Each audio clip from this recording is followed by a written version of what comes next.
So hey guys, we're gonna talk about 4 of my favorite racing games of all time. Let's get to it! So first of all, we have Insane. That's a freaking insane game for PC.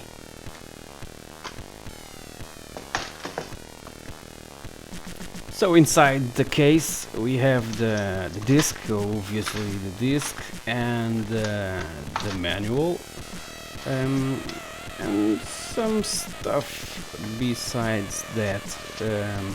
Catalog of the Codemasters games from the year 2000, like let's see, Colin McRae 2, Operation Flashpoint, and some other stuff. And we also have a demo disc with plenty of games demos from Codemasters, and a freaking awesome manual, black and white, but it's freaking awesome with all options and everything you wanna know about the game, and all of the different types of racing that we have in this freaking awesome game. This game was made by Invictus, an Hungarian video game development studio, and published by Codemasters in 2001. It was one of my first experiences in multiplayer online. It was freaking awesome to play this game online. It was considered by PC Gamer magazine the best off-road game ever, and I simply agree with them. This was the best off-road game that I've ever played till 2001. Levels are set in real-world locations scattered throughout North America, Europe, Africa, Asia and Australia. The single-player campaign comprises a series of championships in different vehicle classes, where the player unlocks new vehicles and locations based on their score. Vehicles range from utility vehicles to light buggies, and are either fictional or inspired by actual production vehicles. Because of its expansive environments, Insane is the first off-road racing game to actually give you a real sense of being off the beaten path. It also has plenty of entertaining modes of play, which keep it from getting repetitive too quickly. Next up, Flat Out, the guys that are making the next car game. So, what can I say about this? Inside we get 2 CDs, no DVD, and the manual. And in the back of the case we can read "Seatbelts not included." This is because of the ragdoll physics presented on this game. Drivers can be tossed out of the car after high impact crashes. This feature is extensively used in several special events when the player is required to toss a driver to a specific distance, height or target.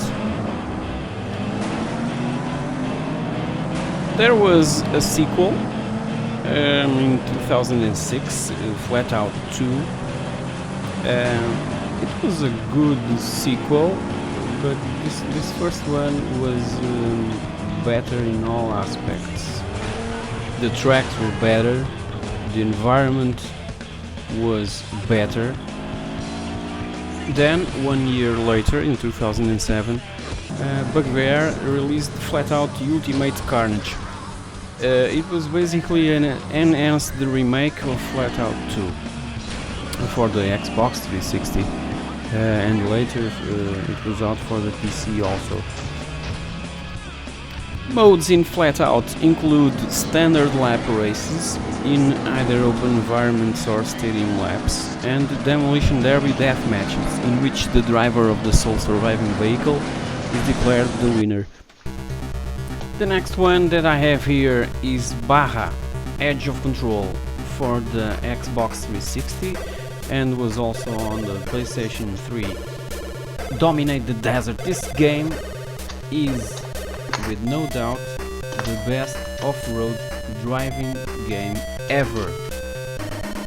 It was made by the guys that brought us Motocross Madness and the MX vs ATV franchises. They were known as Rainbow Studios back then. So, as also inside the case we've got the DVD and the manual. The game gets its name from the real-life Baja 1000 off-road race and is set on over 95 different tracks, including 3 different Baja 250 courses, 2 Baja 500 courses and 1 Baja 1000 course. This last one could take up to 3 hours to complete. This is a real endurance game. We can choose from 6 different race modes: circuit race, rally race, hill climb, open class, Baja and free ride. The game received average ratings from most reviewers. However, it's been nominated for the best racing game of 2008 by GameSpot. Now, a piece of advice. The Xbox 360 version looks good and runs smoothly. The PlayStation 3 game does not. So, get the Xbox version. Last but not least, WRC Rally Evolved for the PlayStation 2. This game was only released in Europe in October 2005. Was developed by Evolution Studios and was a PS2 exclusive. Inside the case, the disc, and it should be a manual in there. It features licensed cars and the authentic courses from the 2005 WRC season based on satellite imagery of the landscapes. The game has a built-in random event engine which creates random hazards which the player must navigate as they drive the course. These random events can be anything from rock falls, from cliffs above, animals on the track, or even rivers or pipes spilling water on the road surface, making it slippery. However, some random events are an advantage to the player. Other AI drivers are on the course, although this is rare, and the player can pass them, thus beating them on the course. Also, the co-driver keeps players updated on other cars, and occasionally other cars crash and retire from the rally. Players can often spot wrecked or overturned cars at the trackside, complete with co-drivers warning oncoming cars. WRC Rally Evolved also features new sets of cars, including historic vehicles, essentially the highly tuned Group B rally cars. Okay guys, this is all for this episode. Hope you liked it. See you next time.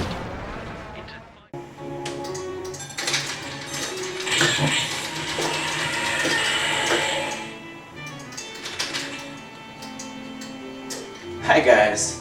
In today's episode we're going to talk about LucasArts' first attempt on making a first-person shooter. And, you know what? They've nailed it at the first try. Let's take a look. I've watched the movies over and over again, from their releases on VHS to the latest Blu-ray discs, and played almost every game there is based in this great universe. The game I bring you today is my favorite first-person shooter of all time, Star Wars Dark Forces. In this nice looking big box we have a jewel case with a CD containing the game and some instructions on how to install it. Besides that, there's also a full black and white panoramic kind of manual with all the details on how to get started with this great Star Wars plot. From the website replacementdocs.com, I've downloaded and printed the Dark Forces official player's guide with 259 pages of Jedi tips, cheat codes, general strategies and detailed info on how to advance through each level.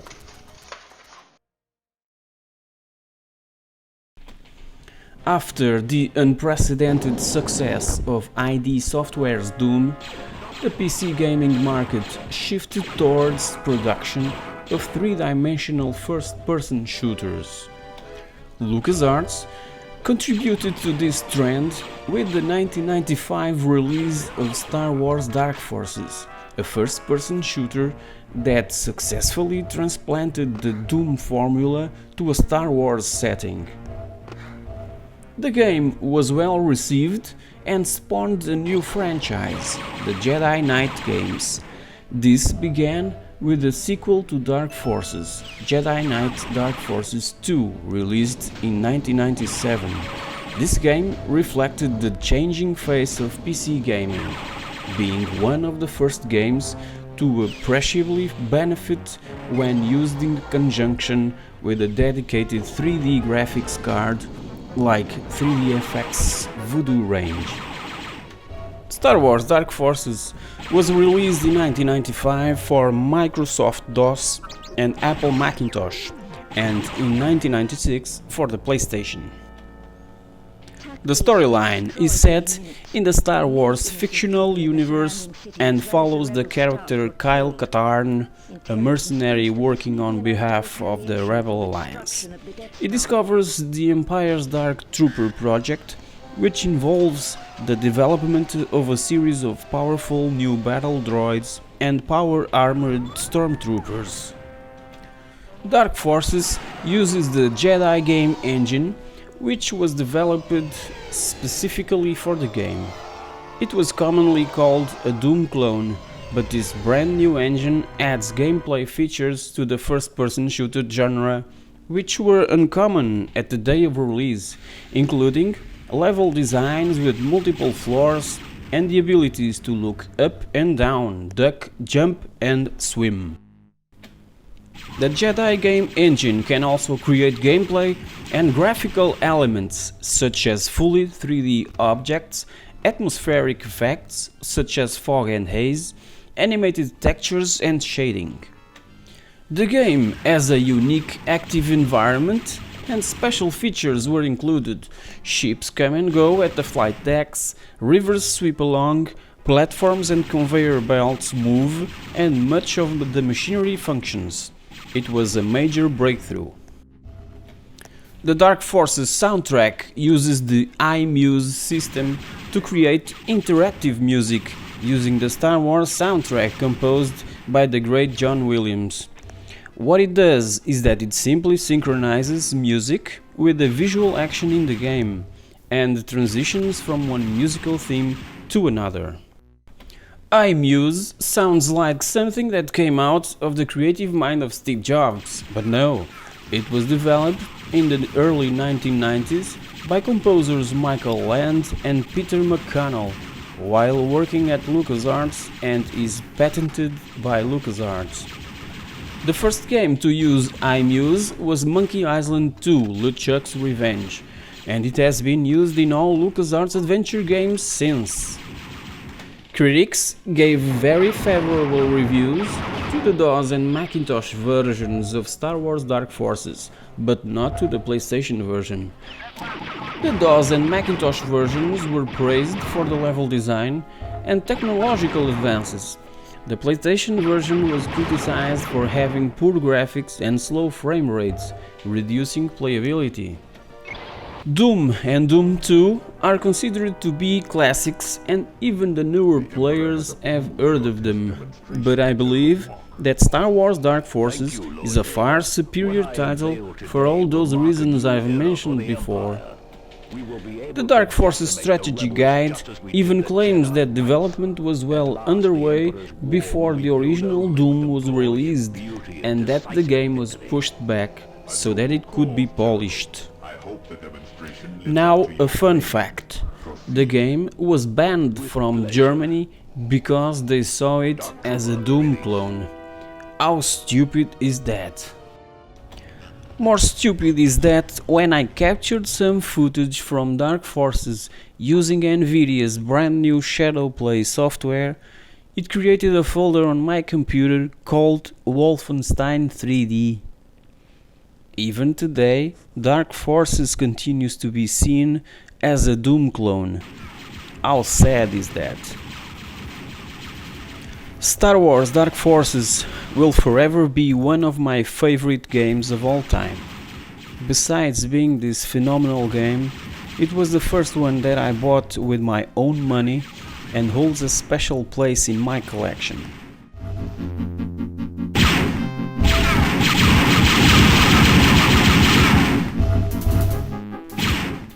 Thank you for watching. See you next time.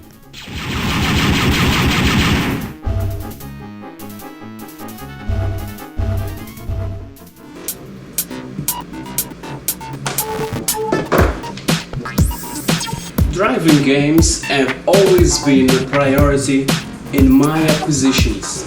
So let's take a quick look at my top 4 driving sims in this new episode of the pixelthing. The first one is a really slow-paced off-road driving sim. It is also the more technical I've ever come across. I'm talking about Screamer 4x4 that I've recently bought through the goodoldgames.com digital platform. This PC exclusive title was developed by Clever's Development and released in Europe in December 2000 and 1 year later in North America. My co-driver is always warning me to be careful and to drive slower. I simply cannot put my foot down in this game. Going through checkpoints without touching their markers will get you to the end of each stage without penalties, so be very careful when you pass them. Checkpoints are laid out at specific points in such a way that the player is forced to navigate difficult terrain. There's also a Pathfinder mode available, which gives only a handful of checkpoints spread out over the terrain and leaves it up to us to decide how to reach each one. If you overturn your vehicle, you will also be penalized for recovering it. Disqualification will occur if you hit the crowd or any bystander. Car damage due to accidents and rough driving will affect the control and vehicle performance. Bad weather conditions will also be your enemy, like rain and the creepy fog that drastically limits your visibility. When you succeed on negotiating all checkpoints and arrive at the finish line in first place, unlockable upgrades to your vehicle will be presented in the form of engines, tires and differentials. There are a few different areas to drive on. Unfortunately, the only variations in the maps are from the geography and the textures used, as there is no difference in handling from one surface to another. There's 10 official licensed off-road four-wheel drive vehicles to unlock and 60 courses spread over 6 different terrain types with, as mentioned before, varying weather and times of day. So, at night, don't forget to turn your headlights on. Good start. Take it easy through here. Next up is another PC exclusive, GTR 2 from Swedish developer Simbin Studios, released in September 2006. Inside we get the DVD, as well the awesome manual that tells us everything we need to know about the game, the fantastic multiplayer, race rules and regulations. GTR 2 offers a bunch of different game modes: championship, single race, practice, 24-hour race, time trial, and even includes a driving school that teaches the players some fancy racing techniques that you can practice later to perfection. The official championships consist of the 2003 and 2004 FIA GT Championship Series.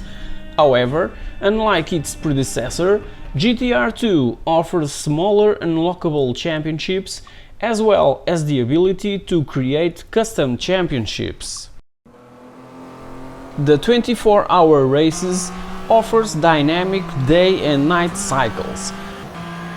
The transition between day and night is seamless and steady, unlike in the original GTR, where the race had to be paused whilst the new time of day was loading. Get rid of GTR and get this GTR 2. The day and night cycles can also be experienced by changing the speed of which the time of day passes during a race weekend. Selections here can be accelerated up to 60 times, but doing so, the realism is not so realistic, is it? There are more than 27 car models included. They range from 600 horsepower GT class to 400 horsepower and GT class vehicles. It's also possible to create your own content. Many more vehicles have been created by the dedicated GTR2 community. As for the tracks, there's 15 real world included, with 34 different variations to choose from. And there are hundreds of head-on tracks available. Highlights of these includes Laguna Seca and the 22-kilometer Nürburgring. This is one of the reasons GTR 2 has been so popular, the ability to create custom content for the game. This has led to a large community of players who create new vehicles and tracks to race with. GTR 2 was considered the best driving PC game of 2006 by major reviewers.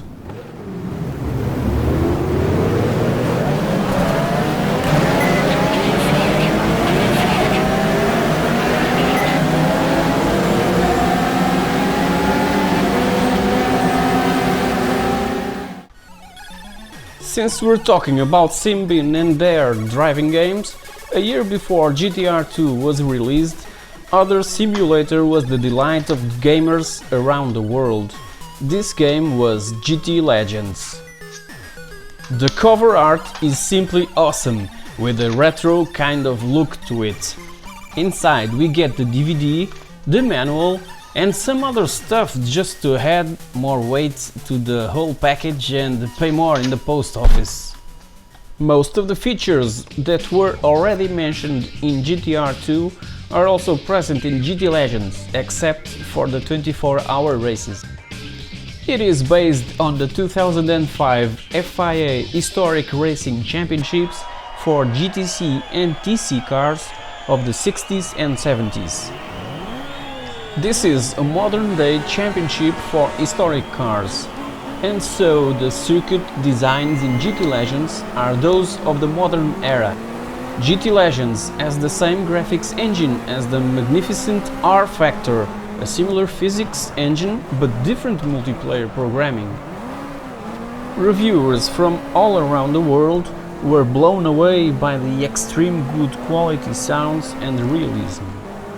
Unlike most Simbin games, GT Legends has a career mode in which you need to win a series of races in order to unlock cars, tracks and more championships. In total, we get 11 official tracks, Nürburgring also included, and 27 officially licensed historic cars.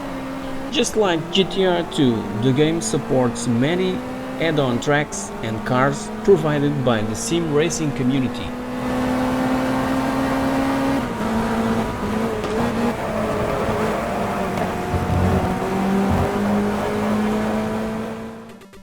Last one I have here is the fabulous Richard Burns Rally, developed by Warthog and published by SCI with precious advice of WRC driver Richard Burns himself.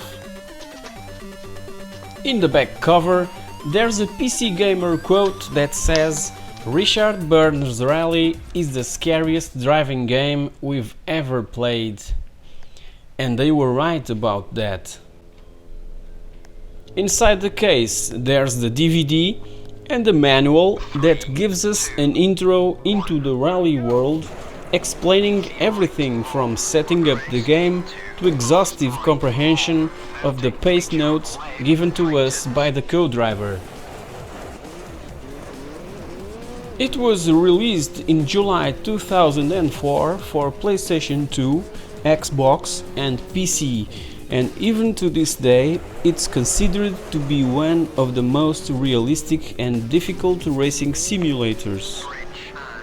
Richard Burns Rally was not made to be modifiable, but despite this, there are mods available for the PC version due to a large online community. The game was originally an offline racing title, but user-created mods have enabled online play.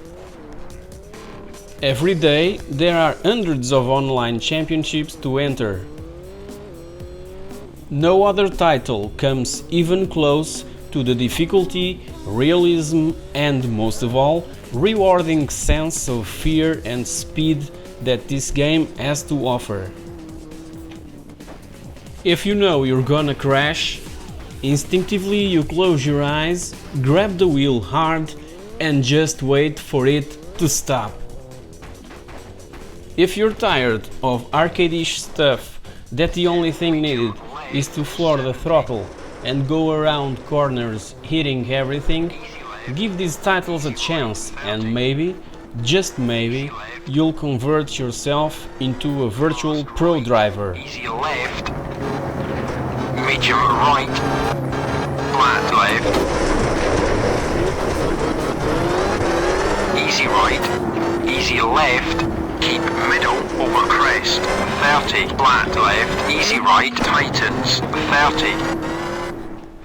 Before finishing this episode of the pixelthing, here's a couple of honorable mentions. R-Factor for the PC and Race Pro for the Xbox 360.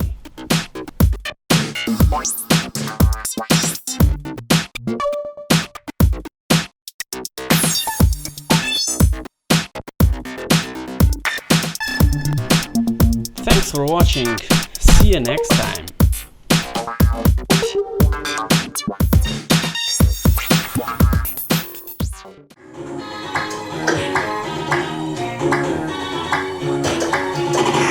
Guys, today's theme is about Ocean Software, possibly the greatest software house of the 80s. Let's see how and why this giant fell. Repeatedly named the software house of the year, Ocean Software was one of the largest and most respected producers in the gaming world. A company that adapted and converted in a masterful manner the most successful Hollywood flicks and arcade titles for the various platforms, ranging from the ZX Spectrum to Commodore Amiga, and also for the Super Nintendo Entertainment System and Sega Mega Drive, also known as the Genesis in the US. We were for 14 years bombarded with ads of their latest releases in all gaming magazines. Ocean's logo stamped on the cover was all that it took for the game to sell millions of copies. This shows the strength and the quality of the brand. It all started in the early 80s when its founder David Ward, after a visit to the United States, realized that video games would be a good business to invest in, as shown by the emerging potential of the industry in that country. So, in 1982, he founded the company Ocean Software and slowly started hiring programmers for its headquarters at Manchester. At the end of the first year, Ocean had already achieved profits of £500,000 and more than 200,000 games sold. Then, David Ward became president of the company and his partner John Woods, commercial director. By that time, Ocean had already 16 developers from across England, with an average age of around 19 years old. In addition to its talents within the company, Ocean was also proud of its external sources, including John Rittman and Bernie Drummond, Denton Designs, Sensible Software, and Digital Image Design. David Ward once said, "The key to selling many games is to make them identifiable to the public." And thus, Ocean assured licenses for major film successes, television series, and arcade games, despite their first titles were total flops, like Knight Rider, Street Hawk, and Transformers were examples of bad conversions. However, in 1987, profits of Ocean already ascended to £10 million, with over 3 million games sold. By this time, Ocean acquires the defunct rival Imagine Software, the company responsible for two classic hits like Renegade and Yeah Kung Fu, cementing its international reputation through the Ocean brand with excellent conversions for Konami 8-bit arcade machines. Ocean grew exponentially and its influence reached its peak. The developers were able to create fantastic games and started having fun while doing them. By this time, Ocean decides to reward their employees, putting their names in the credits of each game. Programmers, artists and musicians were now more motivated than ever and thus wanted the title to be the best possible, cause their name was now exposed to the world. Obtaining licenses to create games from movies was, at that time, very easy and cheap. Movie studios did not have the perception of the potential that the video game industry had started to have. There were attempts by Atari to recreate the movie E.T. the Extraterrestrial, spent £22 million, and the results were much lower than expected. Ocean was determined to do it as it really should be done, and Gary Bracey was responsible for acquiring the rights. One of the best licenses was RoboCop. Ocean Software presents RoboCop, part man, part machine, all computer game. You've seen the smash movie, played the all-action coin-op, now experience the thrills on your home computer. As RoboCop, you blast through the many levels of the underworld in the pursuit of justice. Scrolling shoot-'em-up action. You've got to be tough, ruthless and lethal. You've got to be RoboCop. This low-budget movie had a huge acceptance from the public, and the game sold millions of copies in different platforms. It was probably one of Ocean's most profitable games, and its license was insignificant in monetary terms. Between all this success and popularity, there was also room for failure. One of the worst acquired licenses was Hudson Hawk. The film, written and performed by Bruce Willis, was genuine garbage and the game does not go beyond that. Anyway, more than 100 games have comfortably placed Ocean on top of the charts through the years. However, tension began to rise. There was the need to release the game simultaneously with the premiere of the movie, and sometimes that forced programmers to work 24 consecutive hours in order to obtain the final product on time to be sent to the duplicating machines. The arcade licenses were also very important to Ocean. Between 1983 and 1992, half of the games published by the company were based on movies or on arcade games. Simon Butler worked on many film and arcade successes such as Total Recall, Platoon, Darkman, The Addams Family and Combat School, and recalls that the conversion to 8-bit machines, Spectrum, Commodore 64 and Amstrad, were always the most challenging and complicated to perform. One of the most successful conversions of arcades was Chase HQ.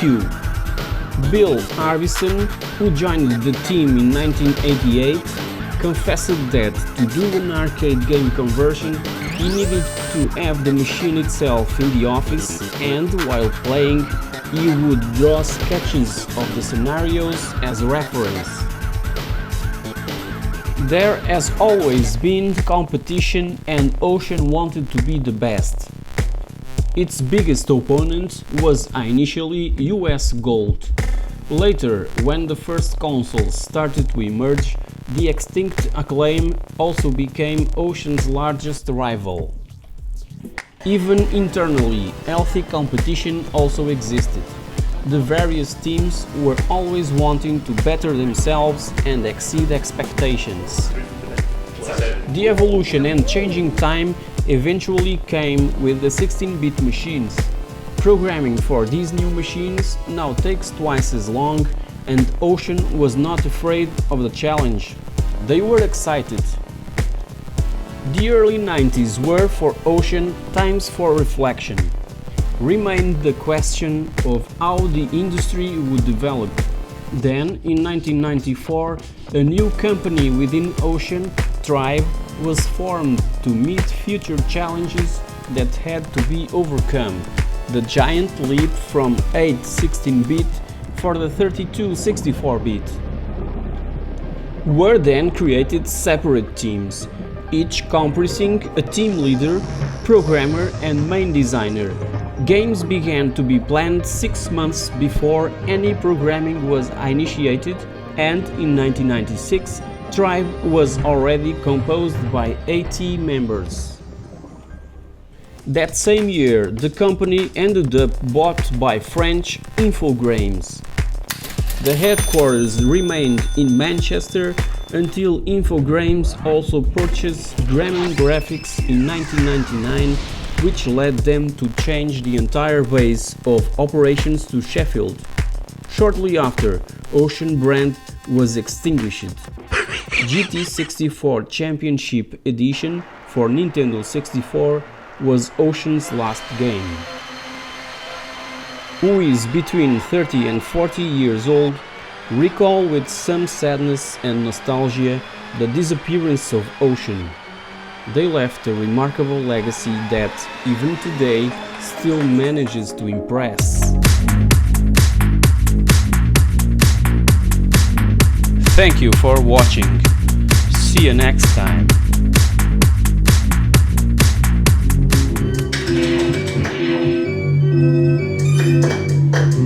Hey guys, welcome! The man in the hat, the one that hates snakes. Indiana Jones movies are timeless and I just can't get enough of them. Today I bring you the Amiga and PC versions of the graphic adventure game based on the third movie, Indiana Jones and the Last Crusade.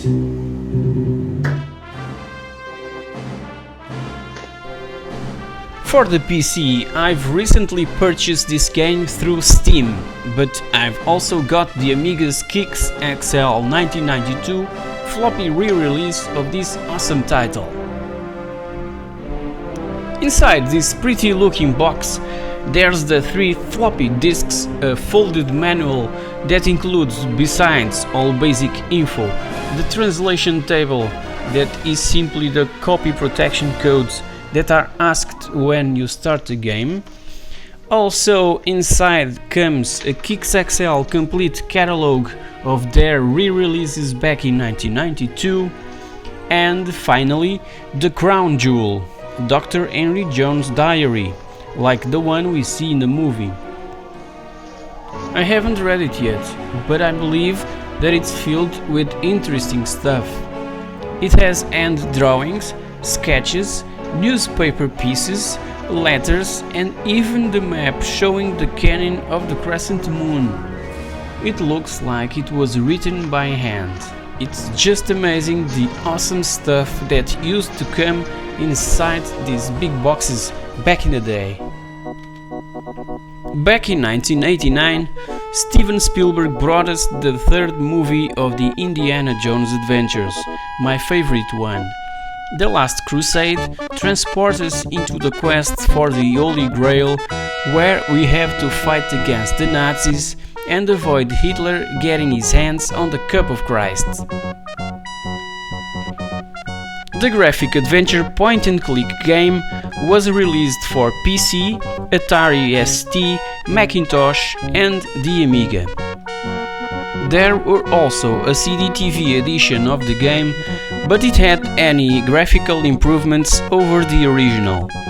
It only included extra musical content on the CD.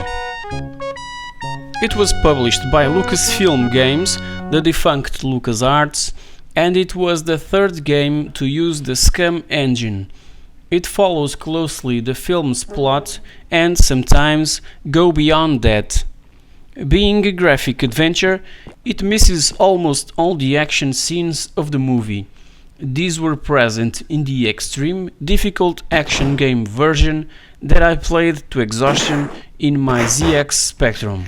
The caves, the circus train, the Venetian catacombs, the jumping from window to window in the castle of Brunwald, the Zeppelin, and finally the traps and puzzles of the Temple of Petra in Jordan, where the Holy Grail is being kept. Although the graphic adventure game had a few arcade fight sequences that could be avoided by picking your dialogue carefully. The Spectrum version of the action game received the best reviews and was number 2 on the charts because of RoboCop.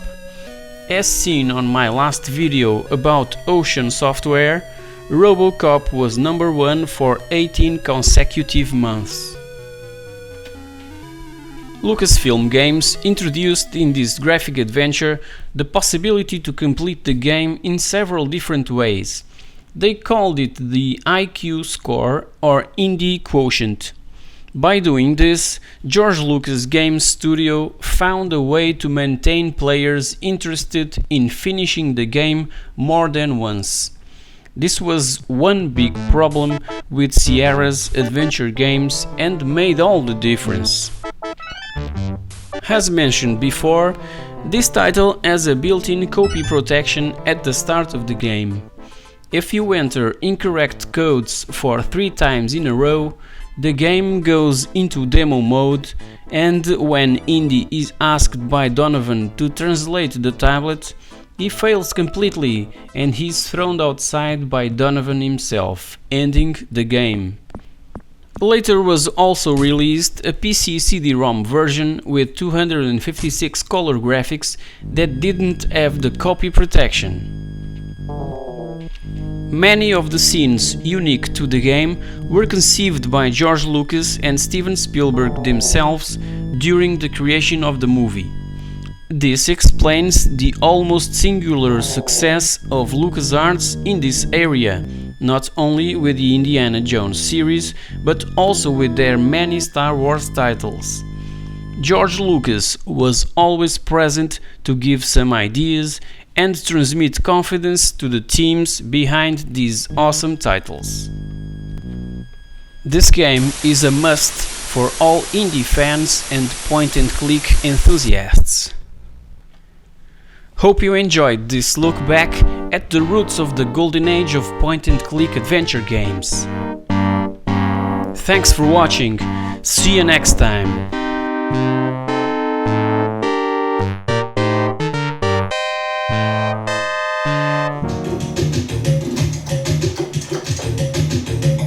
Hey guys!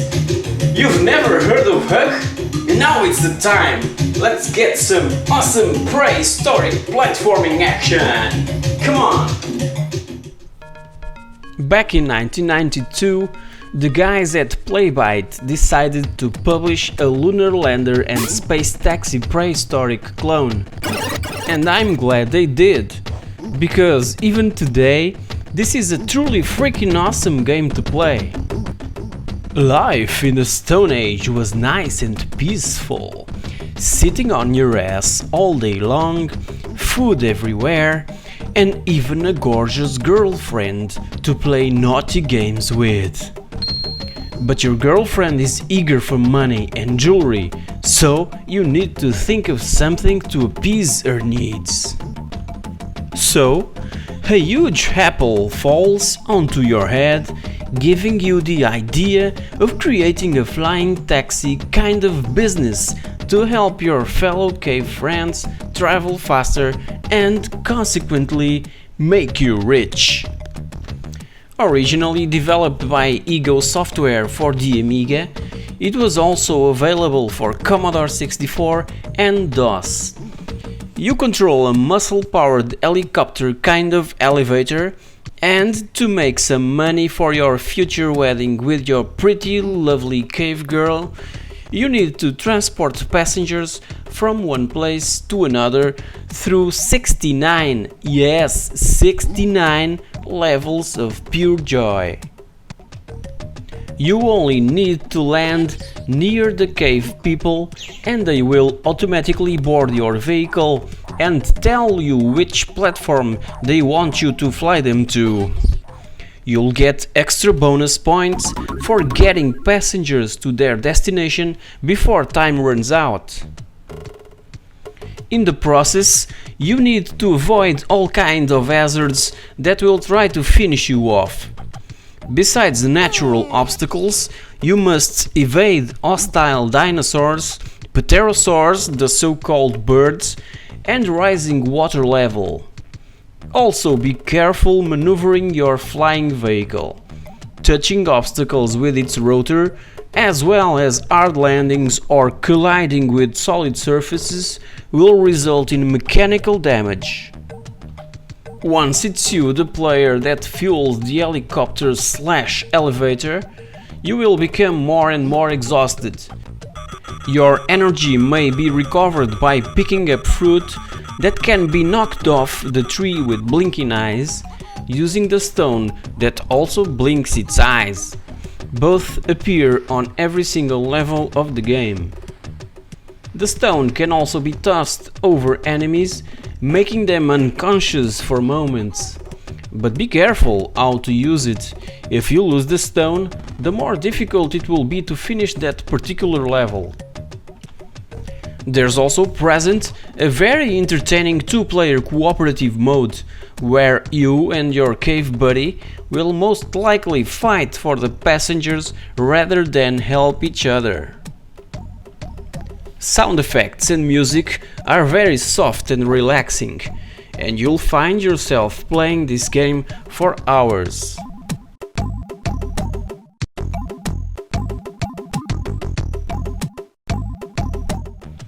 What makes Hug a lot of fun is the devious layout of levels, all of which are filled with various traps, switches, doors and other things which will either hinder or help your progress.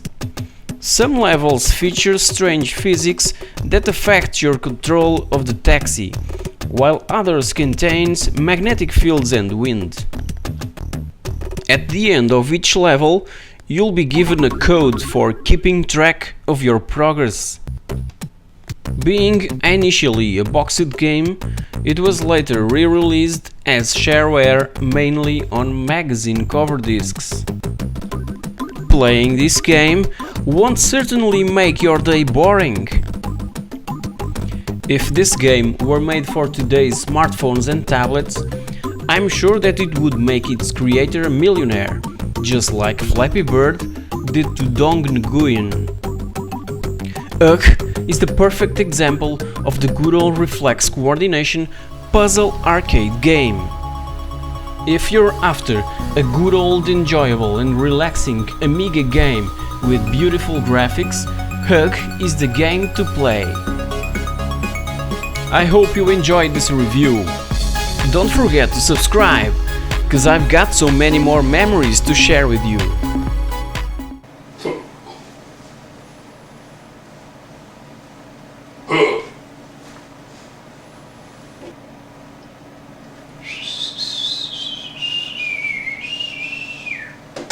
Wait, what?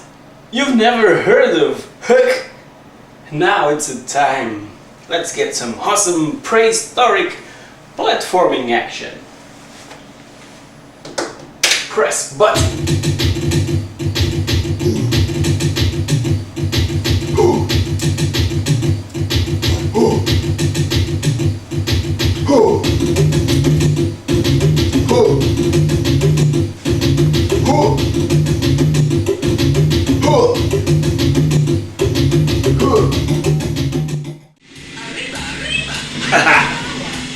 Big Red Racing.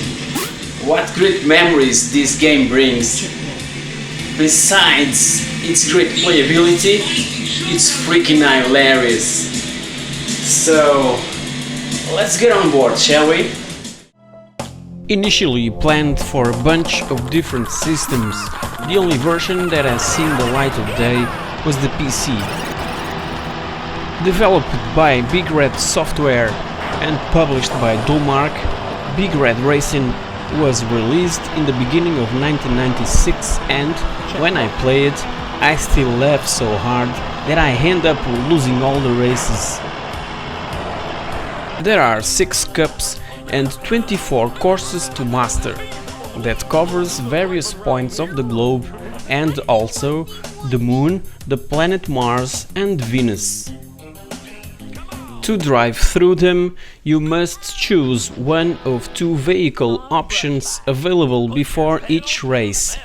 Speaking of vehicles, there's 16 and they range from a normal car, a mini or beetle, helicopters, monster truck, dumper truck and even hovercraft.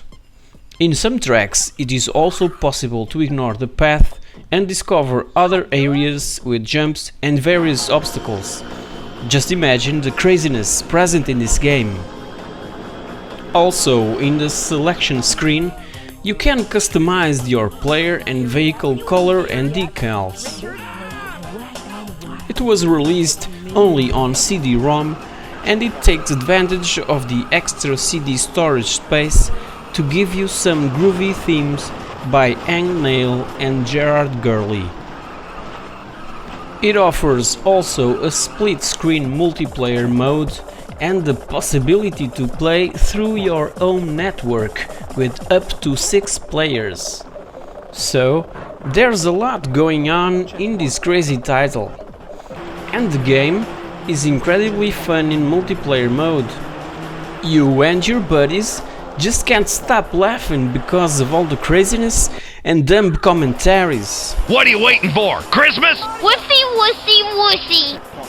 It can be sometimes a bit disgusting to some people because of all the farting, belching and smart-ass remarks that assaults the player almost all the time. And I thought women drivers were supposed to be bad. Ha! If it starts to irritate you, just turn it off at the options menu. But commentators in your face lines during the race are that little extra stuff that makes all the difference and turns this game into a classic. It might not be a great looking game and have these sometimes awkward controls, but it sure is great fun. Unfortunately, and despite all these good or bad or disgusting arguments, Big Red Racing kinda passed unnoticed back in 1996. Don't know why. I think that this game was the last Big Red Software title before they merged in 1995 with Eidos. It was perhaps because of this fact that all the other planned versions were cancelled. It surely would have been great to play this game on the PlayStation, Saturn, 3DO, Nintendo 64 and Atari Jaguar. Hope you enjoyed this look back at a title that should have been more controversial than it really was. Hi guys! The Amiga was and still is an incredible machine. Everyone knows it. Nonetheless, Commodore made some stupid and childish strategic and marketing errors that led them to a point of no return. So, let's see what went wrong. Since Commodore took over the original Amiga Incorporation company, marketing and development strategic errors succeeded in flurry. The Amiga Lorraine, the first Amiga, shown in 1984, was initially thought to be a computer solely for gaming, but its development turned it into a complete home computer based on the Motorola 68000 processor that deviated it from the concept of console gaming. It was at this point that Commodore entered the game and made their first mistakes. They focused Amiga's marketing into business and companies, despite their known multimedia capabilities. The Amiga also forced its users to acquire a dedicated color monitor. Only upon its release, Commodore realized that the Amiga was a creative machine and not to be used in dark offices with piles of paper to process. Noting that an external TV modulator with a weak inspiration in terms of design was announced after the release. However, its high price scared many customers. In July 1985, the original Amiga was renamed and marketed as A1000. 2 years later, in 1987, the brand new Amiga 500 was a sales success. Besides this, it also appeared in the same year the Amiga 2000. However, the development of a new chipset and a more visually appealing Amiga OS stagnated for years until the arrival in 1990 of the A3000. This allowed the competition to catch up and even surpass the Amiga extraordinary features, leaving Commodore in their dust. This led to an accelerated development of the brand new ECS chip and the Amiga OS 2, which took about a year. Thus, theoretically, the A3000 could have been released in 1988, in other words, 2 years before its actual release, as well as future Amiga models, the A4000 and the A1200. This interregnum of 2 years in the shadow of the success of the Amiga 500 was the first big hole in an extraordinary vessel that started at this precise point its fast sinking. In 1990 was launched the Commodore Dynamic Total Vision, best known as the CD-TV. The company knew that this product was a total flop and forbid retailers to place it next to other computer products in their stores. They just did not want for it to be referred to as an Amiga. The CD-TV was basically an Amiga 500 inside a CD player case with a CD-ROM drive. The simple addition of a floppy drive and a keyboard would have allowed users to enjoy much of the existing Amiga 500 collection of software. but Commodore would not budge. For a year, its high price and the attempted removal of the product from the Amiga family was a mistake for which the unit and the brand itself never managed to recover. Commodore eventually renamed it to Amiga CD-TV, but it was too late. Due to the huge and unexpected sales success of the A500 Cartoon Classics pack, Commodore was obliged to anticipate the arrival of the Amiga 500 Plus. Needless to say, it resulted in an awful surprise to resellers.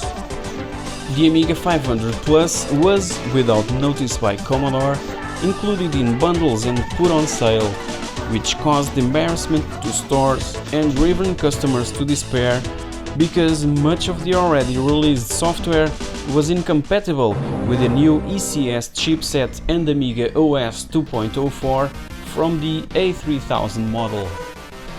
It was a very unhappy Christmas for many and just the opposite for others, because they were unknowingly given a machine updated with a new chipset and OS.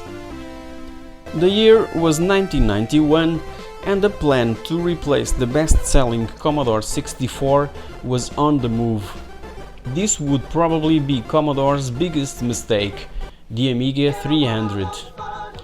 It was even referenced by the brand itself as a complete and utter fiasco. The company was desperate to withdraw Commodore 64 after 10 years on the market, despite the huge success that sales continued to demonstrate mainly in Europe. They intended to sell the Amiga 300 with a slightly higher price tag than the Commodore 64, but at least 120 euros cheaper than the A500 Plus. It was, however, the first to include an IDE interface for hard drives, and to keep the price low, the keypad was eliminated. The Amiga 300 had its launch scheduled for spring 1992 and would refresh the line of 16-bit computers, preparing for the arrival of the Amiga 1200 with a more advanced AGA chipset, which came in the autumn of that year. Commodore UK's strategy for Europe was to enter the holiday season with a good amount of A1200 and A300 machines at around 450 and 250 euros respectively. Bundles with Lemmings and Deluxe Paint 3 were planned and organized in the newly converted Timex factory in Scotland acquired by Commodore. When the machines were about to go into production, Commodore International pulled the rug, forcing a 180 degrees sharp turn. The manufacture of the A500 Plus was becoming too expensive and their production is therefore cancelled. The Amiga 300 was repositioned as a substitute for the A500 Plus and to obtain a quick profit was labeled at the same price of 350 euros. To be seen by the public as the successor to the A500, the Amiga 300 was simply renamed to Amiga 600. The first motherboards still have 300 printed on them. Unsurprisingly, the machine did not sell well, and to drain the huge stock of A600, the start of production of the Amiga 1200 was postponed. As a result, the available 1200 units for the 1992 Christmas sold out quickly, leaving many customers angry and disappointed. Commodore had, in 1993, the opportunity to emerge and prosper in the world of consoles with the Amiga CD32, but, once again, missed the chance. 2 years before the rise of the PlayStation, the CD32 had more than half of the emerging European CD-ROM market, annihilating by Christmas of 1993 not just the PC CD-ROM, but as well the Philips CDI and Sega Mega CD. Due to financial problems, Commodore was not investing in software development and the console could not stand out from the remaining Amiga family, as their extraordinary abilities were not being exploited. The first unit also came with an annoying problem in the CD player lid that pulled the disc up, preventing it from rotating. Just putting something heavy on top could be a solution for this situation, a very serious manufacturer flaw. It would have made more sense to use a drawer for the CD, just like the one used 3 years earlier by the failed CD-TV. After all these strategic errors, the inevitable will eventually take over Commodore International. It filed for bankruptcy in April 1994. Auctioning of the company was completed in March 1995 with some stakeholders. ESCOM appeared in a position where they could take the reins of the company, but its future intention was simply to use Commodore's logo on PCs.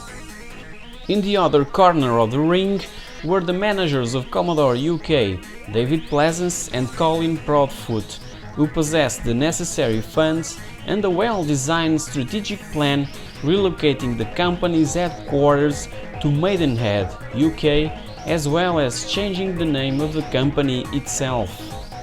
Evolving technologies would be resumed, which included an upgraded Amiga 1200 with an integrated CD-ROM, a renewed CD32 with a CD drawer, and a new Amiga CD64 that would support HDTV. However, the auction was won by ESCOM, who kept everything, but it ended itself also in bankruptcy a year later. Before that, ESCOM had managed to reintroduce the A1200 and the A4000 in the market, but unfortunately, due to growing economic difficulties that the company was being targeted, only at the beginning of 1996 could market the A4000. This was identical in all respects to the Amiga 4000T, the tower model that Commodore had developed shortly before being sold at auction. However, due to ESCOM's tough financial time, the model was never announced in advertising. Worldwide, it is estimated to have sold just about 2,000 units. Mistakes are costly. Commodore paid really hard for them all, and unfortunately, the Amiga family was the main victim. We could today be facing a completely different reality in the personal computer panorama. Amiga was a fairly resounding name in the late 80s, early 90s. Electronic saloon games of the season were the major drivers of the success of the Amiga 500 due to extraordinary conversions of arcade classics made for this machine. All children and youngsters wanted to have an Amiga, despite its price being an obstacle to most families. It has currently legions of fans around the world, and Amiga family products are greatly coveted by collectors.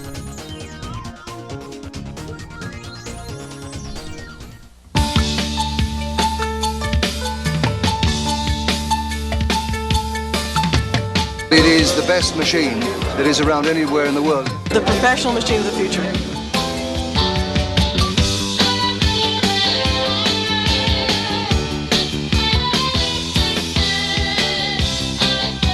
How would I describe it? I think it's fantastic. Awesome.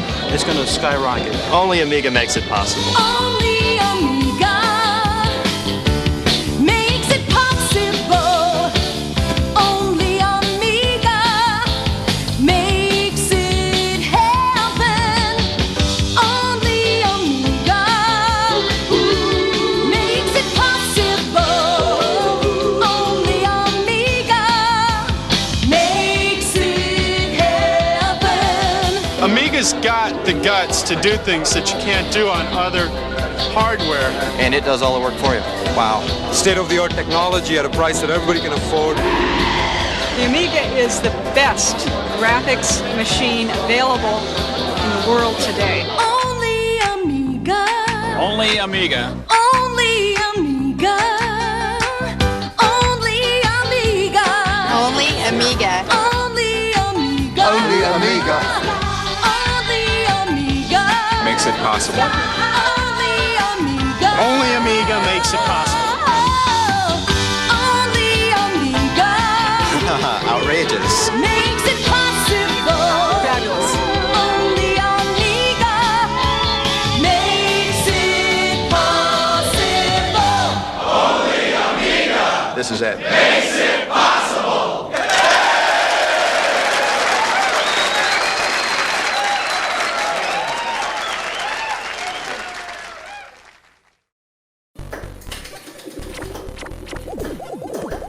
Hey guys! 1992 was my favorite year in terms of gaming. We had so many great titles. Fuzzball is an awesome platform Amiga game with extremely good graphics, sound and playability, and was created by a company that's been around since 1982. It is the last surviving British independent publisher. That's really awesome. Let's take a look at their excellent work.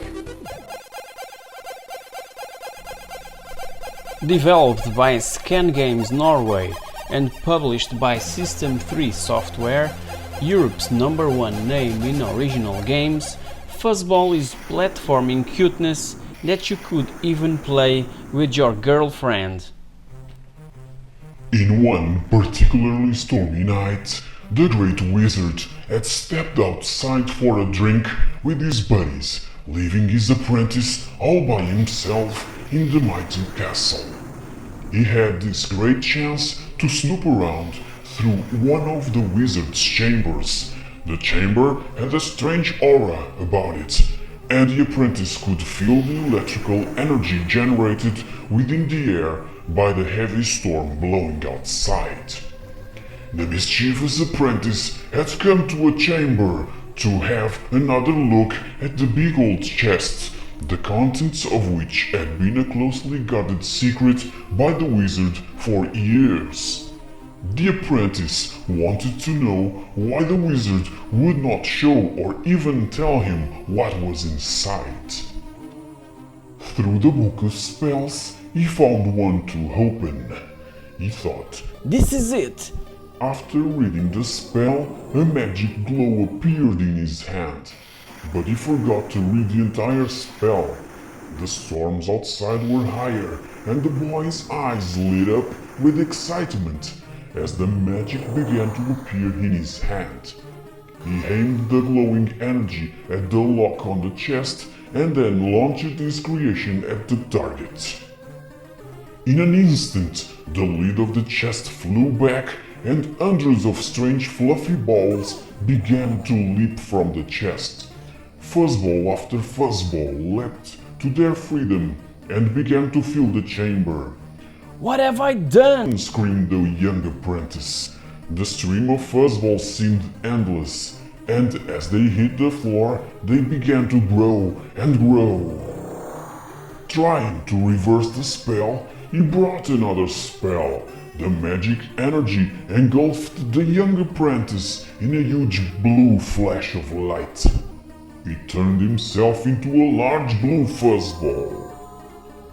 The great wizard returned to find his castle full of fluffy balls and told his apprentice that he could only return to his human form once he had collected and returned all the fuzzballs and all the jewels they took with them back to the strange old treasure chest from whence they came. This is the premise of Fuzzball, and to complete each level, you'll have to collect all the items, food and treasures, while at the same time avoiding or killing various enemies. You will mostly face other fuzzballs, but also other creatures. Each level is only a single screen filled with platforms and can take a while to complete. Throughout the castle, There are several areas that are decorated in different styles. As well as the standard medieval decor, you will also visit the gardens, an oriental type of place, and a rather cold dungeon that has ice over the floors. Each of the areas is filled with loads of rooms to make a grand total of 50 levels. Touching an enemy once means instant death, so to survive in Fuzzball you'll have to plan every move carefully, otherwise you'll die very quickly. As you rush around the platforms collecting the gems, a clock counts down. When the time runs out, a gate opens and the level becomes infested with flying insects that will hunt your ass down. Fuzzball was also planned to be released for the Commodore 64, and the 2-level preview was even available to the readers of Commodore Format magazine, but because of inside conflicts, the game was abandoned in its final stages. Back in late 80s, early 90s, System 3 software was also responsible for other extraordinary great titles, such as Myth, History in the Making, The Last Ninja Trilogy, Tusker,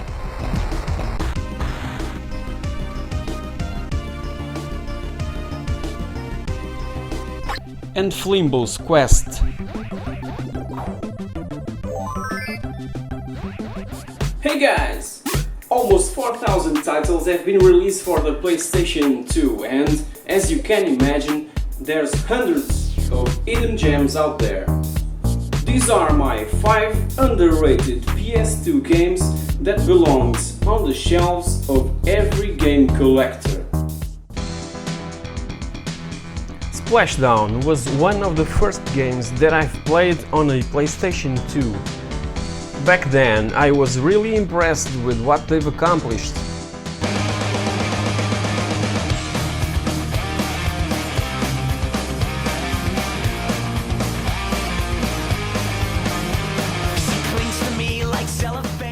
The water effects and players' animations are marvelous and superbly done. Released for the PS2 and Xbox in November 2001, it was published by Atari and developed by Rainbow Studios, the same guys that, a year earlier, released the fabulous Motocross Madness 2 exclusively for the PC. It was the second Rainbow Studios game for the PS2 after ATV Off-Road Fury, and they've managed to create a similar wave race kind of game that was exclusive for Nintendo machines and bring this awesome water mayhem for the Sony and Microsoft fans. It has a superb and exciting split-screen 2-player mode, and there's 18 exotic locations, from Hawaii to Bali. We can choose to start a career, do some free riding, or play the arcade mode of the game. Obviously, career mode is the way to go. Besides all this, there's an extensive number of tricks that you can pull off while in the air, just like in Motocross Madness and ATV Off-Road Fury, but way more realistic, and a freaking awesome soundtrack to keep the player motivated. Check it out, you won't regret it. Teenage Mutant Ninja Turtles by Konami brings the memories of the arcade saloons of the 80s. This 2003 creation is based on the animated TV series of that same year, and its gameplay is inspired by a dozen of Season 1 episodes. The game features a single or two-player cooperative mode in which you can play as Donatello, Raphael, Leonardo or Michelangelo, and each has his own unique set of levels to complete. There's also a versus mode where two players can fight head-to-head. We're given the option to choose one of the turtles and, as well, Splinter, Casey Jones, Amato Yoshi, the Turtle Bot, Hun, Oroku Saki and Shredder. It's a basic button-slash type of game, just like its old brother from 1989, and was criticized for that simple fact. The music, sounds and animations are great and faithful to the series.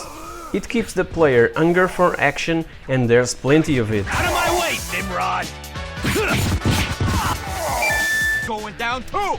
If you're a fan of beat-em-up games, this one is a must-have. And with co-op mode, there's no excuse. Punks were shaking my dad down. Finest Hour was the first console installment of the Call of Duty franchise and was a PS2, Xbox and GameCube exclusive. Developed in 2004 by Spark Unlimited and published by Activision, it has a completely different storyline from the original PC game, the very first Call of Duty from late 2003. It's based in real events from World War II, and we get to experience the action from the US, British and Soviet point of view.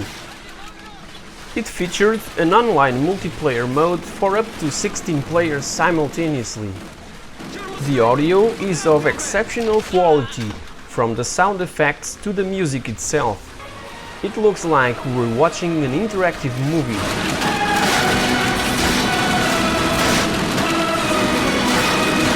The voice of Sergeant Starkey, one of the British commandos, was provided by AC/DC singer Brian Johnson.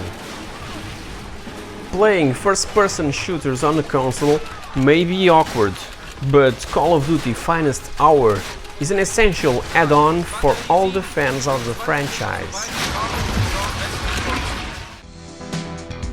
True Crime New York City follows the footsteps of its predecessor, True Crime Streets of LA. But sadly, critics gave it average and poor reviews.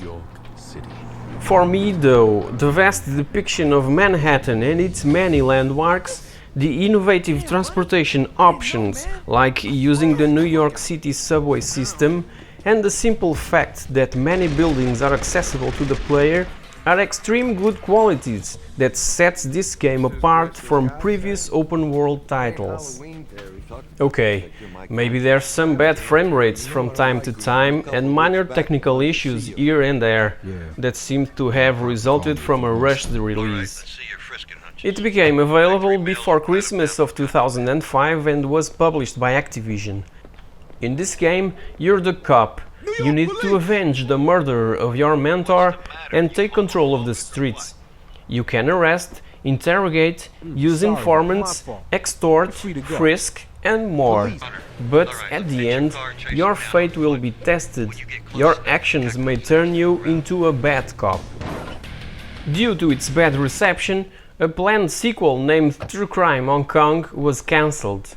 Lux of Flux, the team behind the development of the True Crime franchise, was even shut down in 2010. Man, I got to dip the fuck out. I enjoy sandbox open world type of games, and I've had a blast with True Crime New York City. Rainbow Studios returns to their heritage with MX Unleashed, the next generation leap from its older brother Motocross Madness 2. For the despair of PC gamers all over the world and devoted followers of the Motocross Madness series, this title was only available for the PlayStation 2 and Xbox.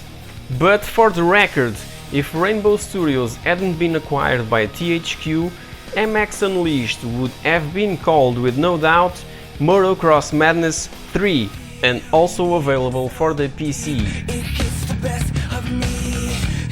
Published by THQ in the beginning of 2004, MX Unleashed is one big off-road playground. There's Supercross and Outdoor National series to participate, just like in Motocross Madness. But newer stuff was obviously included, like taking a monster truck, a helicopter or a biplane out for a ride in the massive free world environments. But be aware, there's a limit for your exploration.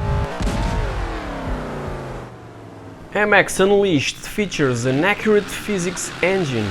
The bike and rider react to the surface in a natural way, and your speed, the angle of the bike, and how you're balancing the weight, all of this affects how your bike responds to the terrain. The controls are sharp and accurate, and the trick system is simple and fairly basic to execute. To be honest, everything feels right in this game. It also has an awesome soundtrack, but in-game I prefer to listen only to the bike's engine and all other sound effects.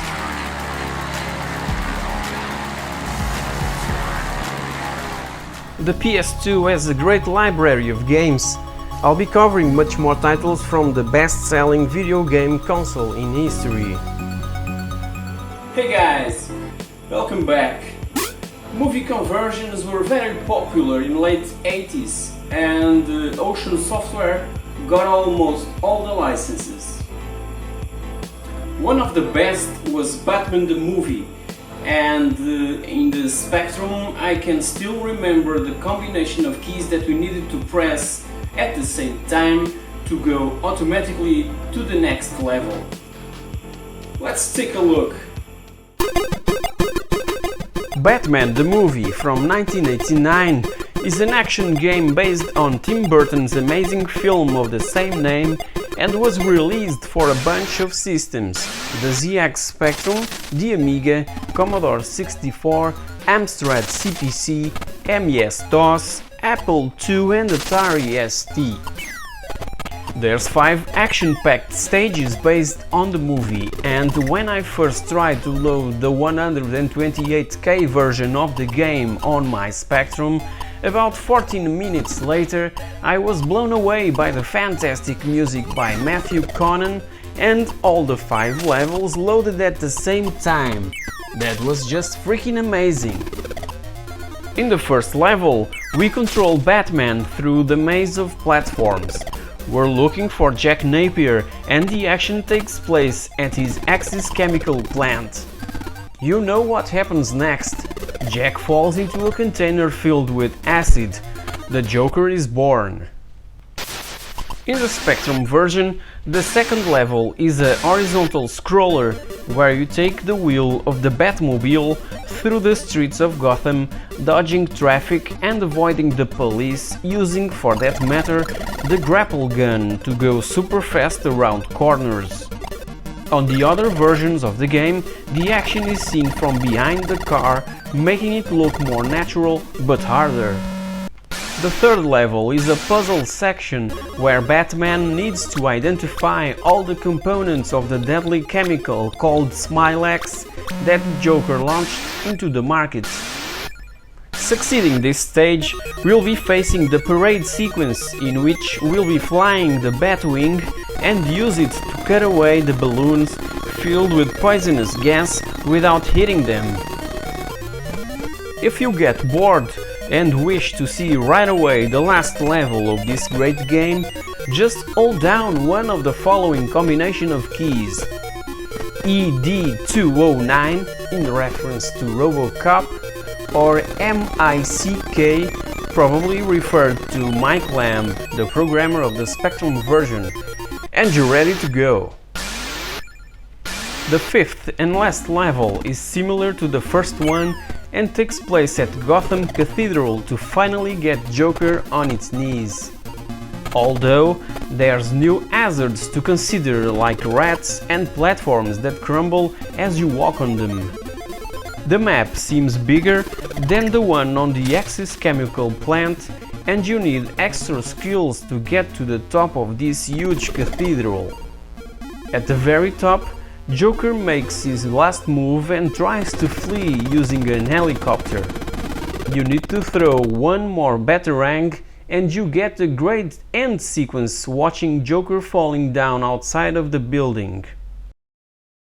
I enjoyed this game a lot and even continue to play, finishing it over and over just to beat the maximum scoreboard points.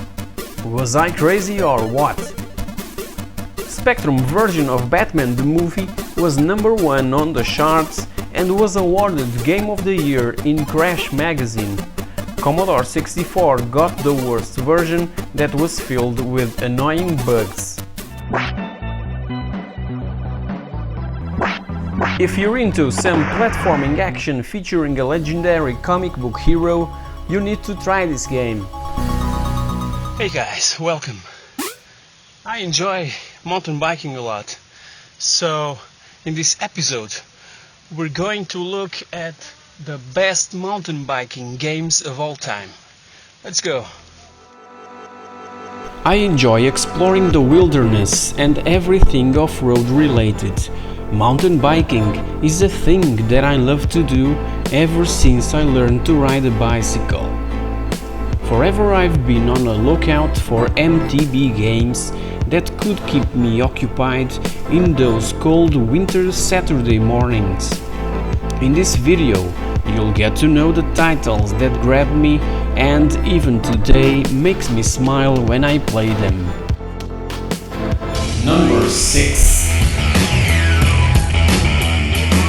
Developed by GreenTube, Mountain Bike Challenge 2010 is a freeware title financed by in-game advertising.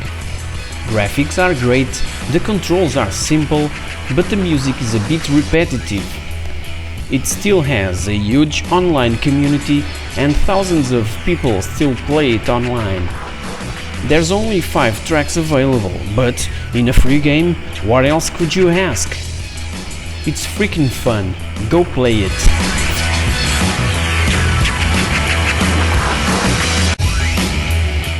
Number 5. Developed by Unique Development Studios and released by Codemasters in 1999 for the PS1, No Fear Downhill Mountain Bike Racing features 8 international tracks and 8 riders to choose from. The tracks are long and based on real locations, and you can customize your bike on almost every detail. To win, you need to conserve your energy, so try to maintain your speed at all times. Reviews were really bad, but who cares? It's made for people that love riding bicycles and not play freaking football. Later in 2001 was also available for the Game Boy Color. A planned Dreamcast version was cancelled.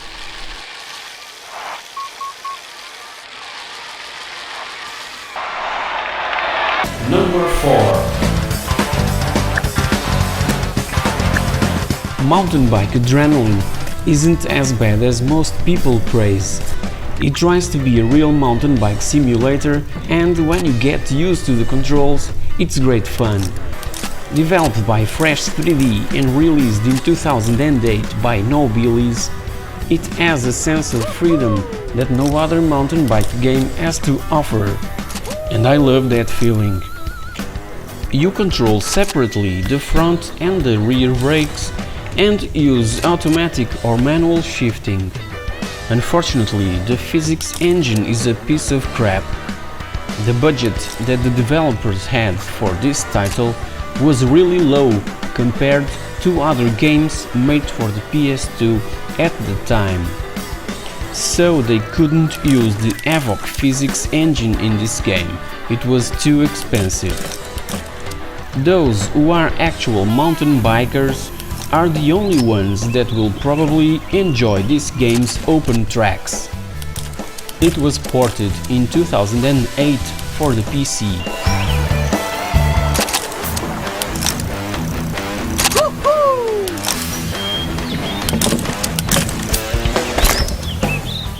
Number 3. Horizontal scrollers is what Android and iOS games are all about, simple and fun. Graphics are beautiful. You compete in timed races or freestyle trick events on 19 different mountains and over 100 trails inspired by real-world locations. You unlock better bikes and gear and try to be the king of the mountain. Physics are somewhat realistic and the ragdoll effect of the rider is awesome. When you crash, you use your finger to pick up the rider and throw him even further, watching him tumbling down the trail, So freaking hilarious. Developed by Best Free Games Inc. and released in May 2014, Bike Mayhem Mountain Racing is a great piece of software that should always be in your pocket.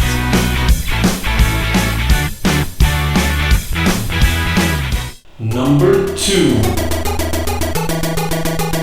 Published by Codemasters in 1991, Mountain Bike Simulator, also known as Mountain Bike 500, was my first experience on a virtual mountain bike scenario.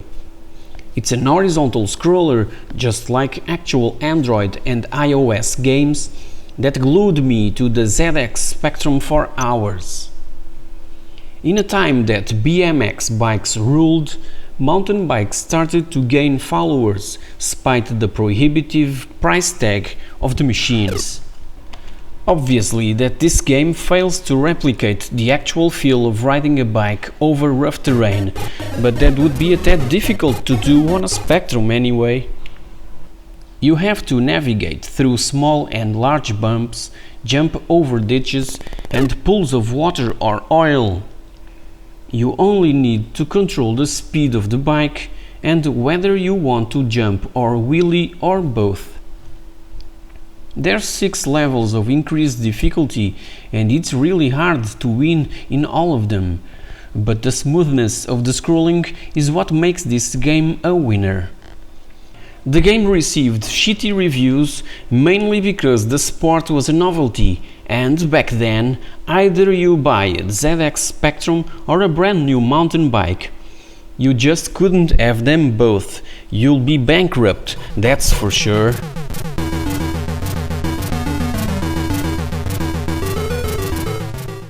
Number 1.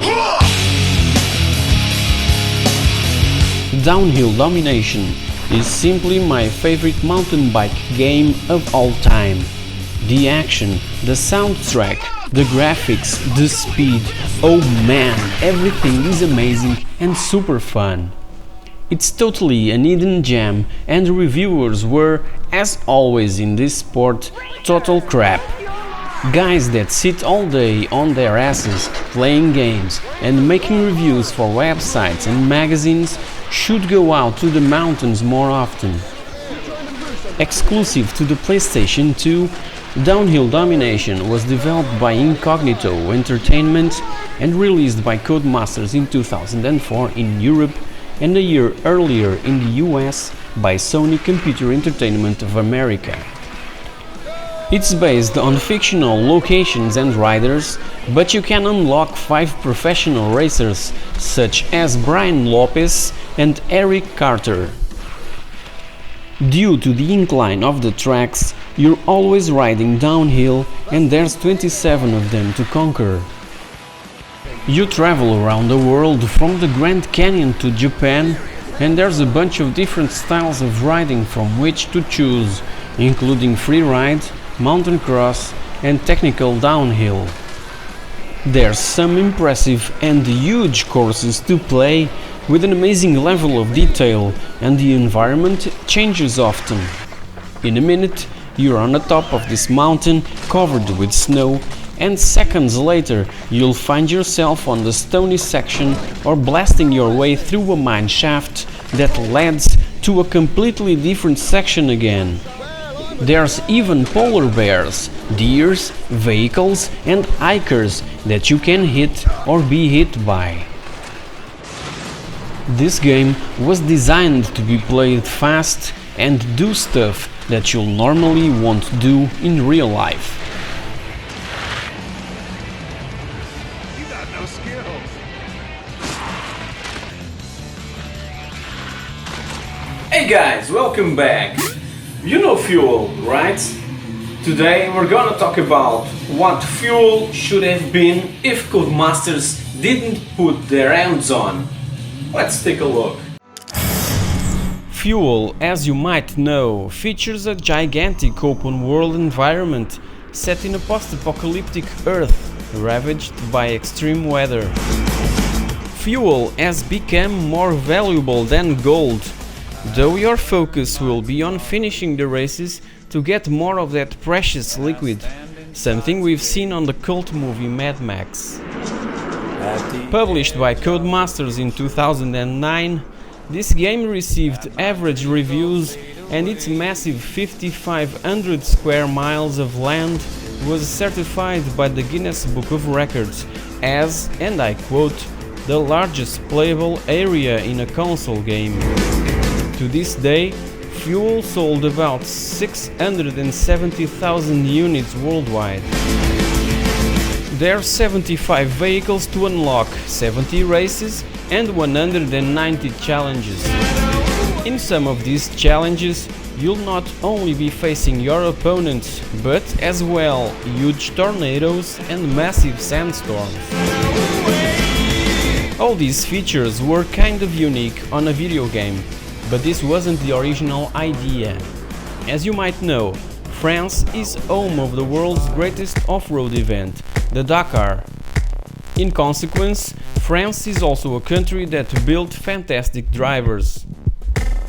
French people are passionate for off-road events, and as kind of homage to this fact, a TOPO studio announced in 2005 Grand Raid Off-Road. This was the original title of this massive open-world off-road racing game, and as a huge off-road racing fan, I was blown away by the first trailer and pictures that came out on the internet.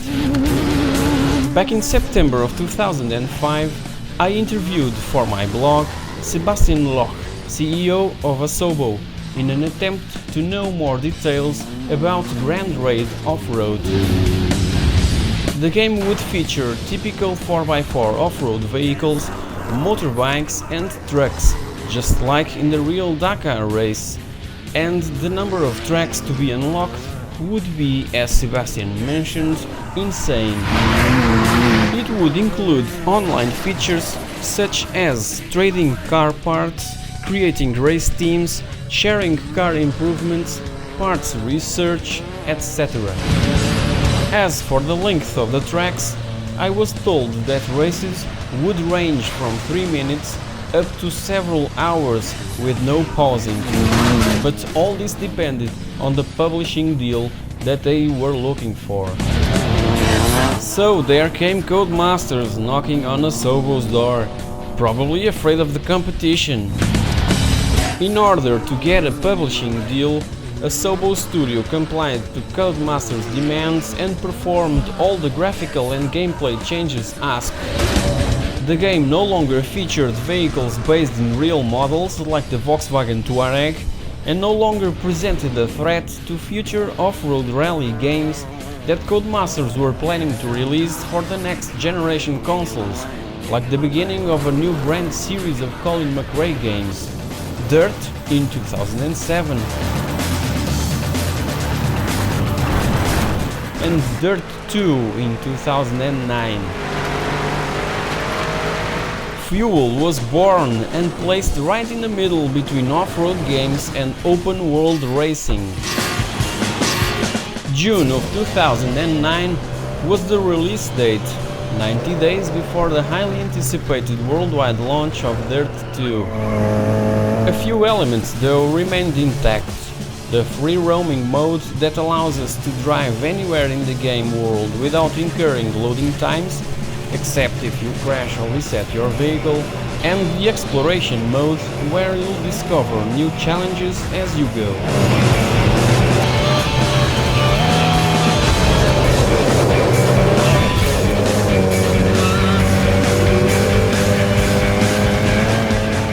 Now tell me, do you prefer Fuel as it is? Or would it be much more fun if the original idea prevailed? Just let me know what you think. You're free to comment below.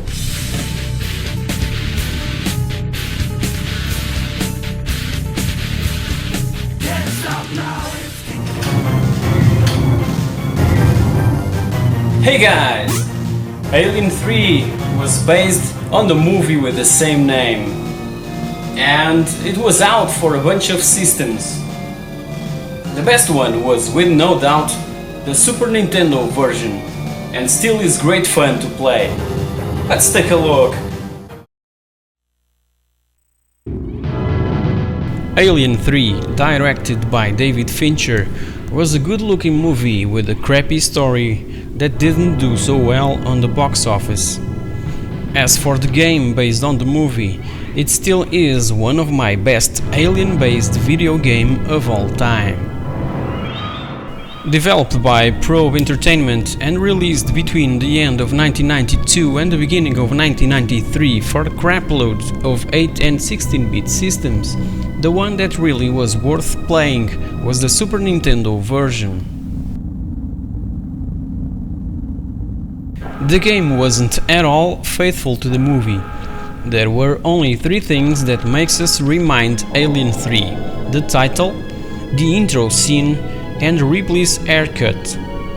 Everything else is different, like the fact of all the levels are filled with aliens. In the movie there was only one, and as the game starts, we're granted access to a flamethrower, pulse rifle and a grenade launcher. Once again, in the movie there were no firearms of any kind whatsoever. So I think that we can't directly compare the action present on the game to the one we see in the movie. Besides these observations, the game plays freaking well and it's an extremely good platformer.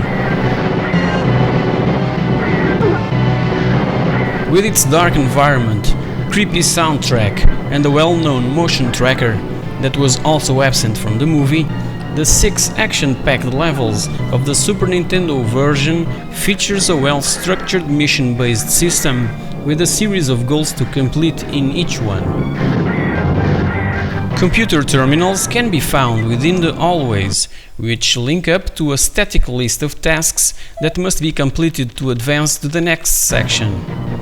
These missions can be taken in any order and include rescuing prisoners, destroying eggs, repairing damaged pipes, welding doors shut, and picking up power packs from one room and taking them to a generator in another.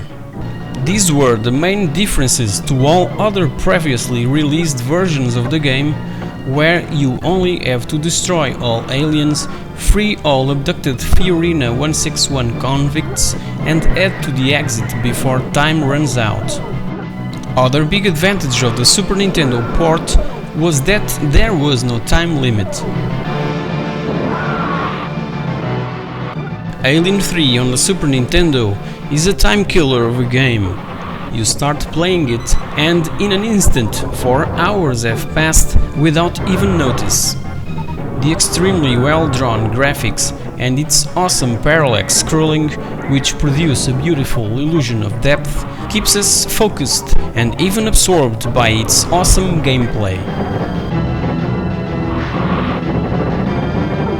Try to play Alien 3 in complete darkness. You'll be amazed.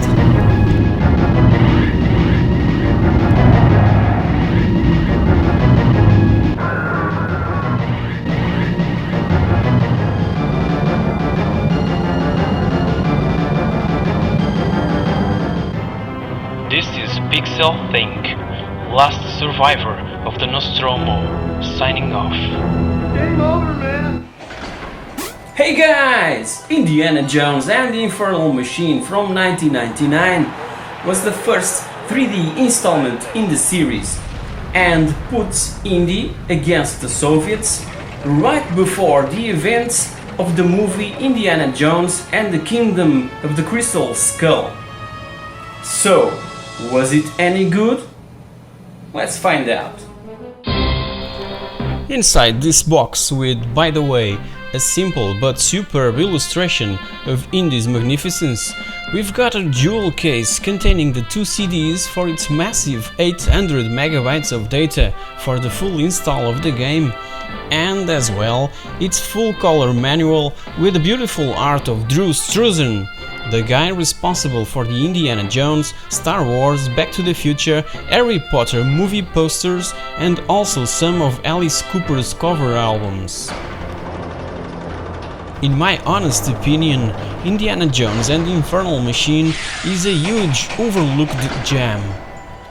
Back in 1999, In a time where point-and-click adventure games have already died out its flame, LucasArts released the first 3D action adventure game based in Indy's adventures. I remember that I was extremely anxious and really looking forward to grab this game at my first opportunity, and so I did. Okay, you all know that I'm a huge Indiana Jones fan and that this game is kind of a poor Tomb Raider clone. But you have to agree that this is one hell of a good venture into the 3D action adventure game genre. Many people talks about how awkward the controls were, but I remember that this was also a problem in many 3D games of the time, Tomb Raider included. Time to go to work. The real facts are that Infernal Machine has an awesome and interesting story, capable of truly fantastic and memorable scenes, and successfully captures the essence of Indiana Jones movies. Remember Sophia Hapgood?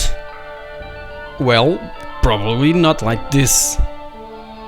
You'll most likely recognize her in this photo. Well, she's back and she's with the CIA now. Project leader Al Barwood, also responsible for Indiana Jones and the Fate of Atlantis point-and-click adventure game, originally planned this new indie title to have a plot based in UFOs and extraterrestrials.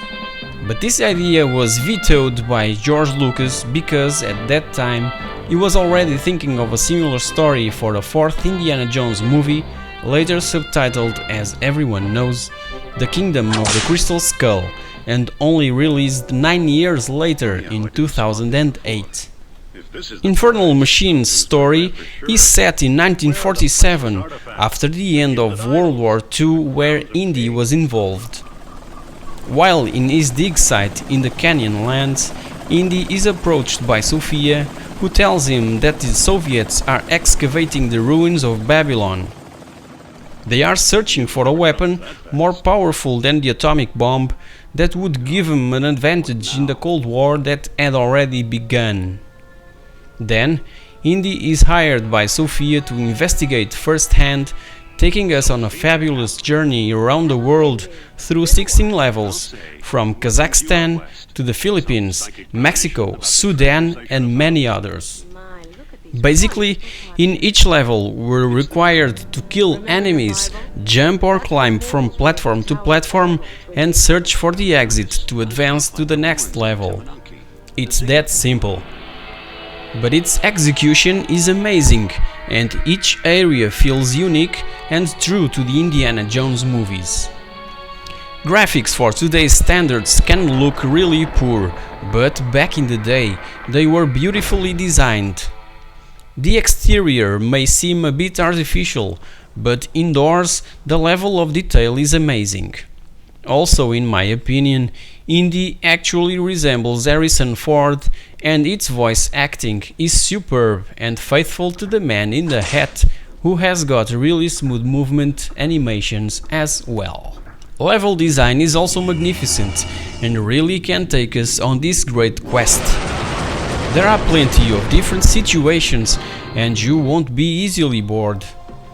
Needless to say that the musical score by Clint Bajakian is great and based on the original Riders March from Riders of the Lost Ark soundtrack by John Williams. As for the sound effects, it helps to add a lot more atmosphere to this great game. The crisp and clean voice-overs of the Soviet characters and weapon effects were really impressive at the time. A Nintendo 64 improved version was available in North America and never released in Europe due to continuous delays. For the record, it was on development for too long, about 19 months, and was only released a year after the PC version had hit the shelves. It also featured some new sequenced musical pieces by my all-time favorite composer, Chris Hulsbeck. The game's variety of puzzles received good reviews by the press, and the inclusion of a hint system and the film quality-like cutscenes were even applauded. The controls, on the other hand, were a bit infuriating and stressful for many players. But what's the rush?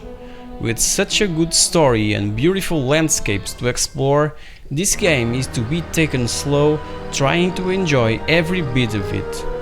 Cause there's even Easter eggs to find. Where am I? Unmapped territory for sure. After playing this game, I felt the urgent need to watch all indie movies all over again. Whoops. I need something to hold this pressure pad down. Hey guys, welcome! Back in late 80s, early 90s, piracy on 8 and 16-bit systems was a great deal. In every corner there was a vendor selling these self-made forged copies of the greatest titles of the season. One of those was Rick Dangerous, an action-adventure platformer that puts us in control of a part-time hero in his quest for something that no one really knows what it is. One thing is certain, it's freaking fun. Let's take a look. As the developers themselves admit, this title was heavily based on the Indiana Jones adventures. As the game starts, you're immediately chased by a giant boulder, just like in the first Indiana Jones movie, Raiders of the Lost Ark. Developed by Core Design and published in 1989 by Firebird Software, it was available for the greatest machines of the time: Commodore 64, Amiga, Atari ST, PC, Amstrad CPC, and the ZX Spectrum. This was the first original game created by Core Design, who later became famous for the success of their Tomb Raider franchise. Thinking of that, is Rick Dangerous the biological father of Lara Croft? Part-time hero and stamp collector, Rick Dangerous is hunger for adventure.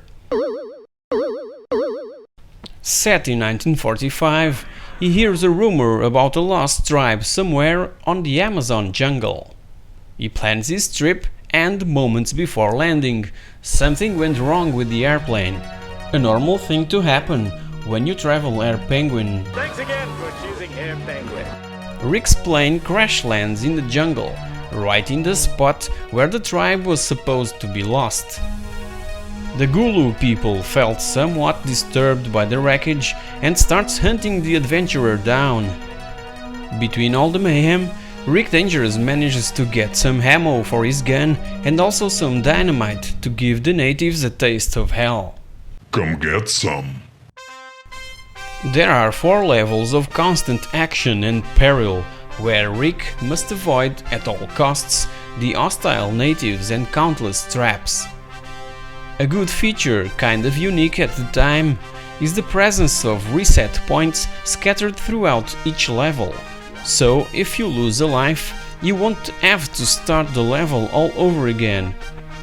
Sadly, on the other hand, there's no save option or a password that you could use later to pick up where you left off. Level 2 is set in Egypt. Don't know how he managed to travel from the Amazon jungle to this pyramid. Maybe there was a portal of some kind. Just like in the ancient astronauts theory by Eric von Daniken and one of its greatest supporter, Giorgio Tsoukalos. After getting through the pyramid's traps and foes, Rick sets off to rescue some Allied soldiers that are being kept in Castle Schwarzendampf, a dangerous Nazi stronghold. Rick is able to jump and climb and can also carry a limited amount of ammo.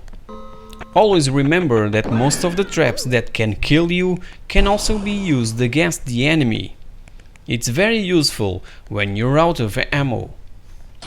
After rescuing all soldiers, they tell us that the Nazis are planning a missile attack on London, so Rick has to infiltrate their secret missile base.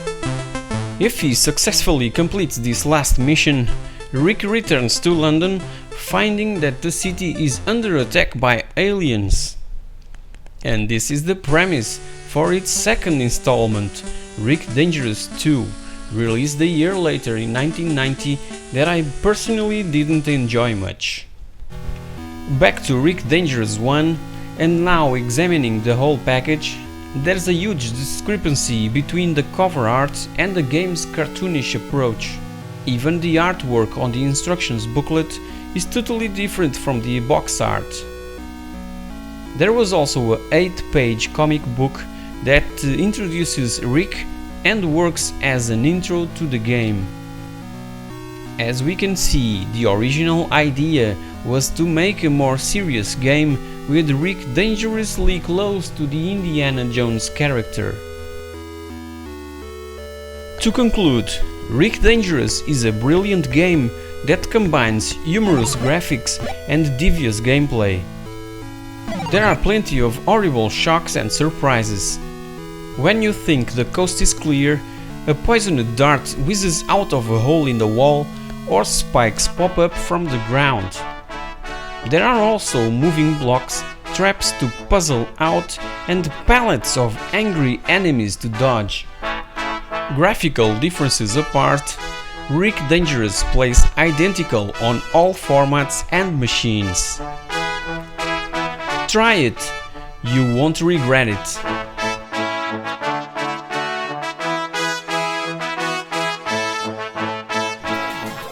Hey guys, welcome back! 1999 was a great year for gamers, and here in Europe, 8 and 16-bit home computers ruled.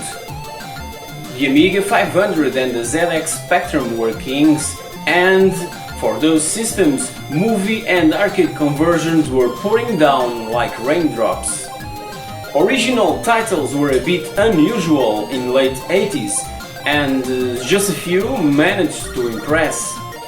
Rock and Roll was one of those original titles, and even today I consider it to be the best action puzzle game ever made. So, have you got the balls? Let's take a look! Developed and released in 1989 by Rainbow Arts, Rock and Roll was available for a bunch of systems, like the ZX Spectrum, the Amstrad CPC, Commodore 64, PC and Atari ST. You're looking at the Amiga version, which, besides the fabulous gameplay, features music composed by the great Chris Hulsbeck. In this action arcade puzzle game, there are 32 huge levels, plus one secret bonus level, divided across 7 continents, where we control a ball with the mouse, and the objective is to reach the exit in each one of them. But this apparently simple task can be sometimes really hard and stressful. Thankfully, the superb soundtrack keeps us tapping our foot on the floor, making every level an awesome and extremely joyful adventure. There's numerous objects scattered throughout each level that help or hinder our path to the exit. These take the form of ventilators, which blow the ball away, magnets which attract the ball, arrows which roll the ball in a specific direction, etc. Many objects can also drain your energy. If you lose too much energy, your ball will collapse. You must avoid some occasional gaps on the surface that shows a nice parallax scrolling effect with the background. If you roll into one of these gaps, you will be dead, unless you happen to possess a little parachute. Prepare yourself to open it up before you hit the bottom, and your ball will live to roll once again. Besides the useful parachutes, there are other essential items for you to pick up that will help you finish the level, like keys to open doors, armor for your ball, spikes to help you on ice, repair kits to fix gaps on the floor, and bombs to blow up obtrusive barriers and uncover previously hidden sections of the walkway. But before you can collect any of the useful items, you must have some money to pay for them. Coins are left lying around on each level, and if you search carefully, You'll also find valuable colored diamonds. The ball rolls around very realistically, and the programmers have got the inertia effect just right. Rock and Roll is one of the most brilliantly addictive games I've ever come across. Backed up by impressive graphics and a great soundtrack, Rock and Roll is a must for everyone who enjoys arcade puzzle games. This is it for this episode of the pixelthing. Hope you enjoyed it, and subscribing is a thing that will be extremely appreciated.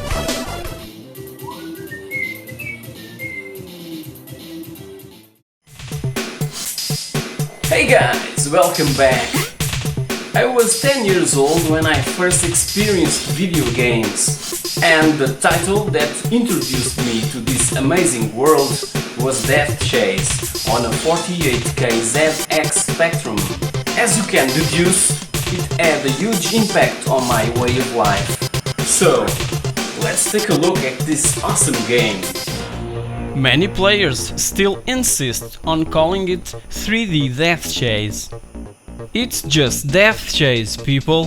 The 3D logo stamped on the cover was just to make it more appealing to buyers. Back in 1983, three-dimensional environments were something that was out of this world, and Deathchase was a true pioneer to bring 3D action into the ZX Spectrum. It was developed by Mervyn Estcourt and published by Micromaga in the UK and Ventamatic in Spain, and was an exclusive title for the Sinclair ZX81 and the ZX Spectrum 48K. As you might know, video games in the 80s were greatly inspired by the movie industry. I'm not talking about direct film conversions to home consoles and computers. Back in those days, even original games were based in what we saw in the big screen. In this particular case, Deathchase was certainly influenced by the futuristic bike chases from Return of the Jedi and Tron, two blockbuster movies that were really hot in 1983. In Deathchase, you're a mercenary patrolling night and day the vast landscape with your motorcycle, avoiding collisions with trees and eliminating other hostile bikers that survived the Great War. For bonus points, you must take down helicopters and tanks that appear on the horizon, and gladly, they're not armed. You're the only survivor that had access to infinite ammunition. Yeah, baby, just like a friend of mine would say, come get some. To advance to the next level, you only need to take down the other two riders, one blue and the other yellow. When you fire your guns, you can control the bullets just by steering the bike. It's kind of handy most of the time. When you take both riders down, you advance to a night version of the same level, and when you capture the other two, as I call them, Riders of the Night, you get a new daytime level with more trees to avoid, and so forth. The game is amazingly fast, and it only needs 16K of RAM to run. As incredible as it may sound, Deathchase is more addictive than most similar games made for today's hardware. You're only required to apply full throttle, turn left and right, and use the auto fire button option on the joystick to play this game. There's no complicated and stressful combination of keys to master. You only need to concentrate, and in an instant, you're transported to this huge forest, being almost hypnotized by this amazing landscape. We can practically smell the burned fuel and the morning dew. The only thing that is somewhat annoying is the sound of your motorbike. After a while, it becomes a bit unbearable. But there's always a solution for that. turn the volume a notch down, grab your smartphone and tune in to one retro gaming internet radio and you're good to go, blasting your way through the thick forests.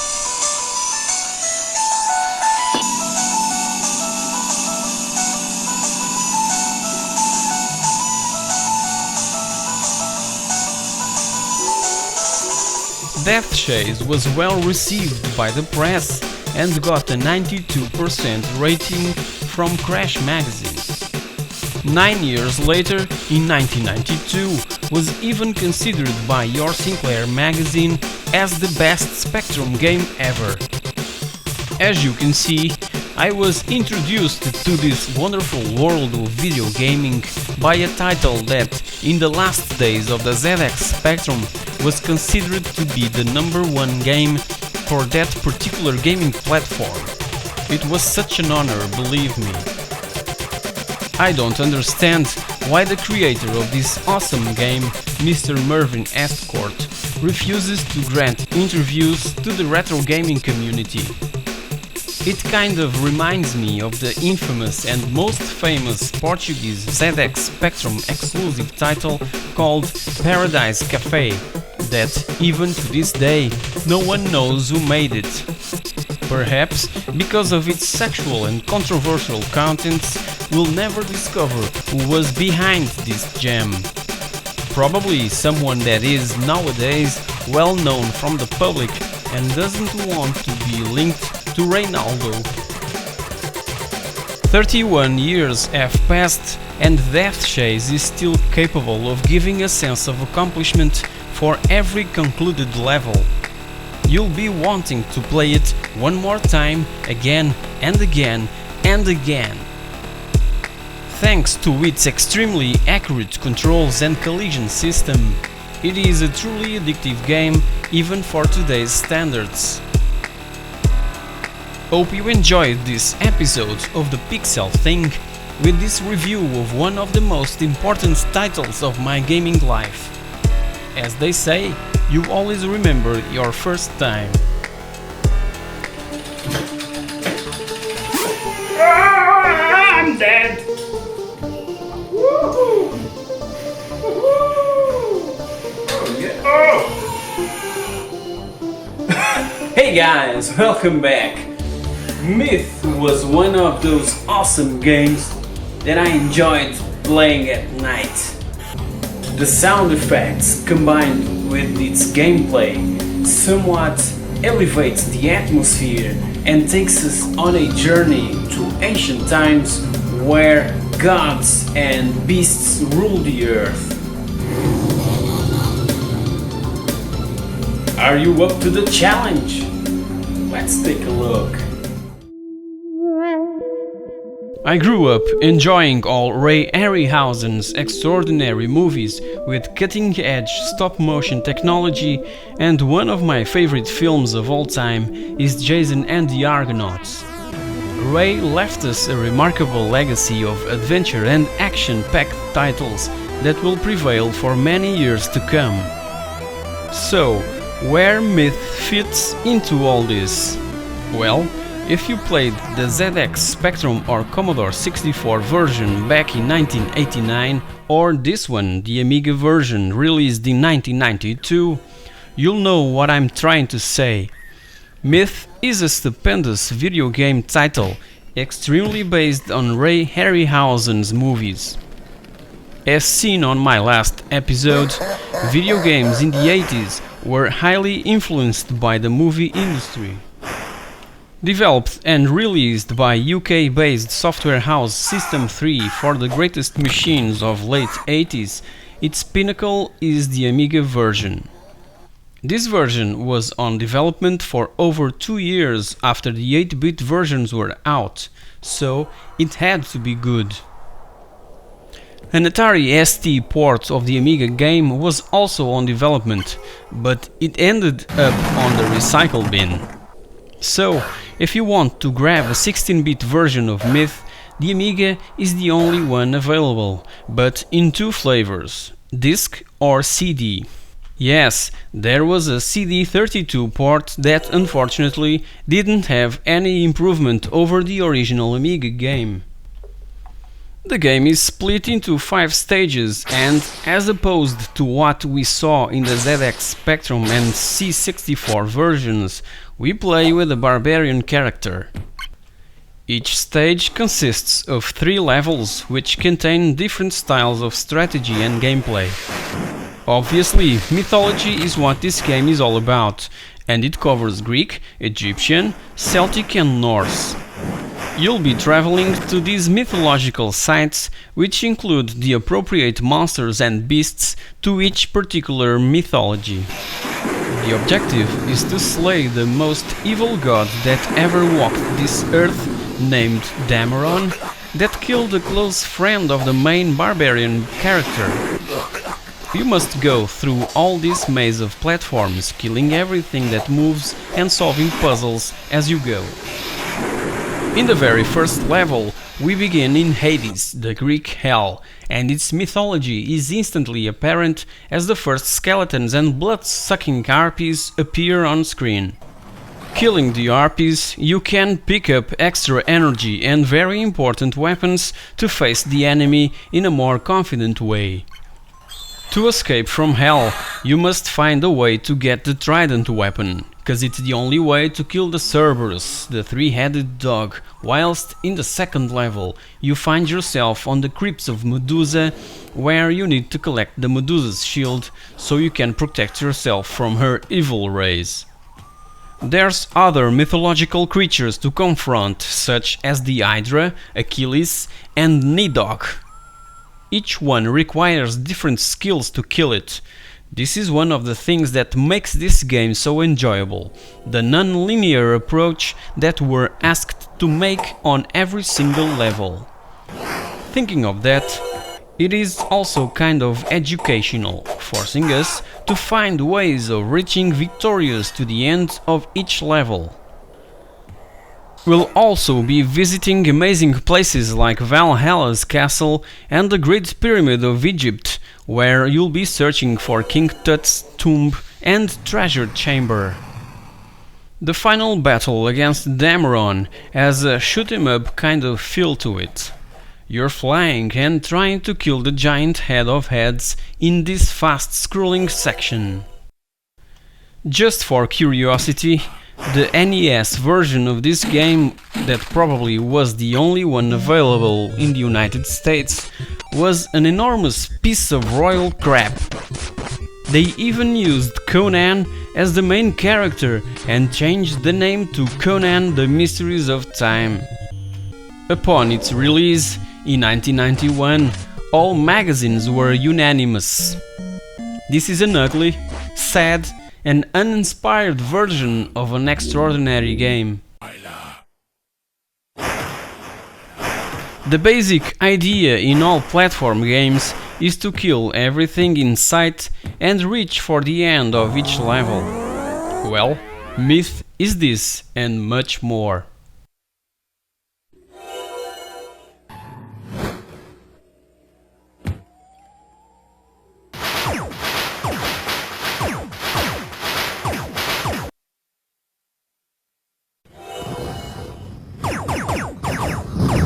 If platforming puzzle action is your thing, Myth is one of the best there is.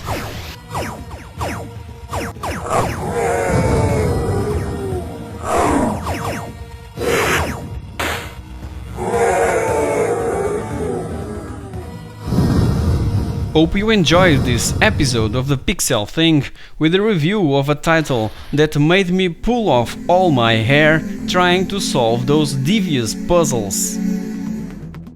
Hey guys! Welcome back. Hades, Realm of the Damned.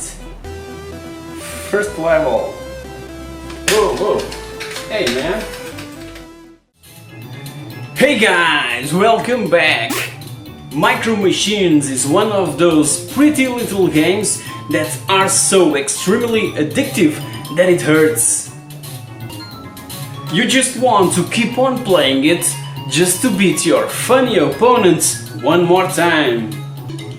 let's take a look at the very first title of the Micro Machines franchise. In 1991, Codemasters thought that it would be a great idea to publish a game based on those cute little cars from the Micro Machines Toys franchise, and they hit the spot right in the middle.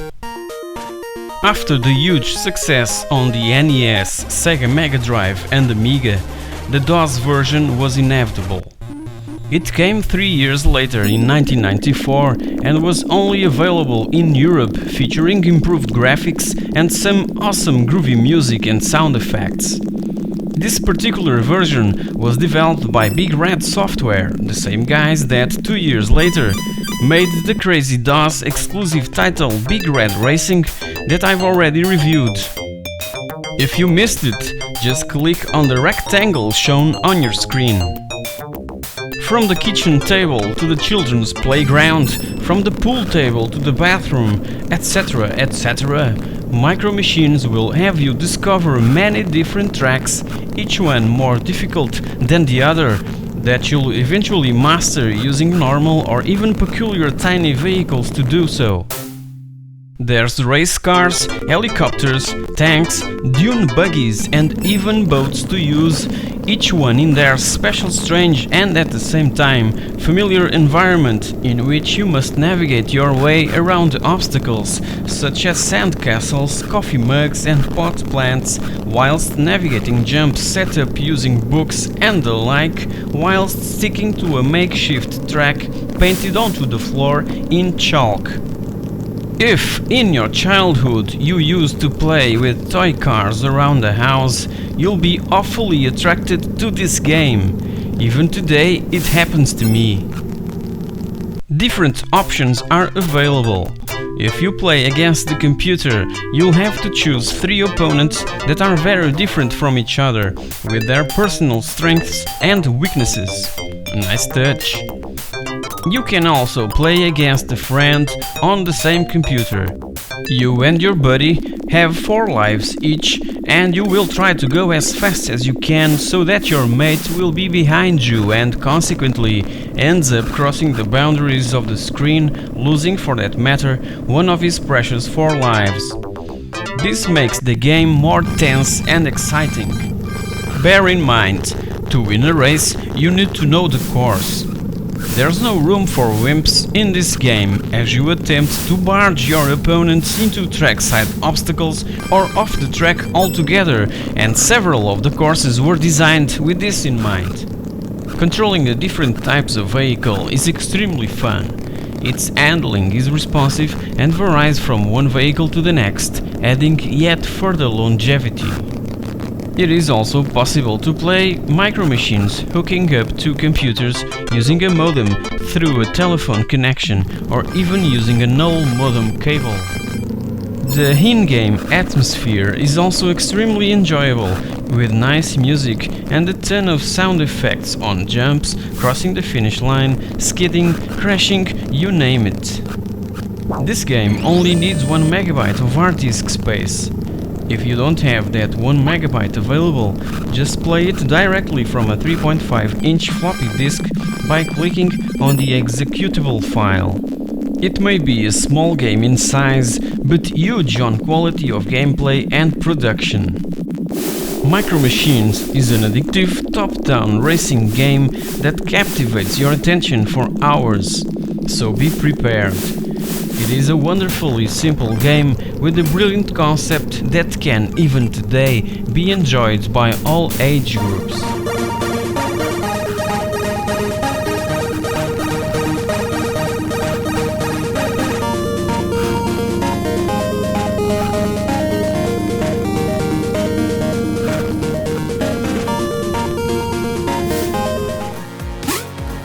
Hey guys! It's that time of the year. Hey guys! It's that time of the year. I just realized that I don't have a Halloween hat. Okay, moving on. The game I bring you this week was one of the scariest experiences I have ever gone through. Let's take a look. In 1986, I was just 11 years old when I saw for the first time the movie Alien from 1979 and played the Spectrum game soon after.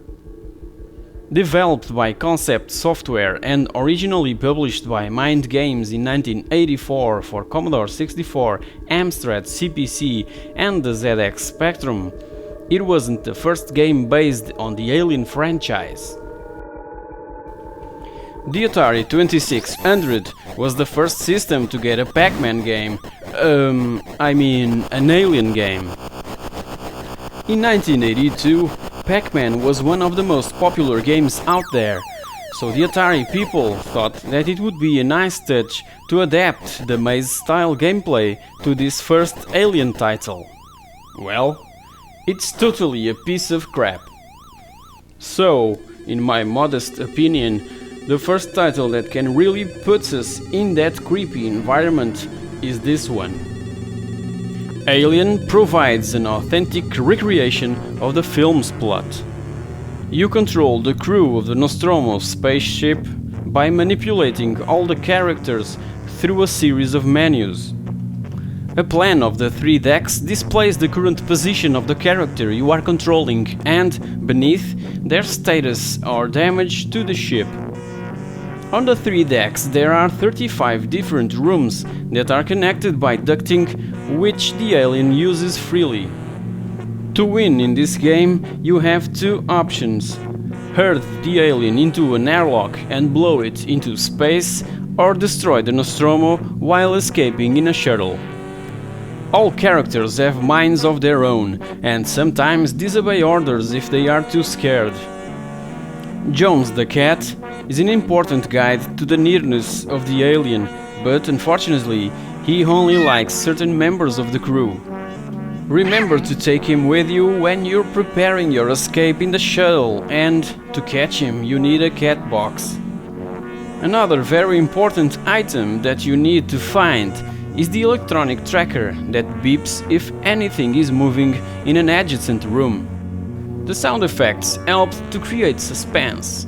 The fact that you cannot see where the alien is, but keep coming across evidence of its passage and hearing it move around adds to the atmosphere of groping around in the dark. Until the release of this faithful movie conversion, games licensed from films or TV have been marriages more of convenience than anything else. Games like The Fall Guy or Ghostbusters just concentrated on only 1 or 2 subject ideas from the movie, and even this last one was hailed as a masterpiece of thematic conversion. Thankfully, this is not the case with Alien. Alien the game was written by fans and it shows.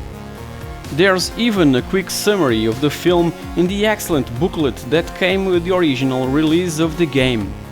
Even today, tension and suspense are very difficult properties to convey on a computer game. And back in 1984, the creators of this title succeeded in fully recreating this tense environment. Although the graphics are simple and the looks of the alien less than frightening, there is a tremendous tension in playing this game and needs extremely complex tactical decisions. When all you can hear are the sounds of the alien approaching, panic can easily set in.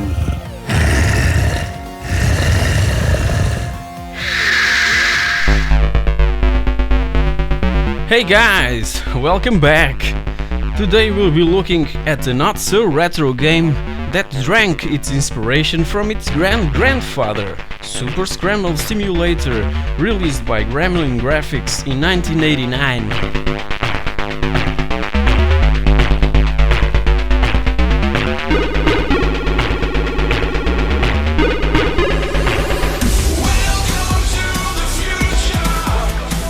Trials Fusion is a visually outstanding piece of work, and it's amazingly fun to blast our way through those huge trail sections filled with defying challenges.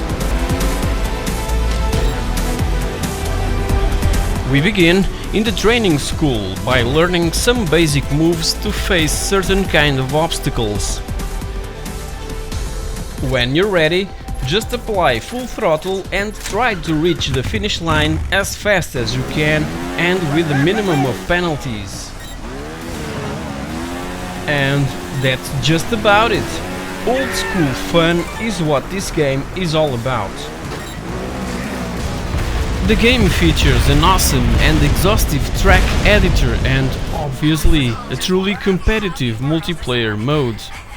You have at your disposal some tools for you to share your imagination with the online community. Personally, and as a retro gamer, I don't really appreciate this modern, fearsome online competition. I prefer the career mode. Mainly because my internet connection is rubbish.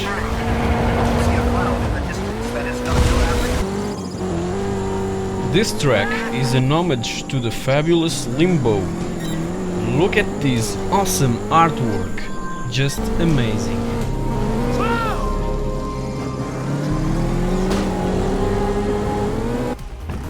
In certain places, you just need to take it slow in order to advance, maintaining just the right pace.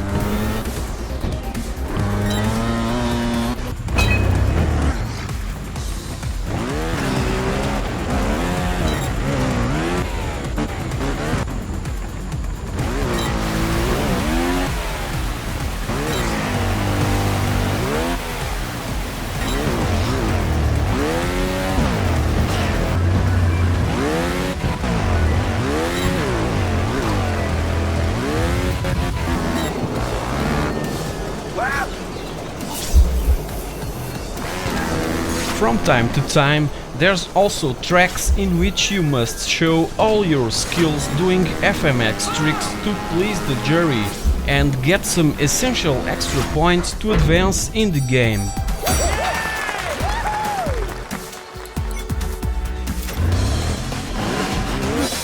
You will also come across some flat-out style bonus levels, where you're asked to toss the rider and flap your arms like an eagle. In others, you just need to go as far as you can without crashing. Super fun stuff.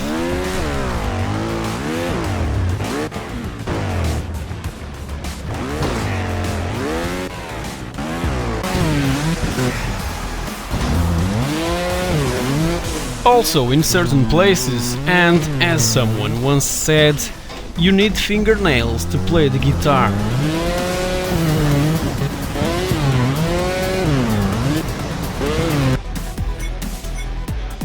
Recently, the game developers released extra tracks in the form of packs that you can purchase for around €5. Those packs are Riders of the Rustlands, Empire of the Sky, and Welcome to the Abyss.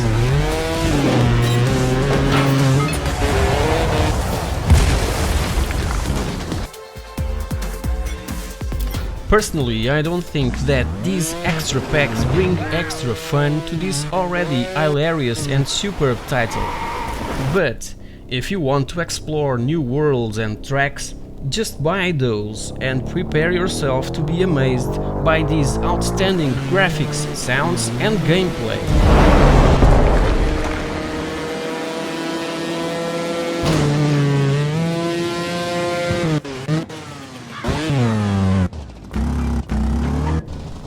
Trials Fusion will be, with no doubt, a future classic.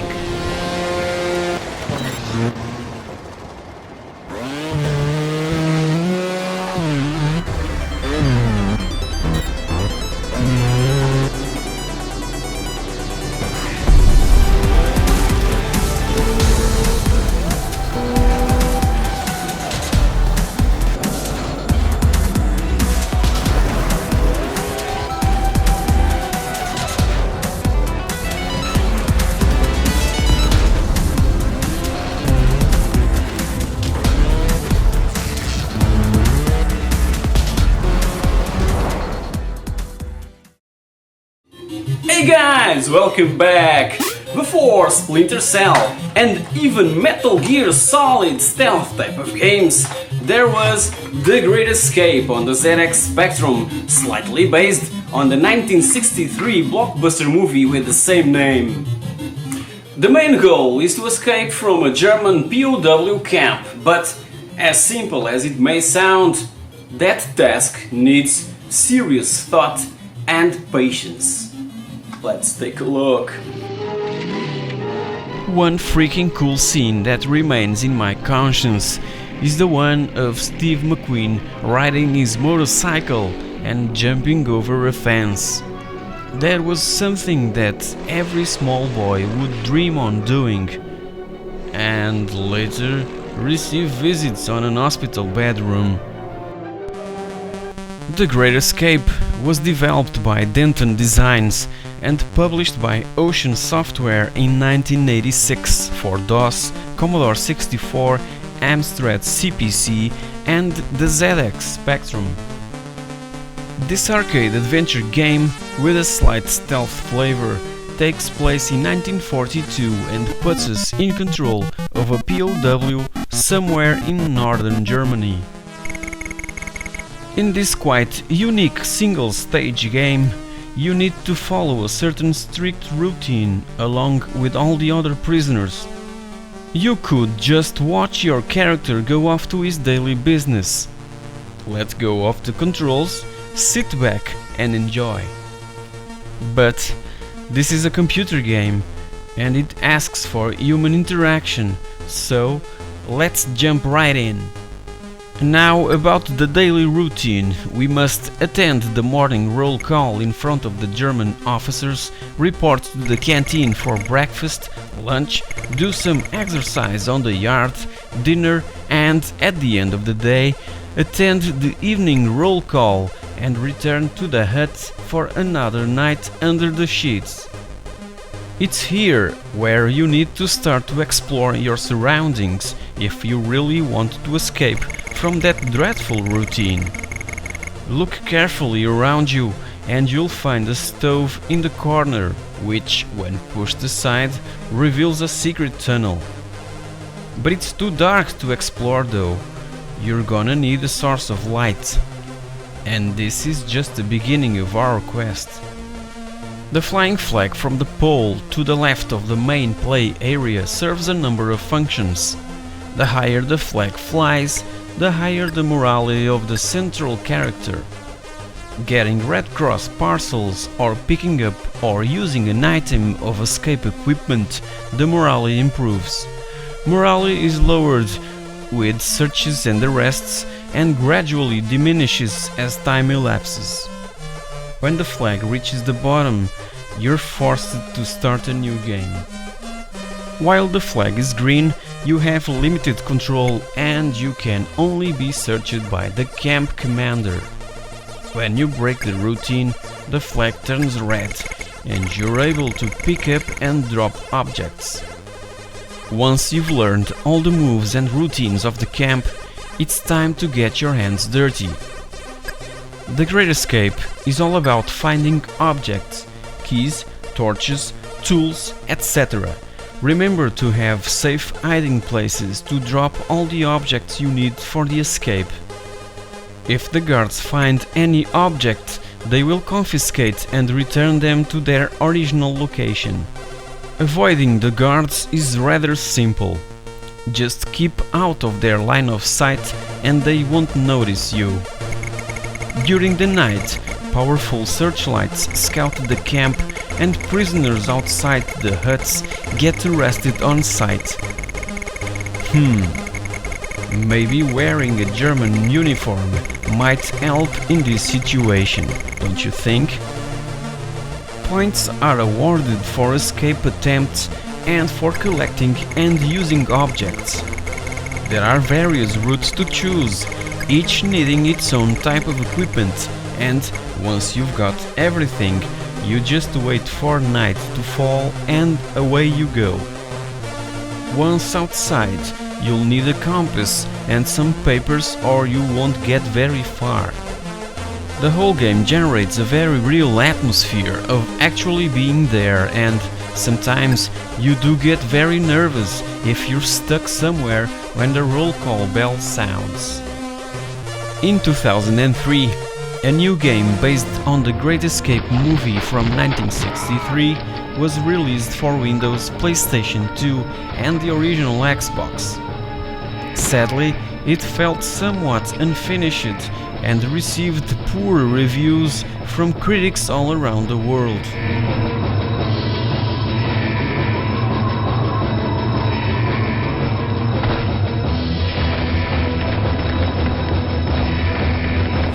This version of The Great Escape was considered one of the best games ever made for the ZX Spectrum.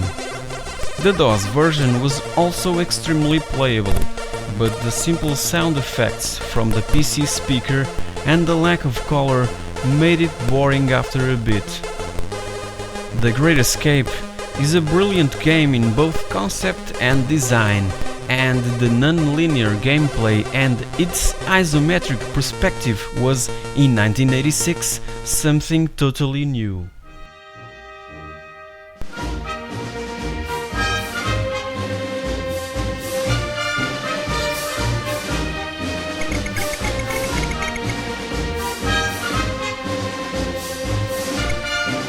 Hope you enjoyed this retro review of another great gem of the ZX Spectrum. Hey guys, welcome back!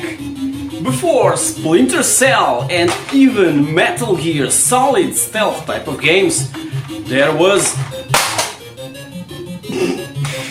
like Metal Jesus Rocks.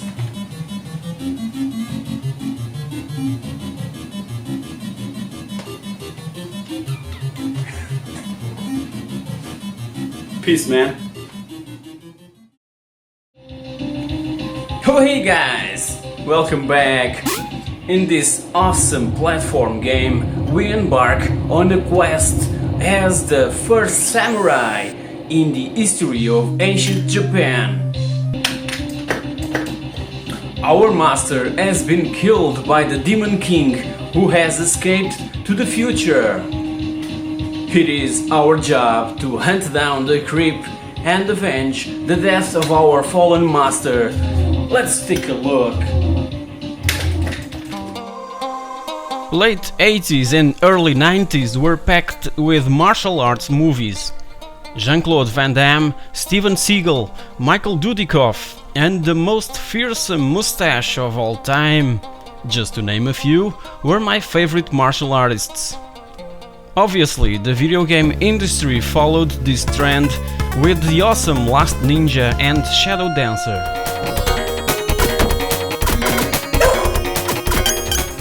The first samurai successfully brought to home consoles and computers of the time those flesh-cutting sword fights and mystique that Oriental culture always transpired. Originally developed in 1991 by Vivid Image for the Amiga, the first Samurai was so successful that the developers soon started working on other versions. Soon after, they ported the game for the Atari ST. In 1992 was available for Commodore 64 and DOS, and in 1993 the Super Nintendo version also saw the light of day. The game was programmed by Rafael Secco, the creator of extraordinary 8-bit titles for the Commodore 64 and the ZX Spectrum such as Stormlord and Cybernoid, and his work is noticed right away as the first images and sounds start to strike the player. So, what's the fuzz all about? Revenge.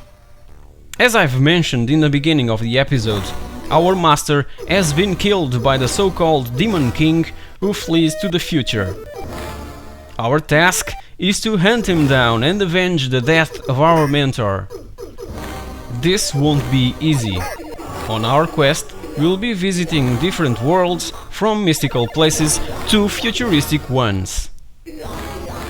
Besides kicking and punching, there are a bunch of weapons that you can use against the enemy, like axes and daggers, but your sword is your best friend in this game. It has some magical powers and is part of a clever energy system. It is displayed by the sword icon in the bottom right of the screen, and when you slay an enemy, it releases a glowing star which is absorbed by the main character, raising his own magical energy. When this energy is in its maximum, the sword will immediately be available for you to use. It is kind of an extension to the player's own energy, so instead of only one energy bar, you have two. This small detail levels the difficulty pretty damn well. Through these awesomely complex and nicely structured levels, you will encounter various types of creatures that are ready to slow you down. Those creatures can jump, run, fly and roll and won't stop until you're dead. Besides those and some annoying traps, you will also face a large variety of monsters that are hard as hell to put down to sleep. The arm icon in the bottom left of the screen displays your energy. When you suffer from attacks or traps, the energy icon slowly disappears. Keep an eye on it and through each level pick up the items that can restore your energy, like potions and food baskets. Scattered throughout the levels are also regeneration pots that work as checkpoints. A very important feature, so that when you fall in battle, you won't return to the beginning of the level. To use it, you need to crouch over the pot and the mystical energy accumulated during the level will then flow into that particular regeneration pot. Only one pot can be active at any one time, but you can reactivate the previously charged pot and so determine a new restart position. You even keep all the items you were carrying after you've been resurrected. How cool is that? When you have enough magical energy, you will be able to pick up other magical items. Those items can be used to overcome certain unpassable obstacles. Your master, just like Yoda in Star Wars, will appear from time to time to give you some hints on how to do it. This is a game that needs your constant attention. The enemies are constantly respawning, so you have to move your ass quickly and avoid stopping to smell the roses. Use and abuse the regeneration pots. This will be your best trick to advance in the game. To conclude, the Amiga and Super Nintendo versions of this awesome game are the ones you should try. The DOS version is also very good, but lacks that superb and cool parallax scrolling effect. The First Samurai is a fantastic side-scrolling action platformer with an amazing exotic atmosphere, graphics and sound. You really need to check it out. Believe me, you won't regret it.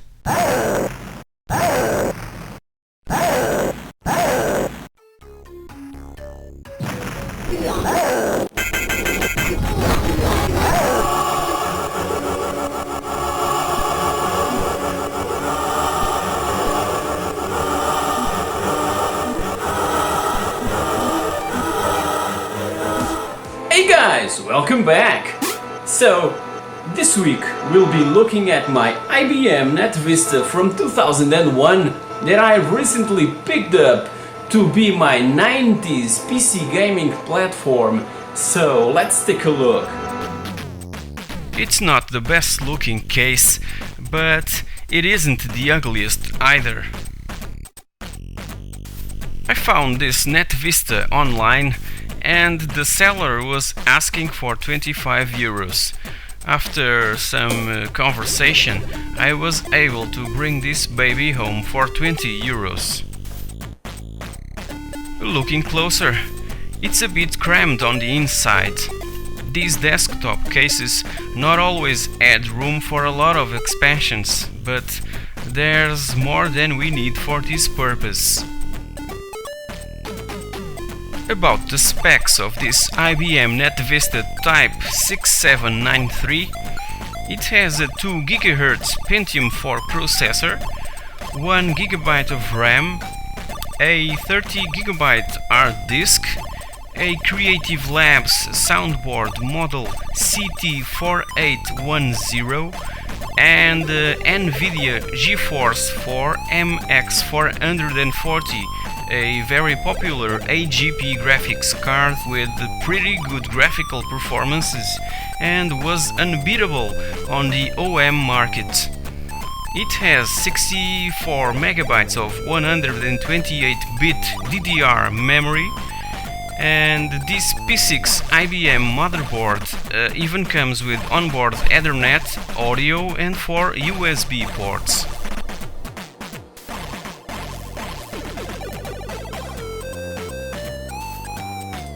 As for the operating system, I opted for the Windows Millennium Edition. The installation went flawlessly and it took about 20 minutes. Windows Millennium Edition is considered to be one of the worst OS ever released, but for now it works just fine. My only concern was to get the sound and graphics working, but Windows installed all the drivers for me.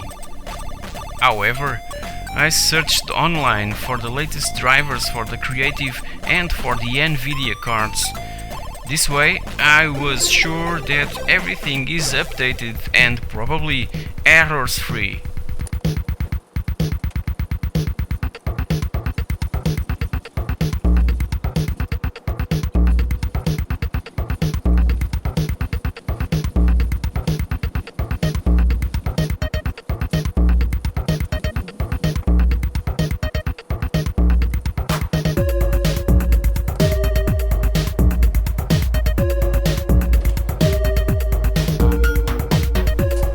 Now it's time to install some games and see if they work properly. Starting with Indiana Jones and the Infernal Machine, I went for its huge 800 MB install, something that took about 12 minutes.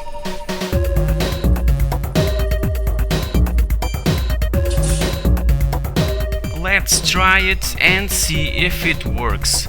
I remember that back in 1999 it was a demanding game, graphically speaking.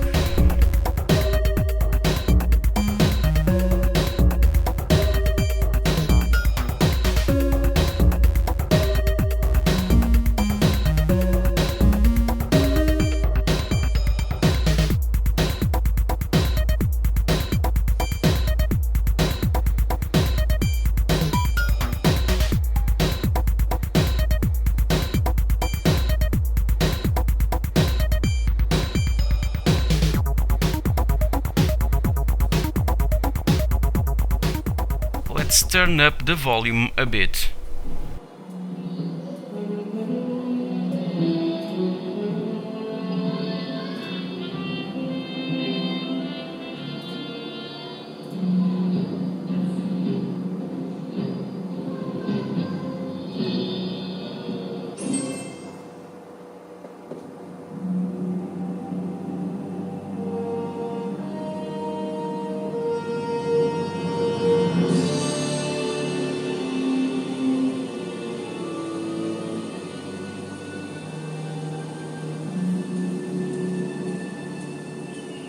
Time to go to work.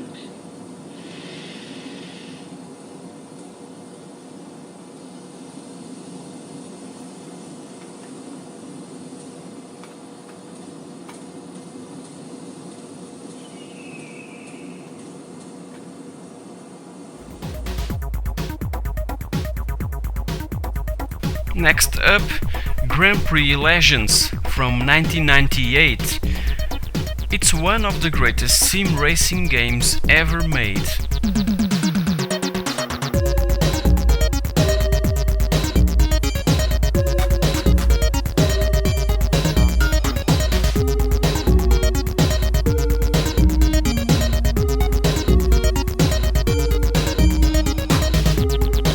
It seems that all is working just fine.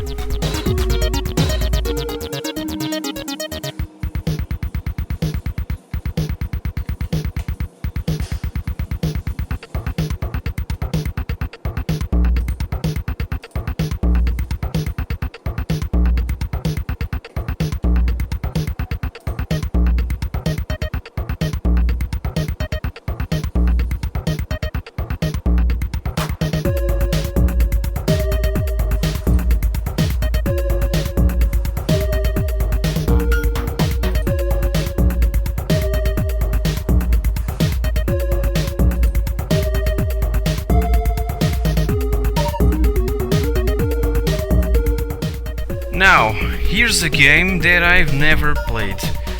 This is Alien Nations from Joe Wood. These guys were best known for their amazing rally trophy. Well, now that it's installed, I'll probably make a review in the near future. Mystery Life. Mystery Evolution. After all, the answer is so simple.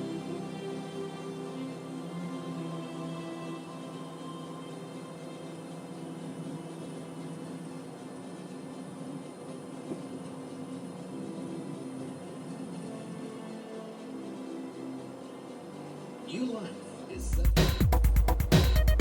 To finish this special video, let's try Motocross Madness 2 from 2000 and see if it has any problem.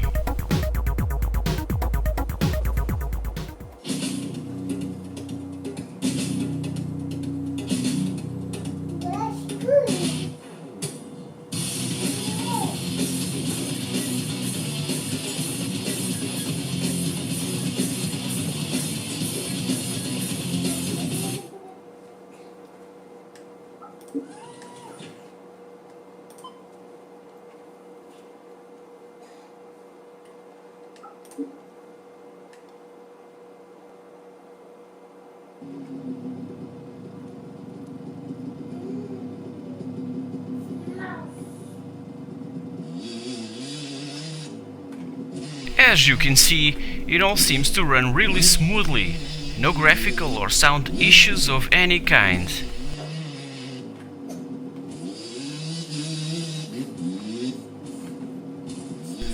So guys, here's my rig for those games from mid and late 90s and also early 2000s. Hey guys, welcome back! This week we'll be taking a glimpse at another great piece of programming awesomeness from the catacombs of Ocean Software. Mafia-related movies were extremely popular during the 80s due to the huge acceptance of the Godfather franchise. So, the Untouchables, based on a movie of the same name, takes us on a mission to capture Al Capone himself. Let's go get him!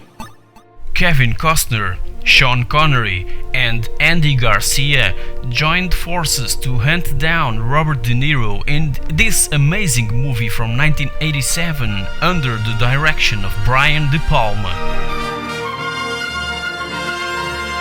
2 years later, Ocean Software, the masters in movie and arcade conversions, puts us through 6 levels of hoodlum hassling. The Untouchables are a special group of guys who have the power to do whatever is necessary to keep the civilians safe. So we'll be facing all sorts of bandits loyal to Al Capone's own law to oppress and threaten the innocents of Chicago. The game was available for Atari ST, Amiga, Amstrad CPC, MSX, DOS, NES and the Super NES, but the version that really stands out from the crowd was, besides the one for the ZX Spectrum, the Commodore 64, that obtained 96% in Zap64 magazine. If you liked the movie, the game is even better. The first level, a multi-directionally scrolling platform shoot-em-up type of thing, takes us to this warehouse which Capone's gang use as their base. We need to gather some evidence of their illicit activities.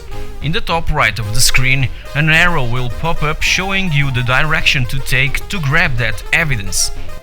In the process, pick up any extra ammunition and energy that you can find. All levels are taken from scenes from the movie, so in the next section we'll find ourselves rolling on the floor of this bridge at the US-Canadian border, where Capone's thugs attempt to illegally cross over a shipment of liquor. shoot the barrels till they explode, and when low on energy, change your untouchable, going to the far right or the far left by shooting the bottom right corner of the character icon that appears on screen. Next up, the alley level on our way to the train station, where we must stop Capone's accountant from leaving the country. We must get him and the evidence before the train leaves, but that's not gonna be easy, as the villains are waiting for us on every corner and will try to surprise us at every turn. Once again, you have the option to change character once in a defensive position against the wall. Finally, at the train station, we begin chasing this runaway baby, complete with pram, down a long flight of stairs while killing the thugs that try to get in the way. Avoid enemy fire and any obstructions, and, as well, we must also avoid shooting any innocent bystander. Run over the medical packs to restore your energy. When this baby is safe with his mother, we'll be faced with a hostage situation just like the one we saw in RoboCop. The accountant has been held by one of his own henchmen that threatens to shoot him in 10 seconds if you do not lay down your guns. In our first opportunity, we must take the thug down with a bullet through his skull. This is the only way to be sure that he releases the accountant. With all the evidence collected, Capone is finally in court for his own trial.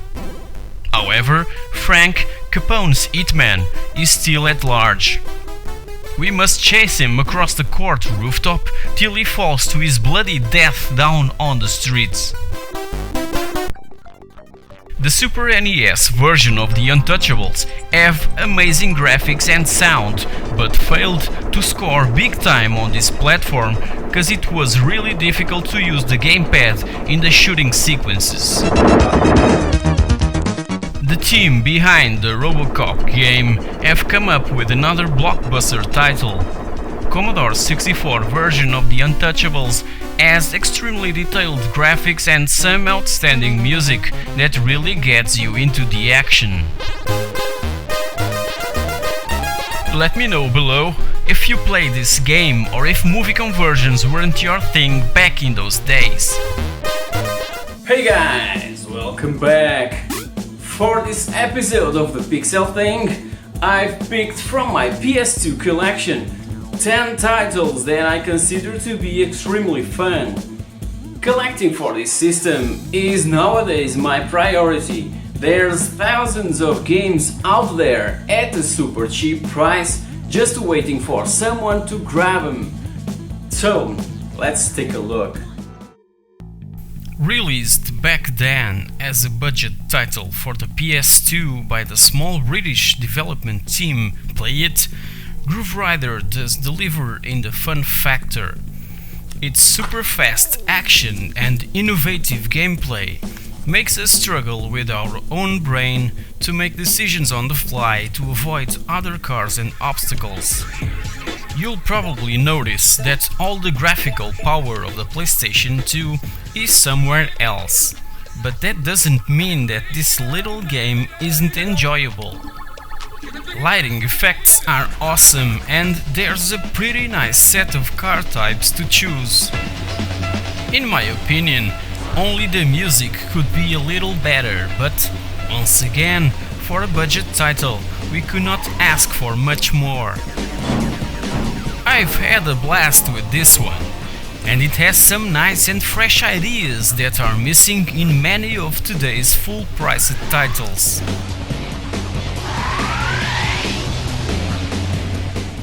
Released in 2001, this was LucasArts' first PS2 game, so that kind of makes it special and valuable, right? This game marks a substantial step up from almost every previous console Star Wars installments released before the PS2 came along. If you ask me. In Star Wars Starfighter, we take control of 3 starfighter pilots and several different spacecraft to help stop the invasion of Naboo. Let's get out of here. Missions are quite simple and show some lack of creativity from the programmers. You just either have to destroy stuff or protect stuff. That's it. But the action is highly frenetic and you'll be extremely occupied to think of something else. This title is somewhat of a spin-off of episode 1 that puts us in the pilot seat and brings to my memory those awesome early and mid-90s PC and Mac exclusives X-Wing, TIE Fighter and X-Wing vs TIE Fighter games. Starfighter is, with no doubt, one of the best Star Wars game ever released on a console. Sorry, no! Now it's your turn.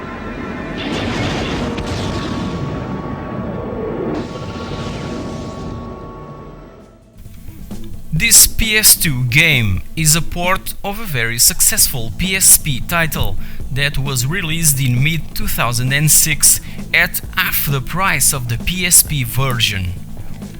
Liberty City is practically the same as the one we saw in Grand Theft Auto 3, but with much more incorporated elements like, for instance, motorcycles that we could only find first in GTA Vice City. Besides this, the camera movement is much better than the one present in GTA 3. The sad side of this title is that if we touch the water, we're instantly dead. Unfortunately, the character we play, Tony Cipriani, just can't swim or even climb. The gameplay area is far inferior than the one from its predecessor, GTA San Andreas, but the story is freaking amazing with some interesting plot twists and characters, and the dialogue is just marvelous. You won't regret playing this GTA title. It will offer at least 20 hours of gameplay and some awesome story plot, voice acting, sound effects and licensed music.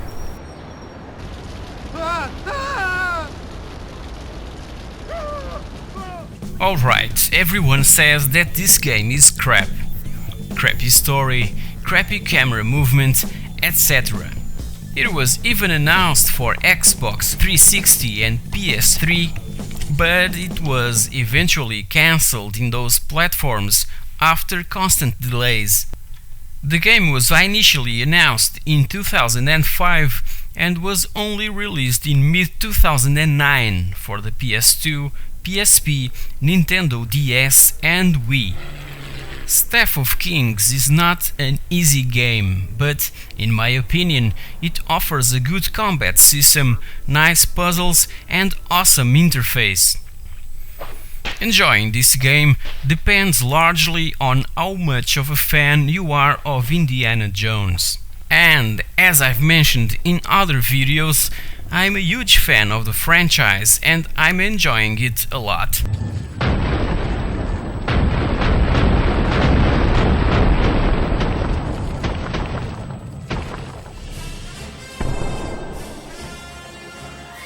That was close. This cyberpunk action-adventure game created by Core Design and released in 2001 by Eidos takes the player to this futuristic underworld filled with a crapload of puzzles to solve. With Project Eden, the creators of Tomb Raider tried to redefine the third-person action genre.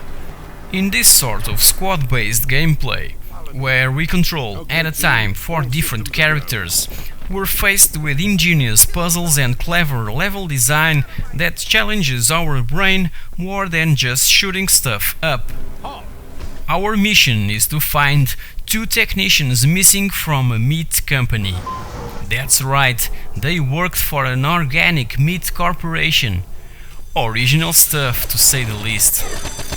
Our 4 operatives must infiltrate a dangerous local gang and face some mutant animals deep through the city limits.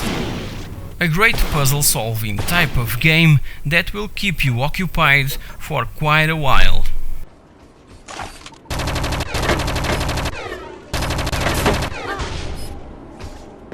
Carter better see this. I've recently reviewed for the PC the very first Micro Machines title originally released in 1991, and this one right here is a sort of comeback to that old jam, but in a PlayStation 2 environment, if you know what I mean. So this kind of remake of the original title brings some good memories from those glory days of DOS gaming, but with improved sounds and graphics. The mechanics are the same, but the drivers and vehicles are a bit improved. It's a nice addition to my PS2 collection, and it's also fun to play, but don't expect it to be this blockbuster title from this great franchise. Buy it only if you find it for a couple of bucks.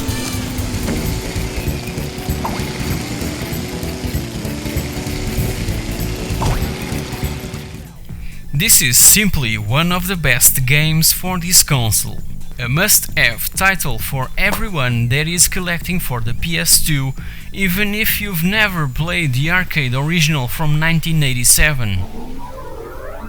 It was originally planned to be the last game in the series, but in 2007 IBM released R-Type Command for the PSP. But that doesn't matter. R-Type Final is an astonishing title with awesome little details that will blow your mind. For instance, depending on the difficulty setting chosen by the player right in the beginning of the game, different flight paths and playing experience is provided for each level. It's like if you're playing a different game all over again. R-Type Final has a huge selection of crafts to unlock and choose. There are exactly 101 ships to take out for a spin and to confront the Baido Empire. Prepare yourself to be amazed by its awesome environments and huge bosses in this tribute to one of the greatest shooting games of all time.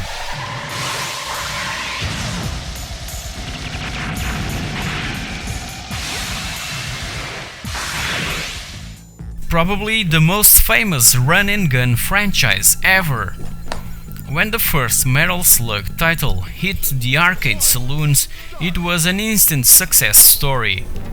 The animations, sounds, music and funny-looking characters were just right.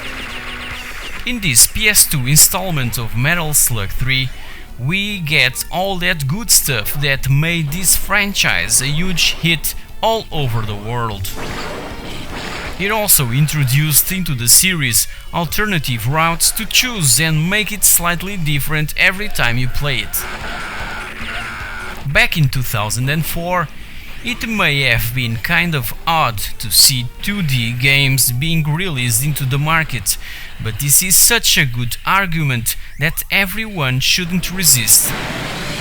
I believe that the console version of the Metal Slug 3 is even better than the arcade original. And bring a friend, cause this game is awfully hilarious played in cooperative mode. You're great. Once again, I've picked this European PS2 exclusive game for one of my videos. Why? Because it's a lot of fun. It's easy for everyone to pick a car and take it to those slippery and dusty surfaces. If you feel the need, there's a lot of driving aids to help you start your career as a rally driver. But the best experience comes from turning off all those options. The graphical environment in this WRC title is just gorgeous, and there's plenty of action during a stage that will probably distract your concentration and leave your co-driver angry for not listening to his place notes. Before advancing to the MotorStorm franchise on the PS3, the guys at Evolution Studios released in late 2005 this last PS2 driving game, and I believe it was a pretty nice farewell to the good old PlayStation 2. Again, this was not intended to be a hardcore rally game. It was meant to be fun, and it really is. But it's not just the fun factor the main player here. sound and graphical aspects were really well implemented. So enjoy it, and beware of those loose rocks falling down in front of your car, other drivers with their wrecked cars over the trackside, thick fog and smoke from a huge fire nearby, etc, etc.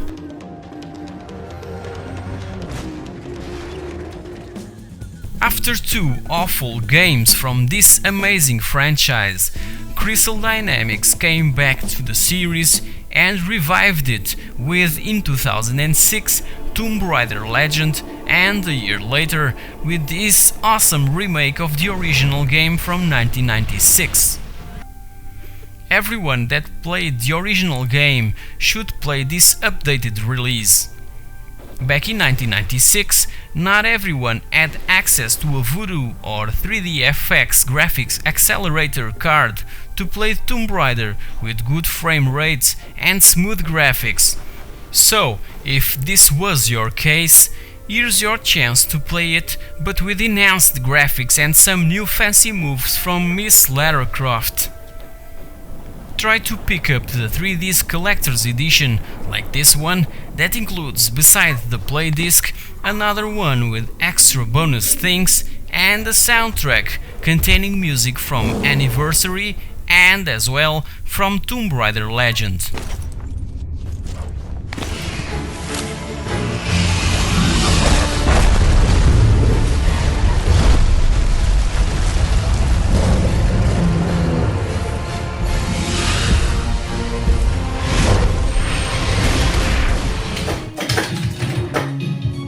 Hey guys, welcome back! Here's another great example of how in late 80s and early 90s the Amiga was simply the best machine to play video games. On the Amiga, makes it possible. WolfChild is a frenetic action platformer with 5 huge levels that contemplates us with astonishing graphics and inspiring music. Let's take a look, shall we? The year was 1992 when Core Design released another awesome title. This time around, the Atari ST was the chosen platform to develop another outstanding piece of software, but it's on the Amiga that this title really shines. I even consider it to be an hidden gem, cause every time I talk to my friends about it, no one really knows it. For the ones that never played WolfChild, well, you should. The game was created by Simon Phipps, the designer of Rick Dangerous, and best known for providing that hilarious scream of death. The audio department was in the good hands of Martin Iveson, renowned artist of the original Tomb Raider musical score. As said before, WolfChild was originally released for the Atari ST and the Amiga, and later ported to every single Sega machine, the Master System, Game Gear, Mega Drive Genesis, Sega CD, and also for the Super Nintendo, being this last one the only console version that you should play, mainly for its amazing parallax scrolling graphics and great music. Obviously inspired from comic book art, which Simon Phipps is a huge fan. The characters' animations, sprites and colorful background graphics are simply amazing. The game features a pretty nice intro where we get to know the reasons that made ERBE's vocalist Joey Tempest to submit himself to a biotechnological experiment that his father was working on before being kidnapped. The experiment gives our hero the ability to transform him into a wolf-human hybrid that has special attack techniques that may defeat the Chimera organization. The scientists' research was the main objective of the Chimera organization that aims to rule the world with their own breed of hybrid beings. But Joey Tempest is in the move and on its to slay down all of those nasty creatures and rescue his father. The action takes place over 5 amazing and beautifully designed multi-directional levels. In the first one, we're on this massive spaceship hovering over the clouds and taking down some stubborn bird-like bad guys. Second level is set in an Endor-style forest and we're faced against a horde of lizard beasts and nasty carnivorous plants. The third level is a sort of Aztec temple filled with insect warriors that we must kill in our way to Chimera's laboratories. And once there, we come across a mishmash of half-finished mutants and failed experiments which burst forth from their own incubator containers. Amazing stuff, to say the least. As we progress, power-up items are laying around just waiting to be picked up. These items will give us the ability to change into a sort of werewolf with some badass weaponry. Apart from the first level that functions as an appetizer to warm up the player, making us believe that we're this great undefeatable beast, all the others are quite long and maze-like, filled with platforms and nasty enemies in which we're invited to explore and search carefully for extra hidden pickups and bonuses, shortcuts and secret rooms that are scattered through this fabulous scenario, just waiting for us to discover. Obviously, in the end of each one, there's a nicely drawn boss that, in the Super Nintendo version, has pretty nice new and fancy animations when they appear on screen. So, to progress into the next level, we just need to hit them a several number of times in order for them to explode. The sheer speed at which things happen forces us to keep moving, making WolfChild a super fast-paced game.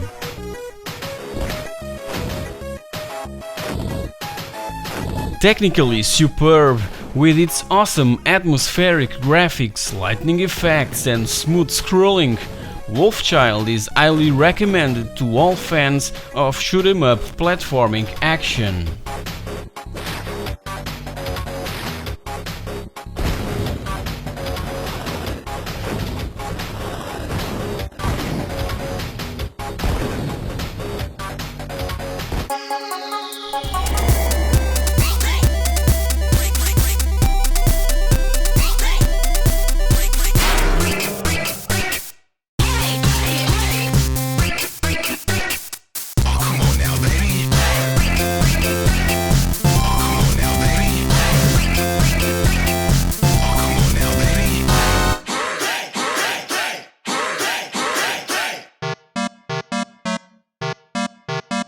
Hey guys, Merry Christmas! In this holiday season, playing arcade cooperative games is the best way to spend some of that precious time with the family. So, let's take a quick look at my family's top 10 arcade choices for this Christmas. Come on! In those days that all family is gathered, using MAME is a super fast way to play old jams and everyone will surely be involved. If you don't own a MAME arcade cabinet, do not worry. All these titles were out for every system out there. Let us start with Pank from 1989. It was developed by Capcom and also known as Buster Brothers and Pumping World. Personally, I prefer just Pank. It's an obvious two-player cooperative game where we must destroy those bouncing balloons that are threatening a bunch of known cities and landmarks.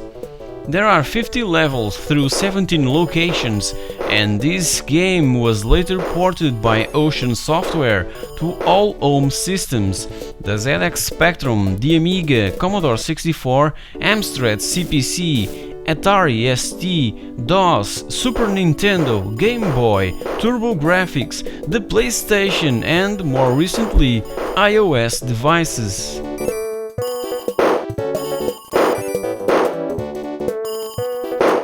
Tetris is another extraordinary title to play against friends. It's simply the world's best puzzle game ever made. It was developed in 1984 on Electronica 60 computer terminal by Alexei Pajitnov, a Russian artificial intelligence researcher, and was released on the arcades 4 years after. Everyone knows how addictive this game can be. It was a truly remarkable achievement and, obviously, was converted to every home console and computer and, as well, every single handheld. What an hilarious game this is! Joe and Mac Caveman Ninja was published and released by Data East in 1991 and tells the story of two cavemen who joined forces to battle those hostile prehistoric environments with the single objective of rescuing some pretty lovely cave girls who were kidnapped by a rival tribe. You have also to battle some astonishing bosses, like the T-Rex and the huge carnivorous plant. The game was later ported to the PC, Amiga, Super Nintendo, Game Boy and the Sega Mega Drive or Genesis if you prefer. This is one of my favorite puzzle games ever. Plotting is just an amazing and addictive game that, when you get the hang of it, you just can't stop. It was developed and published by Taito in 1989 and later ported to a crapload of home systems from the good hands of Ocean Software. It was also re-released in 2005 for the PS2, Xbox and the PC as part of the Taito Legends compilation. Another Taito legend was also a puzzle game entitled Puzznik. It was considered the 34th best game of all time for the Amiga. It's a tile-matching puzzle arcade game also released in 1989, and it's a turn-based or hot seat two-player game.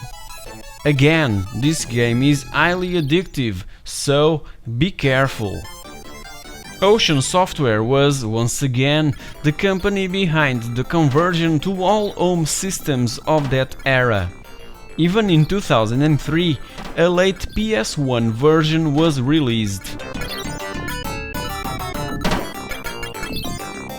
From Taito came another all-time classic, Bubble Bobble. This title, released in 1986, introduces the twin bubble dragons named Bub and Bob that are on a quest to rescue their girlfriends from the Cave of Monsters. This was one of the first game, or even the first one, to introduce multiple endings on a video game, depending on your own performance in-game. It was such a huge arcade success that was converted to almost every single home consoles and computers known to man, from the ZX Spectrum in 1989 to the Nintendo Wii U in 2014. Jumping right away to Snow Brothers, also known as Nick and Tom, it has a similar gameplay as the previous title Bubble Bobble. Developed by Taoplan and released by Capcom in 1990, Nick and Tom are two snowmen battling their way through dozens of stages, turning their enemies into snowballs. Then, you just need to roll them to eliminate the snowy bad guys and take some of their friends with them. There are also some bosses to take down every 10th level. Remember to pick all the power-ups you can find so that it turns our heroes faster and effective. Aside from the NES port that was made by Capcom and the one for the Genesis Mega Drive from TOPO with extra levels, all other home versions, the ZX Spectrum, Amiga, Atari ST, Commodore 64 and the Amstrad GX 4000 were developed by Ocean France, but at the end were not released by Ocean Software. The Amiga original master copy was found in 2006 and was eventually distributed online. Dynablaster, also known as Bomberman, was originally redeveloped in 1983 for the PC by Shinichi Nakamoto. It went on selling over 1 million of copies and eventually ended up on every machine there is. The arcade version appeared in 1991 by the hands of IBM Corporation under the license of Hudson Soft that were later acquired by Konami. This highly addictive strategic maze-based game was even released in 2014 for all iOS devices. The action takes place in the planet Bomber and we and our brother are on a mission to capture our ex-friend King Bomber that turned to the other side. Another great example of a truly addictive and fun game. As you might noticed, family-friendly games are Taito's middle name. This time around, we've picked Puzzle Bobble or Bust a Move as it was known in the US and Canada. Released in 1994 and since then converted to all home and portable systems on Earth, this game places us on the controls of a pointer machine that fires randomly generated colored bubbles up the screen. We need to combine identically colored bubbles in a group of 3 or more in order to clear them off the screen. This is, with no doubt, another awesome and successful family title. Finally, from Jaleco came in 1990 Rodland, another Bubble Bobble type of game. We control the fairies Tem and Rit on their quest to rescue their mother, and they are armed with their magic wand that we must use against the enemy. Instead of jumping, we can magically place ladders anywhere and, doing so, avoid being captured. It was later ported by the Sales Curve Limited to every home system available in early 90s, the ZX Spectrum, the Amiga, Commodore 64, Amstrad CPC, Atari ST, Game Boy and the NES. This last one was only released in Spain, Italy, the Netherlands and Japan, and the Amiga version was considered the 16th best game of all time on that particular platform. Recently, iOS devices also got a version of their own. And that's all for this episode of the pixelthing. If you enjoyed it, please subscribe. I cover a lot of those old gems from the past on different systems. Hey guys, welcome back! The new year is at our doorstep, such as the world's greatest off-road event. There were a few games that were able to recreate the Dakar. Let's take a look at the best. Every year, when the world's greatest off-road race is about to begin, nostalgia hits me in an unimaginable way. Back in the glorious Sinclair ZX Spectrum days, one of the most important games in my collection was Paris Dakar, developed and released by a Spanish company, Ziggurat, in 1988. When I finally got my hands on my brand new Spectrum Plus 2A, few were the games that worked. That caused me some frustration. never crossed my mind to return it for repair or replacement, such was the desire to play games. Maybe it needed just a slight adjustment on the head of the incorporated tape recorder. Slowly and gradually, I was able to play the many games that I already had in my collection, but the infamous Paris-Dakar game persisted in presenting that tape loading error demonic message.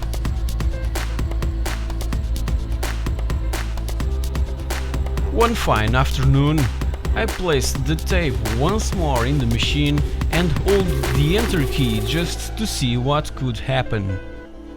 I couldn't believe my eyes. The game worked.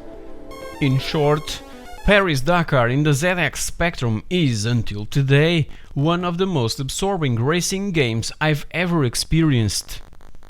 It unfolds in 3 stages: Europe, the deserts of Sahara and Tenere, bound for Dakar, being each step an incredible challenge. The roadbook had the correct directions to take: 5 kilometers to the north, 2 kilometers to the east, 15 kilometers to the south, etc. We must reset the partial kilometer counter after every change of direction to get it right. Much attention also to the level of water, state of the gearbox and the fuel tank. Along the way there are areas of supply and repair for us to stop, but even with all these precautions, reaching the checkered flag intact and well classified was almost impossible, but achievable. Every time the game is loaded, the circuits are randomly generated. This means that we could never know to which way was the first curve. In that time, this simple feature was enough to keep me hooked to my Spectrum, making its longevity almost endless. And even after a withdrawal, the mere label "Game Over" was not enough for the programmers from Ziggurat. Thus, when we press the quit key, a helicopter appears on the screen, picks up the pilot and disappears in the horizon. Simply brilliant. The game was also ported to the Amiga and DOS personal computers, but never grabbed as much attention as it did on the 8-bit machines, MSX, Amstrad CPC and, of course, the ZX Spectrum. A year later, in 1989, the arcade saloons received a 3D rally racing arcade game entitled Big Run, Jaleco's attempt to take down Sega's famous Outrun. There was also an Amiga and Atari ST port and, as well, a slightly newer version for the Super Famicom in 1991, but I believe that this last one was only released in Japan. In this game, we're granted access to a Porsche 959 and participate on this 6-stage Dakar race. The other opponent's cars that we can also find in Africa's natural terrain depicted in this game resembles the Peugeot 205 T16 and the well-known Mitsubishi Pajero. There's a little nice feature incorporated in the cabinet, a horn that we must sound when we're planning to overtake other cars. That way, they will allow you to pass. Otherwise, Gandalf appears and "You shall not pass!" Just joking. In 1990, there was a title for the Commodore Amiga and Atari ST named Paris-Dakar 1990. That the only nice thing to watch was this babe showing her nice attributes.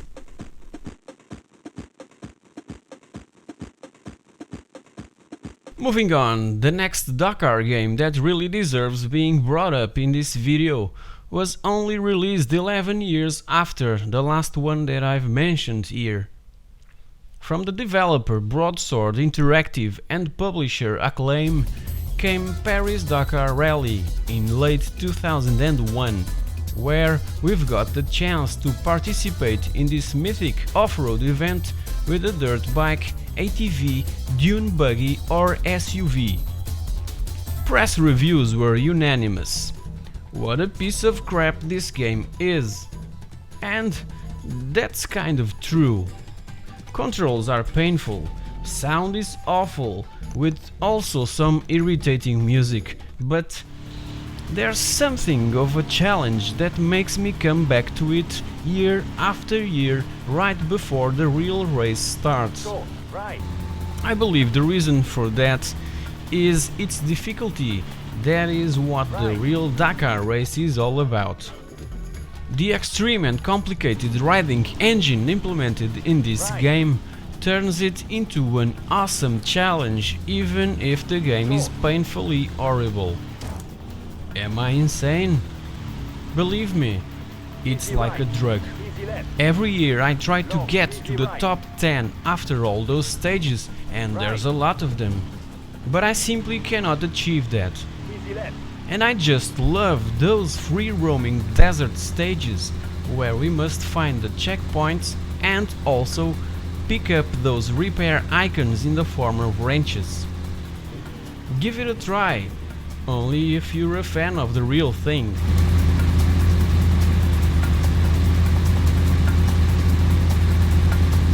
Two years later, in 2003, Acclaim decided to develop indoors and release another Dakar game. This sequel, named Dakar 2, and also subtitled as the world's ultimate rally in certain places of the globe, was a huge step up from its older brother. It has pretty nice graphics and music, but sound effects could be better. Another not so good feature is the fact that in one stage our co-driver is a girl and on another she changes her voice and sounds like a man. Isn't this kind of weird? Again, the desert free-roaming stuff is what makes this game so enjoyable. Those are beautifully designed and gameplay on these special stages are so freaking awesome, and we need to be extremely careful to avoid rocks, grass that hides nasty sandbanks, etc. Unfortunately, this good stuff ends really fast, cause stages are quite short in length and the clock is ticking.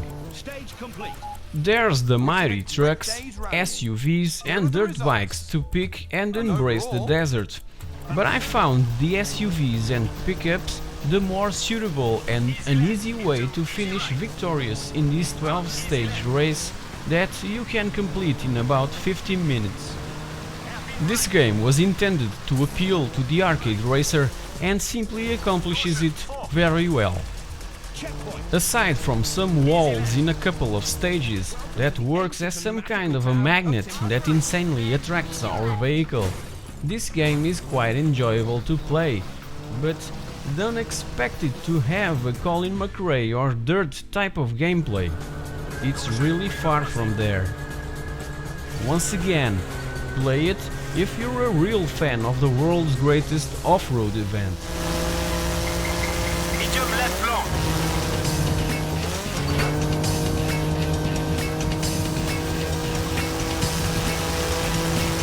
Stage complete. In 2005, French developer Asobo Studio was working on something big, Grand Rate Off-Road. But as part of the publishing deal with Codemasters, they ended up transforming the code to what we know today as Fuel. If you haven't watched my thoughts about it, just click on the rectangle. But if you're eager for some desert racing, you'll be much more satisfied with 2XL's Baja Edge of Control, only on Xbox 360 and PS3.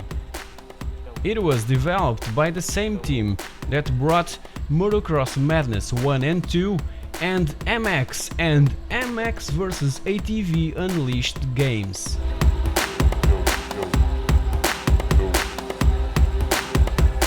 Hope you enjoyed this episode of the pixelthing, where we took a glimpse at the most relevant Dakar-related games that somewhat, since 1988, pleased the fans of this awesome off-road event.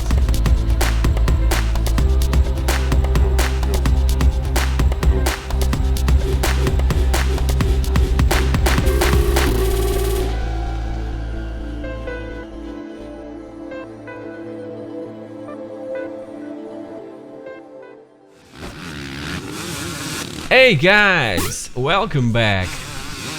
Following the worldwide success of Motocross Madness 1 and 2 exclusively on the PC and a few years later, in 2004, MX Unleashed for the original Xbox and PS2, Rainbow Studios brought us in 2005 MX vs ATV Unleashed. Firstly on the PS2 and Xbox, it eventually came out 1 year later in 2006 for the PC, but this time around with an awesome track editor. This will be my main focus in this video, cause all the other racing stuff is already covered all over the internet. The creators of this great title saw the overwhelming reception of both Motocross Madness games and the huge fan base created around them, and felt the urgent need to replicate that success on the PC all over again. To make it even more irresistible to the fans, Rainbow Studios decided to include on the same disc, and only on the PC version, a friendly track editor.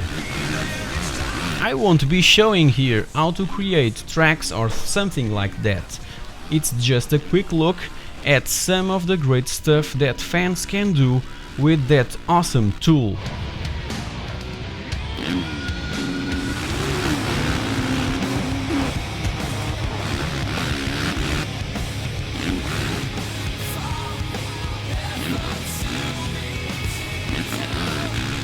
The game features an extensive single-player career that you can complete using motocross bikes and ATVs. There are also other types of unlockable vehicles available to take out for a spin, like for instance golf carts, monster trucks,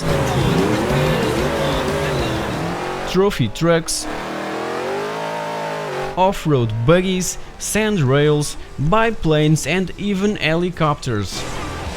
These last two types are extremely difficult to control, so I advise you to stick with the off-road stuff. It's so much fun.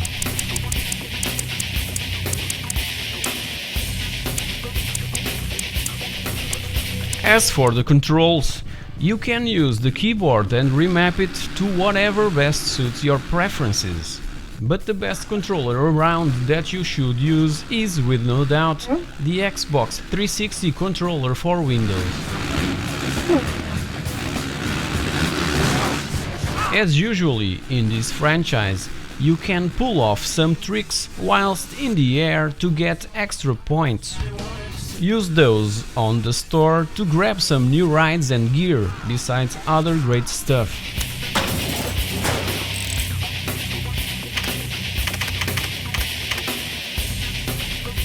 I simply hate stadium events, but love these outdoor nationals. It's here where all the fun begins. Those natural elevations and bumps are so damned enjoyable to ride. Remember to use the clutch at the start of the races and in those tight hairpin turns.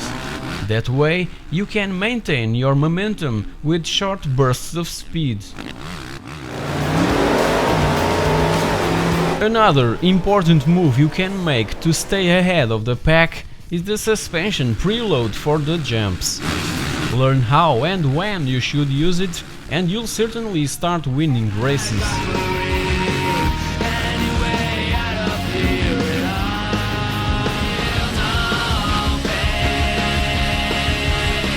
The soundtrack can be switched off, but there's some nice licensed music from, for example, Nickelback and Papa Roach that really fits into the action.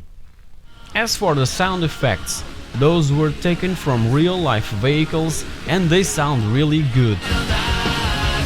But none of this is that relevant. what really matters are those hundreds or even thousands of user-made tracks. The main source for these files was, until recently, mcmfactory.com, that unfortunately closed its doors. Now, the only and relevant website that has all this good stuff for the MX vs ATV series, tracks, riding gear and bike skins is mxmaniacs.com. MX vs ATV Unleashed is also one hell of a good and enjoyable game to play with your friends over network, and with all these user-made tracks you'll be fighting for first place for quite a while. Graphics could be better, with mud and dust covering the bike, but the fun factor present in this game is huge and makes us forget those tiny little things.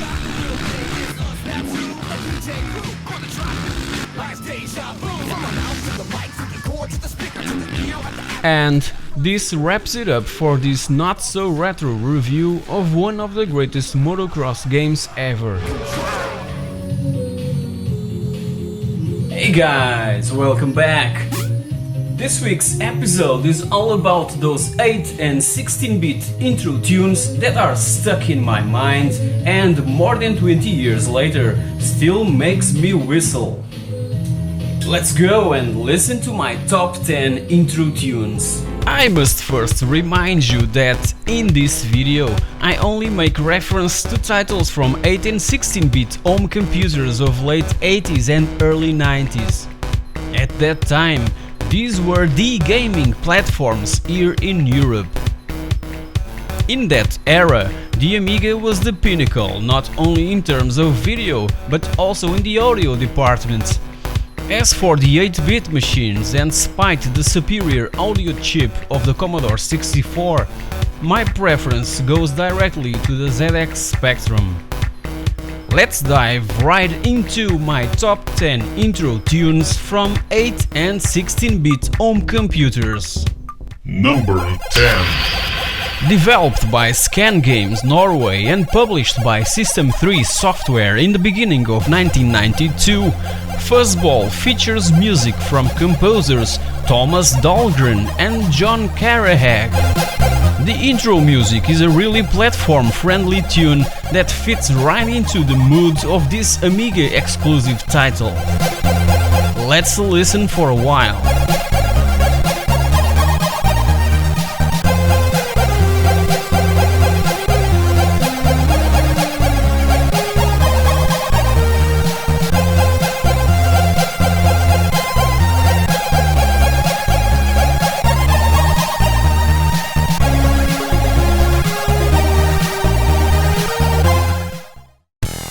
Number 9.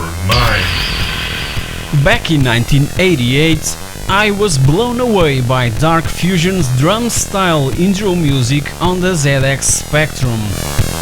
I recall questioning, is this even possible in such a limited machine? It is such an awesome intro tune that, most of the times, I just loaded the game only to listen to its music. By the way, the artist responsible for it is Ben Daglish, and the game was published by Gremlin Graphics.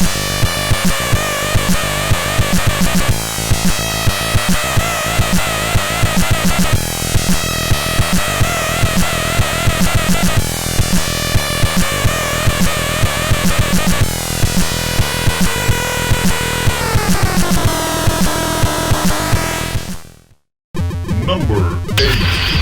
Based on the movie of the same name and obviously developed and published by Ocean Software in 1991, this intro tune was written by Matthew Cannon, also known for other great musical pieces of other astonishing movie conversions made by Ocean, like, for instance, Batman the Movie and RoboCop 2.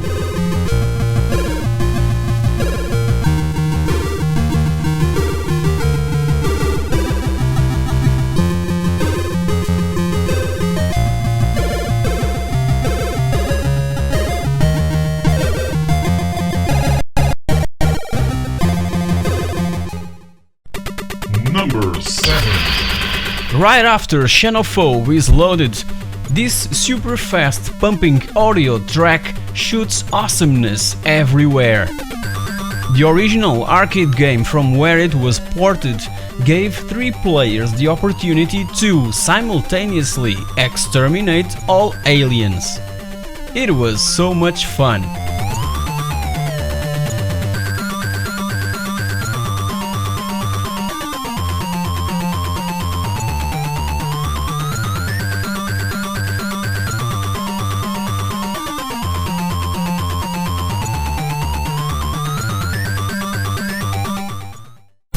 Number 6. From Spanish developer Creepsoft and publisher Dynamic Software came in 1989 this amazingly colorful arcade shoot 'em up that, in the ZX Spectrum version, were contemplated with this amazing tune from composer José Antonio Martín Tello right after the game is loaded.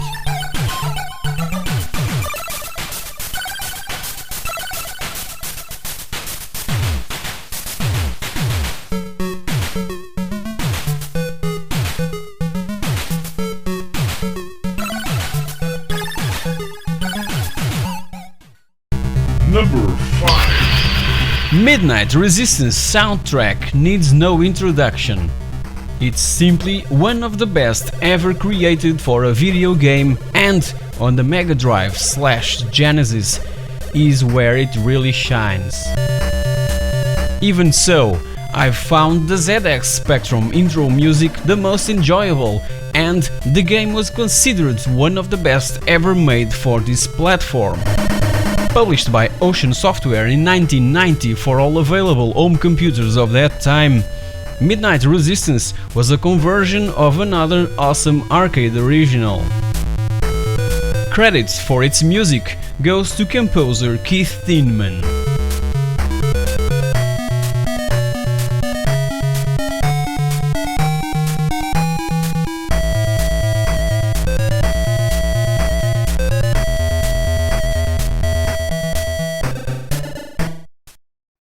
Number 4.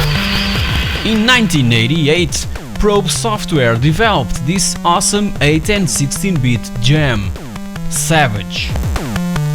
By that time, I was simply blown away when I first heard the intro music for this game, and I simply stood there, listening to it over and over again. David Whittaker, responsible for this great tune and for others like Shadow of the Beasts, was known as the composer with the largest amount of work in this area in late 80s.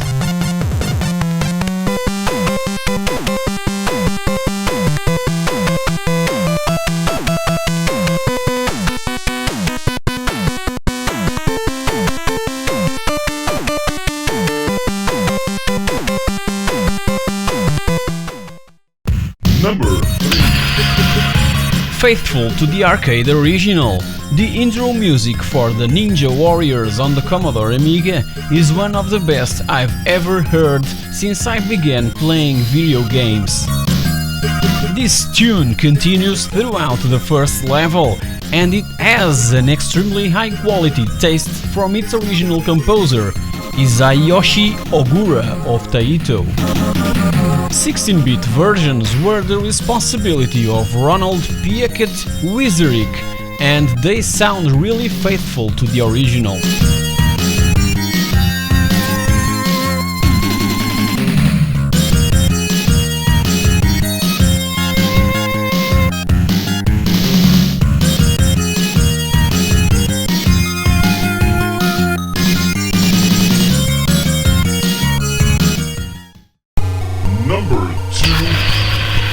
Written in 1989 by Dave Rogers, Stormlords 2 intro music is a really gorgeous tune and different from all other available at that time.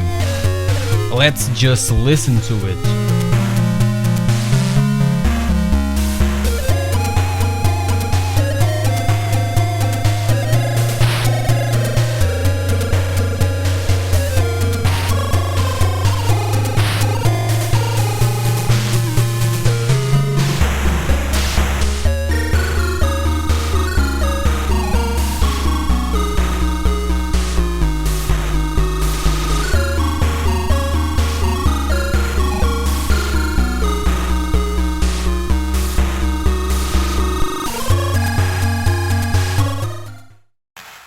number 1. Finally, my number 1 intro tune and number 1 video game soundtrack is from Turrican 2, The Final Fight, from award-winning composer Chris Hulsbeck. Released in 1991 by Rainbow Arts, the game is an audio-visual masterpiece and one of my top 10 titles of all time across all platforms.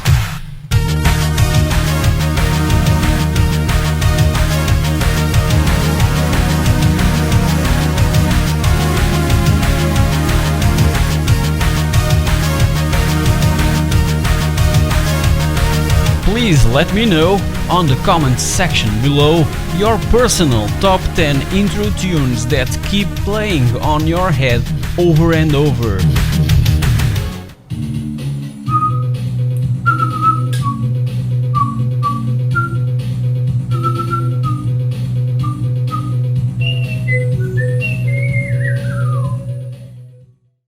Hey guys, welcome back!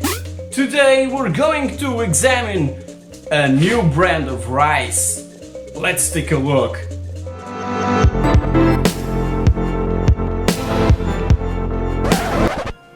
Hey guys, welcome. That other guy was just joking, okay?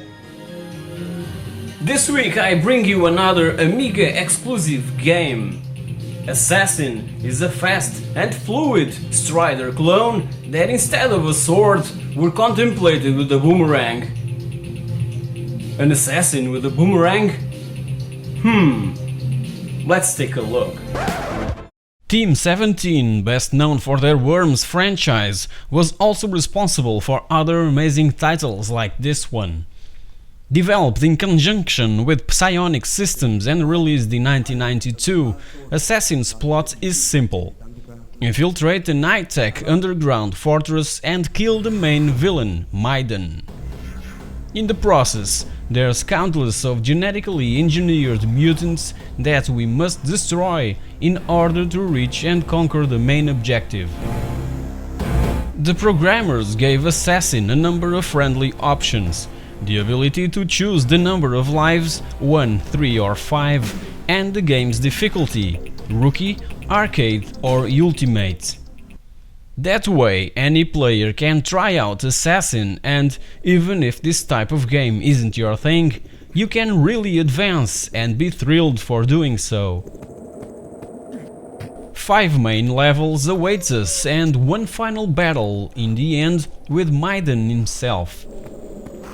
We start off being dropped in a forest that surrounds Maiden's fortress. In this area the enemies are quite easy to engage and take down, but as soon as you reach the construction zone, they will be alerted to your presence and tougher to kill. The third level is set in the missile control, where Maiden's personal security guards are literally waiting for you and power-ups and bonuses are really scarce around here.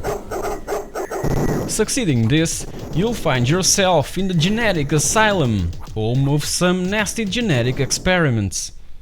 I advise you to get out of this hostile place quickly. Those nasties are really hard to beat. Finally, right before you're face to face with Maiden, a final test awaits us.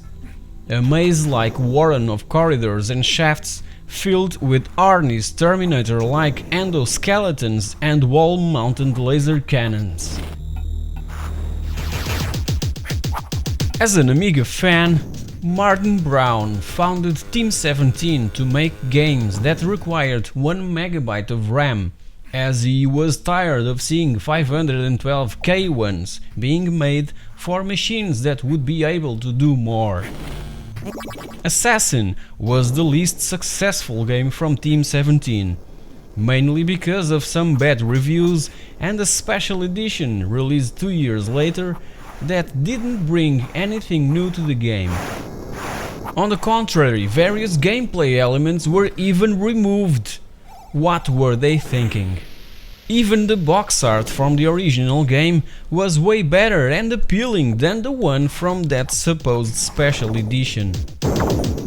Besides this, I think that this game deserved more recognition.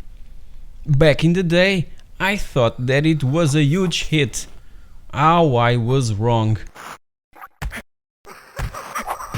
Being an Amiga exclusive, not all of you will be able to try it out, but you can always use an emulator for that purpose. Graphically enjoyable and extremely playable, Assassin has also the most impressive atmospheric sound effects in a video game from British composer Alistair Brimble, author of over 100 amazing tunes for the Amiga.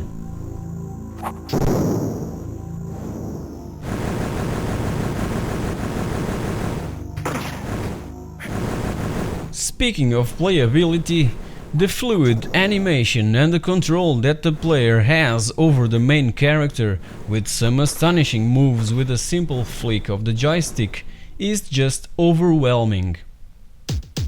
Assassin was one of those gems that Amiga users would brag and made the Atari ST owners explode in anger.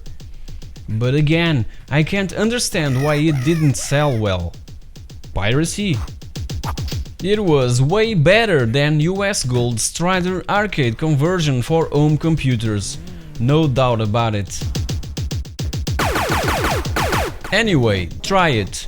It's an amazing title, and with those awesome sound effects, you'll be immersed in it for many hours.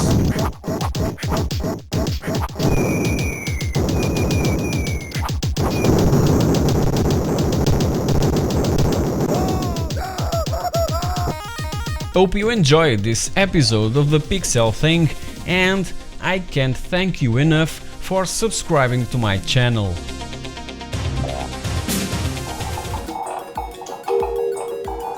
Hey guys, welcome back! A special date is approaching, Valentine's Day. So, this week I bring you a lovable episode with some of the cutest titles for you to play with your non-gamer loved one. Let's take a look. First of all, there's some rules that we need to somewhat respect. Buy a game with your significant other and avoid sequels. Prepare some snacks and other surprises. Be patient with your explanation of the controls and gameplay. Take lots of breaks to avoid getting too tired. Lose on purpose from time to time. If your loved one isn't enjoying it, you need to stop immediately. If you lose because of your partner, don't be mad, just laugh it out loud. So, here's my list, without any specific order, of awesome games for Valentine's Day. Starting with LEGO series of games. All of us have grown up playing with those Lego blocks that have that amazing feeling of transporting our mind to this alternative reality. Boys and girls, we all are familiar with those cute little characters that are around since 1949. I used to play with these way before I placed my hands on my first video game. LEGO games are available for a handful of platforms: PS2, PS3, PS4, PSP, Vita, Xbox, Xbox 360, Xbox One, PC, Nintendo DS, 3DS, Game Boy Advance, GameCube, Wii, Wii U, and this is one awesome way to spend Valentine's Day.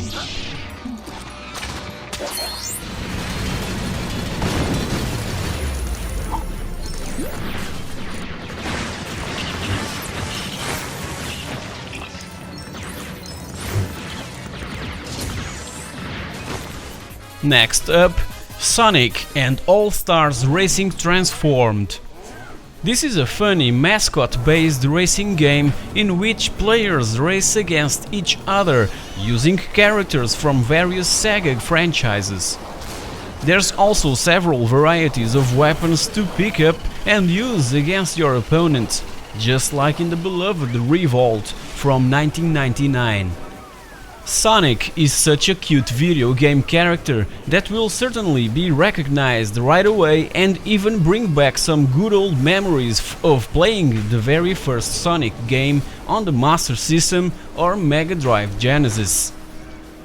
Sonic and All-Stars Racing Transformed is available for PS3, PS Vita, Xbox 360, Wii U, DS, PC and Android and iOS portable devices.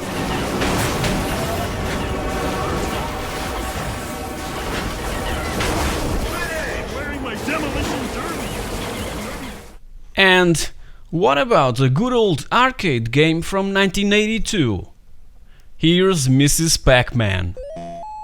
If you have an arcade cabinet in your home, this is one good way to spend some time with your loved one. There's hundreds of co-op games that you could play with your soulmate. Imagine how hard it is to choose just one. Because of that, I've chosen Mrs. Pac-Man. That way, you'll be letting your significant other play and you'll just stay there, watching and be thrilled for getting in return some smiles and laughter.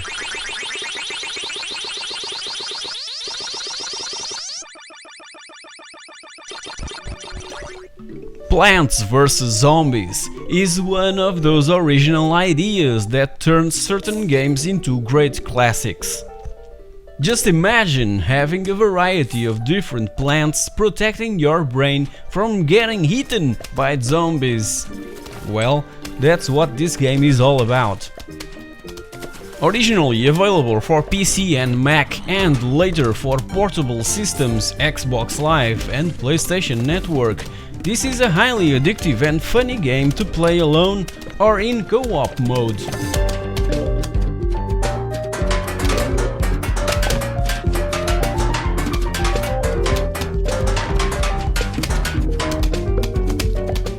Faz is such a beautiful indie puzzle platform game that utilizes pixelated art style with plenty of references to other classics of video gaming like, for instance, The Legend of Zelda, Tetris and Super Mario Bros. Available for download since 2012 for Xbox 360, PC, Mac, Linux, PS3, PS4 and Vita, this kind of unique two-dimensional puzzle platform game set in a three-dimensional world is so amazingly beautiful that you and your partner will find yourselves stopping to smell the roses for countless times.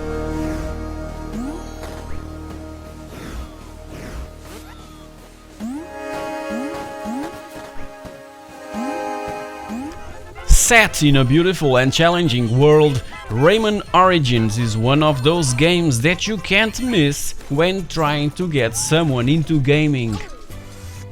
Released for the PC, Mac, PS3, Xbox 360, Wii, 3DS and PS Vita in 2011, this amazingly colorful side-scrolling platformer is playable with up to 4 local players, but for Valentine's Day, 2 players is enough. Don't you agree with me?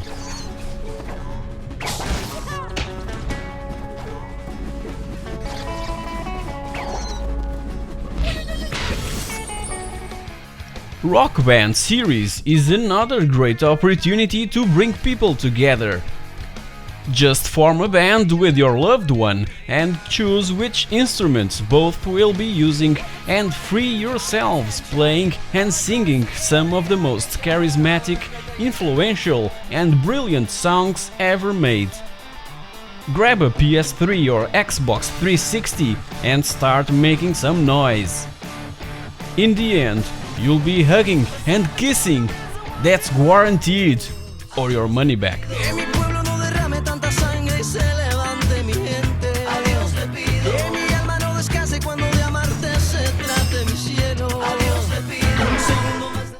Another cute and awesome little puzzle game ideal to play with friends and, above all, super special friends is Critter Crunch.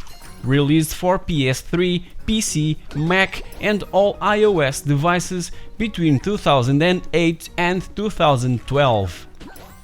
The concept is quite simple. Control this furry creature named Biggs, and with his long tongue we must clear each screen, launching smaller critters into the mouths of larger ones, filling them up. By doing this, you'll be helping the continuous flow of the food chain. Ah, such a cute game, with the regurgitation scenes and all.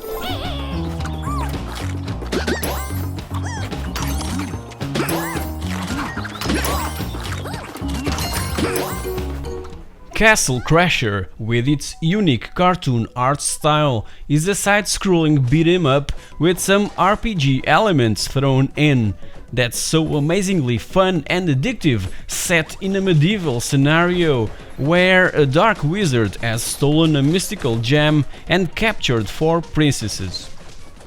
Stories like these, of knights in shining armors and damsels in distress, are always welcome in such an important date as Valentine's Day. You and your partner will be for hours fighting these hordes of funny-looking enemies just to breach the castle and save the day. It's available for Xbox 360, PS3, PC and Mac.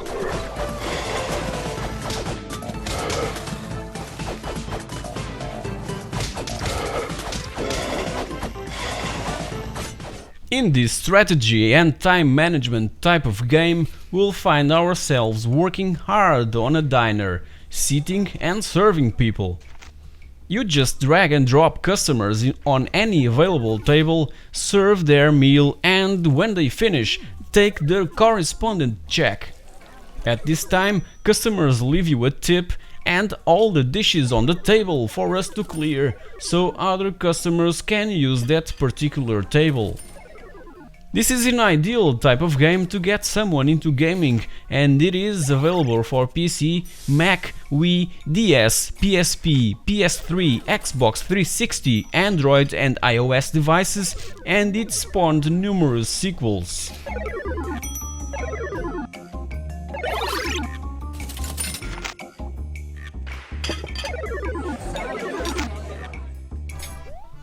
I couldn't end this video without pointing a Mario game. So my favorite is the new Super Mario Bros. For Wii. It's a highly addictive, super colorful game that needs absolutely no introduction. This little gem sold over 10 million copies and was considered the fast-selling single-system game ever made. That's one hell of an accomplishment. Just fantastic. And this game is enjoyed by all genders, from youngsters to senior folks. So once again, you won't miss with this one. Your soulmate will certainly fall into your arms, just begging for one more go. Is this what you really want to do on Valentine's Day?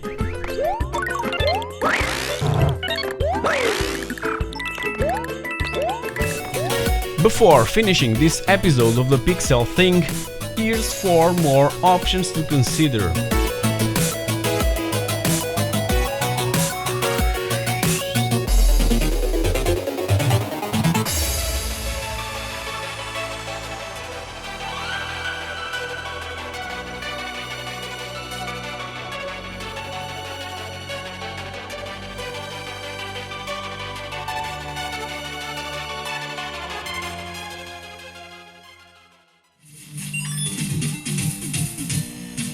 Hey guys, welcome back! You may probably know that even today homebrews for the ZX Spectrum are being released, and you may also know that recently a highly anticipated Castlevania title has just been made available by its creators. Let's take a look! Just take a good look at this awesome piece of pixel art. Isn't that gorgeous? This particular loading screen was inspired by the North American NES box art of the very first game released in 1986. Back in the day, Konami should have released the ZX Spectrum version of the amazing and timeless Castlevania. They've completely missed the chance. So, the homebrew Russian developer Rewind has just made available Castlevania's Spectral Interlude. Stories like these are what made the ZX Spectrum so popular in early 80s. Back then, all youngsters were creating their own games in their own bedrooms. Castlevania Spectral Interlude was intended to be a port of the second installment of the game, subtitled Simon's Quest and released for the NES in 1987. But it turned out being a totally new game and exclusive for the ZX Spectrum. If you're a fan of the franchise and never had the opportunity to play around with the ZX Spectrum, here's your chance. The story of this totally new and exclusive game is centered on the disappearance of Belmont from later Castlevania games.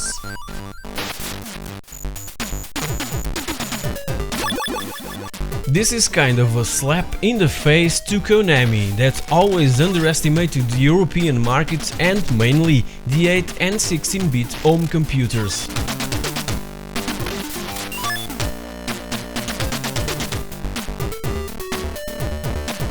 So, what's the main features on this new Castlevania independent title? Once loaded, the very first thing to point out is the extreme high quality music that simply blown my mind away.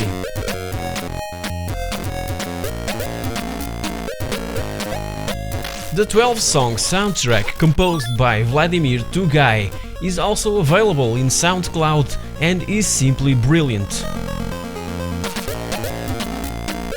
The graphics by Alexei Golubtsov are also high-quality stuff with more than 150 colorful game screens, including hidden rooms, and let's not forget the coder behind this project, Alexander Odutov.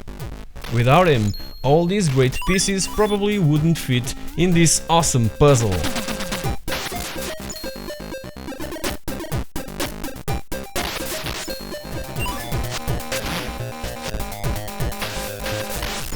A 2D action platformer with exploration, backtracking and RPG elements, and I invite you all to try it out and beat this monster.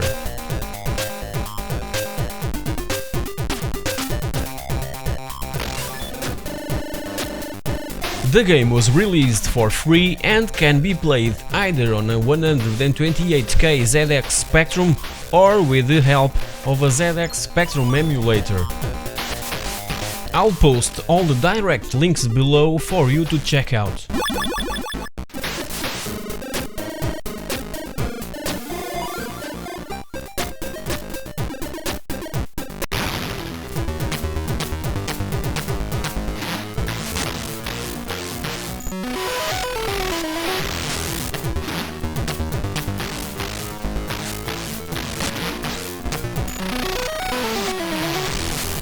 Homebrews are becoming very popular and an awesome way to dust off our old hardware.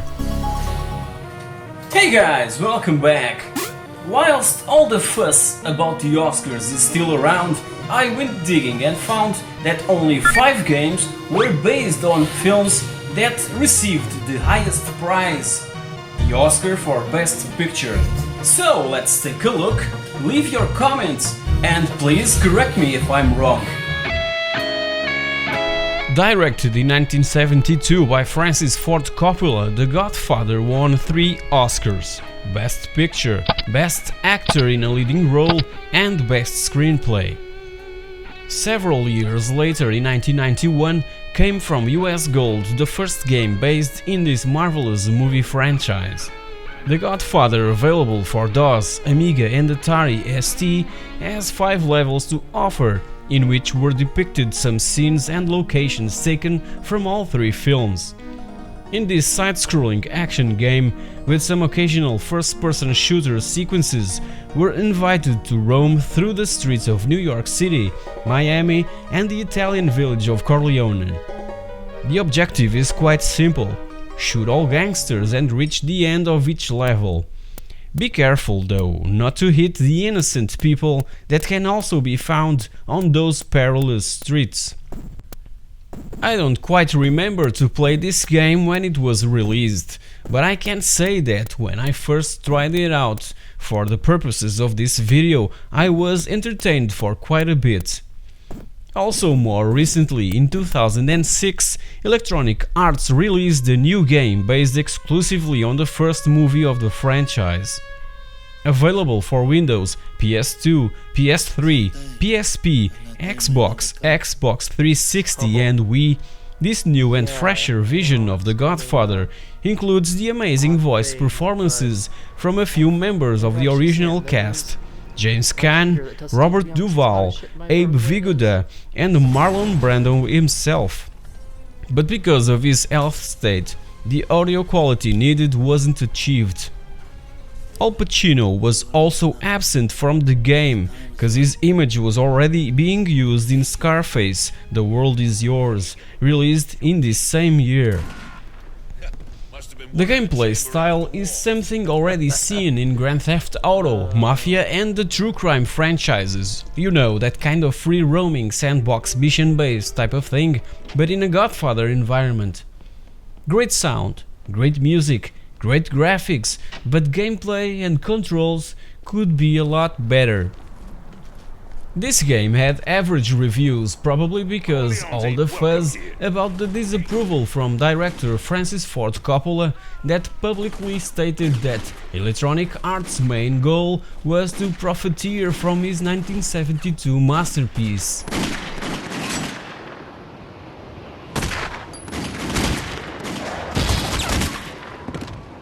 The 1975 Academy Awards ceremony contemplated The Godfather Part 2 with 6 Oscars: Best Picture, Best Actor in a Supporting Role, Best Director, Best Screenplay, Best Art Direction and Best Original Musical Score. Only 35 years later, in 2009, we've had a video game based on it. Electronic Arts was once again the developer responsible for this mediocre conversion of one of the best movies ever made. Shame on you, Electronic Arts, this masterpiece should have been treated with more respect.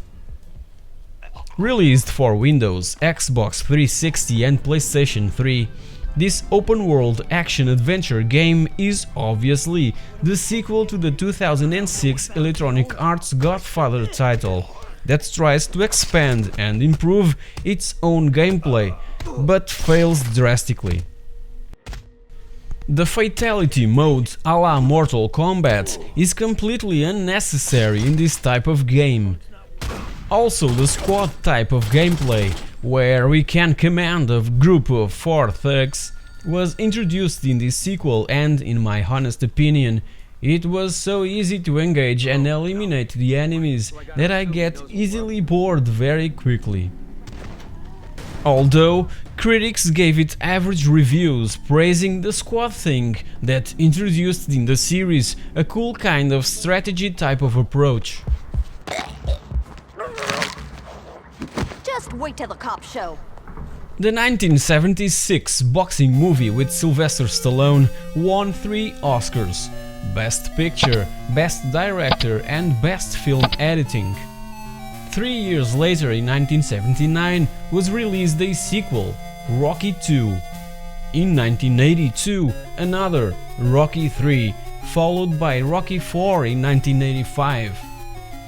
So, inevitably, the Rocky franchise spawned various video game titles, and only in 1987 was released exclusively for the Sega Master System Rocky the video game. Prior to it came in 1983 for the ColecoVision Rocky Super Action Boxing, based in the third movie. So, back to the Master System title, we confront opponents in a specific order, but before each fight, and to improve our skills, we need to practice with a sandbag, a punching ball, etc. Rocky Balboa's opponents are the ones from all first 4 movies: Apollo Creed, Clubber Lang and even Drago. The game also includes a 2-player mode, and it was extremely well received upon its release. Later in 2002, from the hands of Rage Software, another title based in this movie franchise was made available for the PlayStation 2, Xbox, Nintendo GameCube and Game Boy Advance. Besides plenty of references to the first 4 movies, this one introduces as well the 5th Rocky title from 1990, and in Europe the game was even bundled with the very first Rocky film on DVD. Due to the average reviews from critics and the good reception from the public, a sequel was soon planned and released 2 years later in 2004, obviously from the hands of the same team, now rebranded Venom Games and published by Ubisoft. This new game, entitled Rocky Legends, brought a new approach to the series, placing the action and events before and between the films.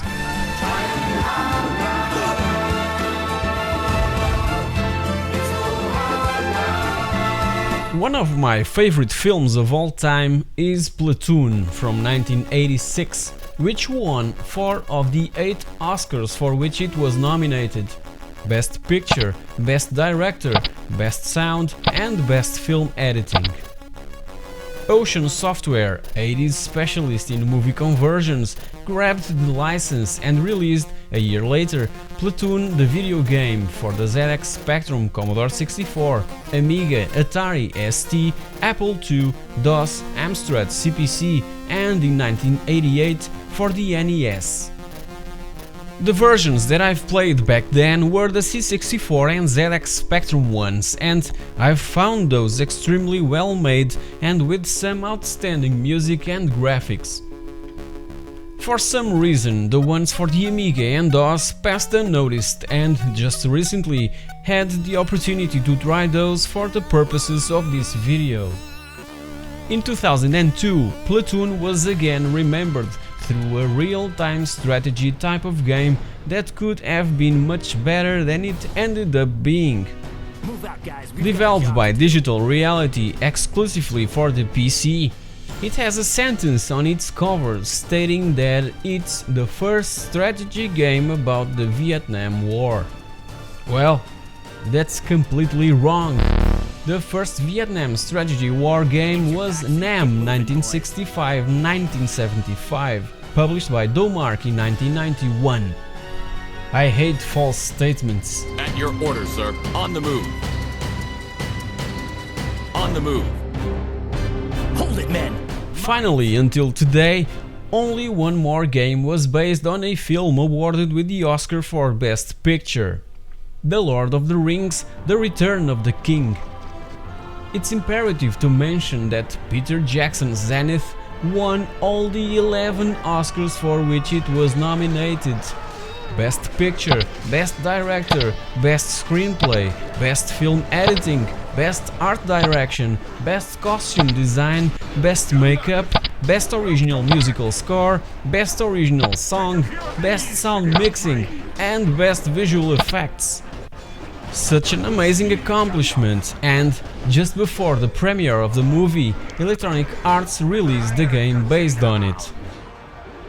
Available for Windows, PlayStation 2, Xbox, Nintendo GameCube, Game Boy Advance and macOS, Return of the King was extremely well received by critics and public in general, praising the game's combat system, graphics, THS audio, animations, music, cutscenes and voice-overs. All of this was superbly mastered by the programmers. During the development of the game, an Electronic Arts representative would travel to New Zealand once a month to present the last build of the game for the filmmakers to play and give back their feedback. Even the same guys that made the stunts in the movie were hired by Electronic Arts, giving their contribution to a more realistic approach towards the game. The result is astonishing. We're practically playing the movie and no cutscene on the game would spoil the movie itself for those who had not seen it. Remember, the game was launched more than 20 days before the premiere of the movie. Dark Riders, stand back!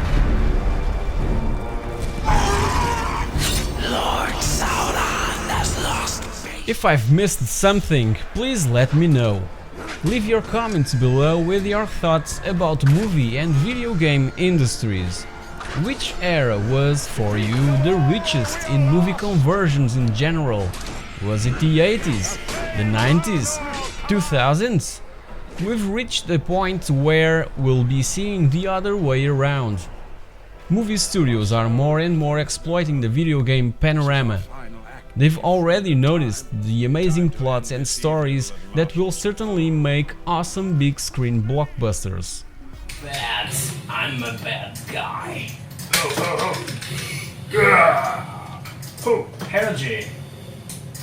Hello, lady. How are you? Nice baby you've got there. Oh, sorry. Oh, hey guys, welcome back. Are you fond of office-style applications? A spreadsheet is a pretty good tool to keep track of all your games and software. So, let's take a look at this awesome Amiga package that tried to rival the ones available for IBM PC compatibles and Macintosh computers. Let's take a look. Microsoft Word 1.0, that would later be part of the most successful business suite for multitasking in a Windows type of environment, was introduced firstly on a Macintosh computer in 1984, the first year of the Macintosh. Word was soon followed by XEL 1.0 and PowerPoint 1.0. Hey man, I'm trying to concentrate here. A few years later, the first Microsoft Office package featuring Word, Excel, PowerPoint and Microsoft Mail was finally presented to the public. Microsoft Office 89 for Mac.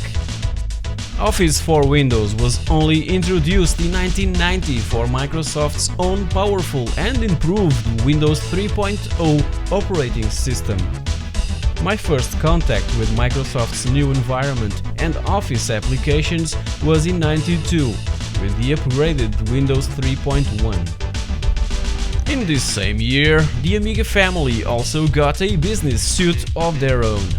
Mini Office from Europress Software, a company that I only knew for being the publisher of the awesome Network Q Rack Rally game for DOS, released a year later.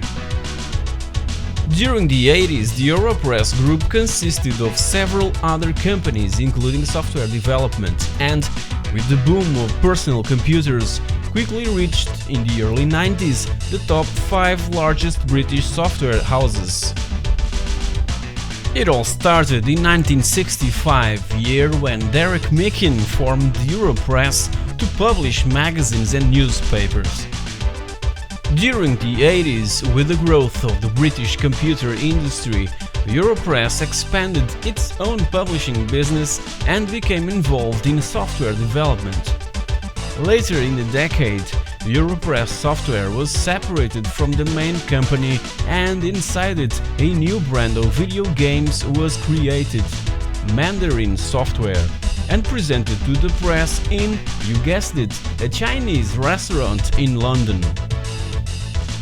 In the 80s, and under the label Database Educational Software, Europress was responsible for a series of educational packages in the UK that were sold only by mail order. Then, in 1989, the Fun School 2 range of software was packaged more professionally and also placed in store shelves all around the place.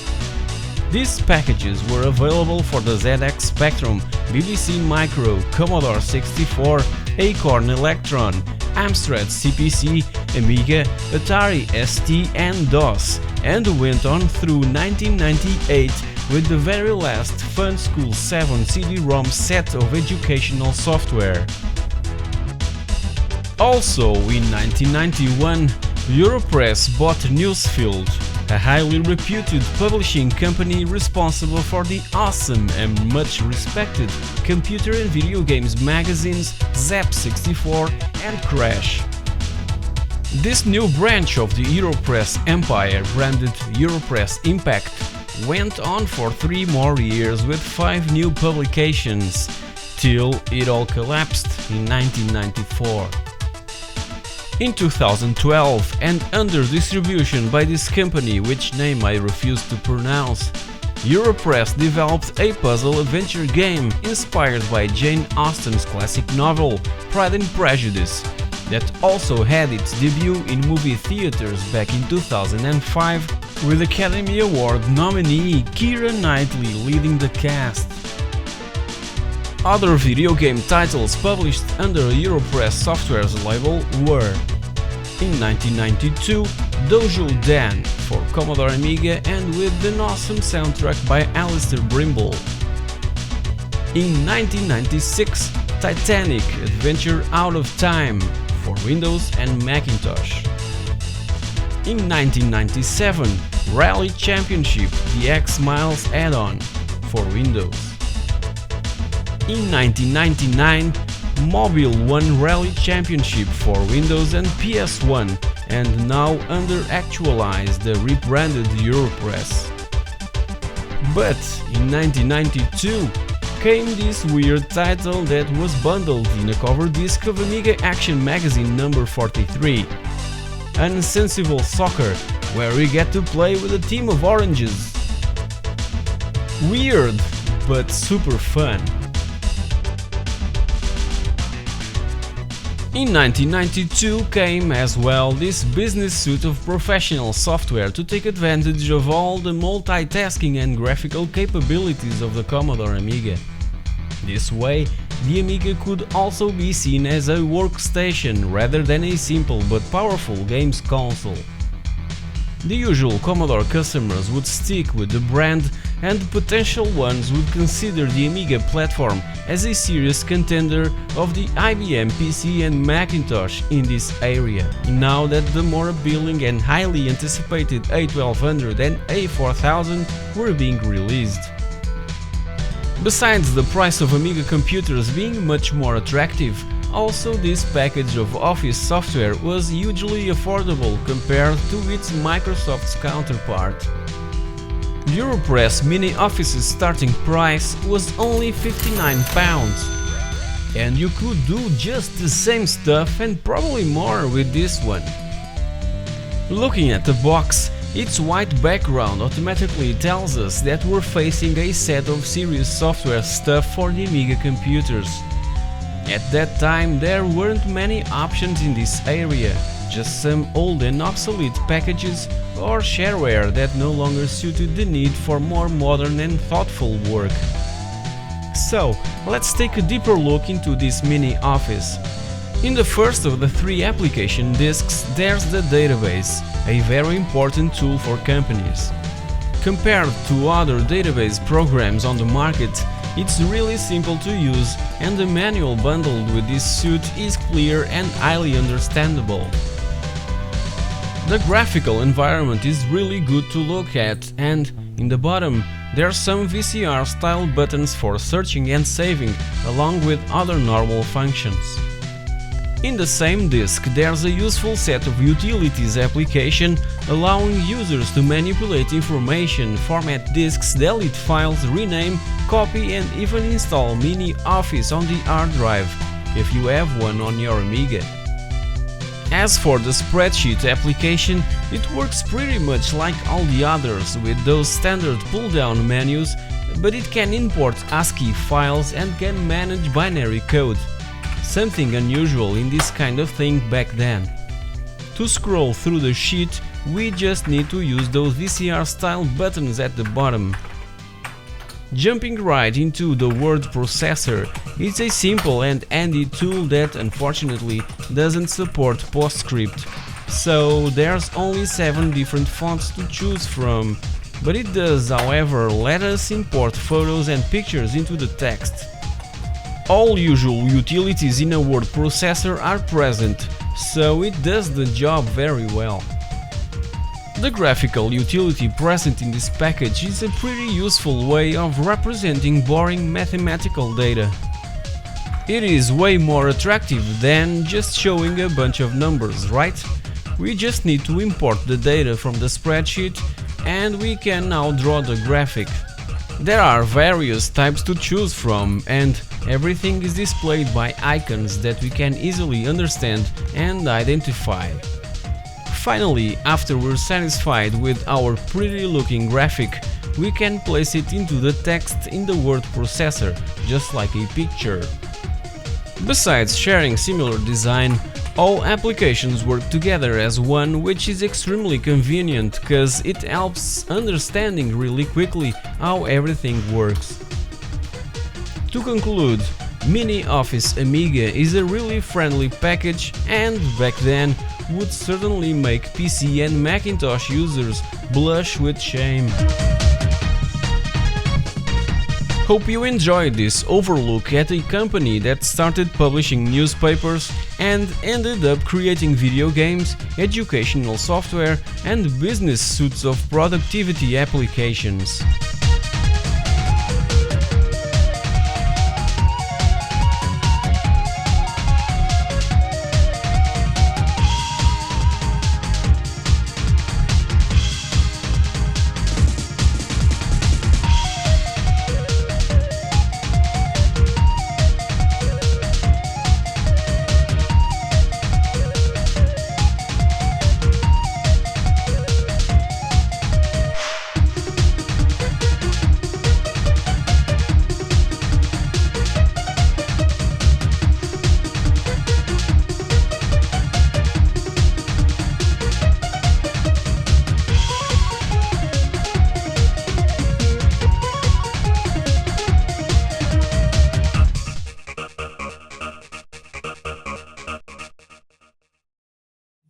Hey guys, welcome back!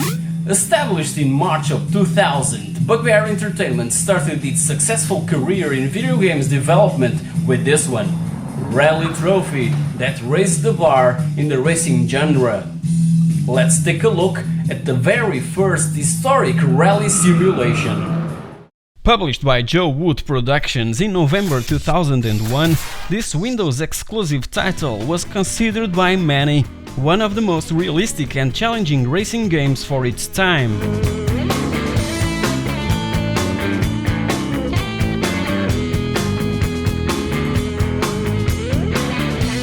Being based on historic rally cars, the physics models, combined with no traction control or ABS or any kind of driving aids, turns Rally Trophy into a pretty good rally racing simulation, a totally new thing that only PC gamers had the chance to try.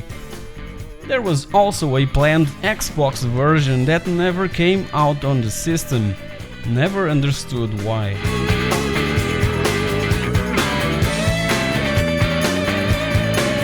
I totally believe that it scared many players, hoping to find a Colin McRae style of racing. That's why this title is so enjoyable. The difficulty of the controls, the skills needed to master this game, all this attracted me like a magnet.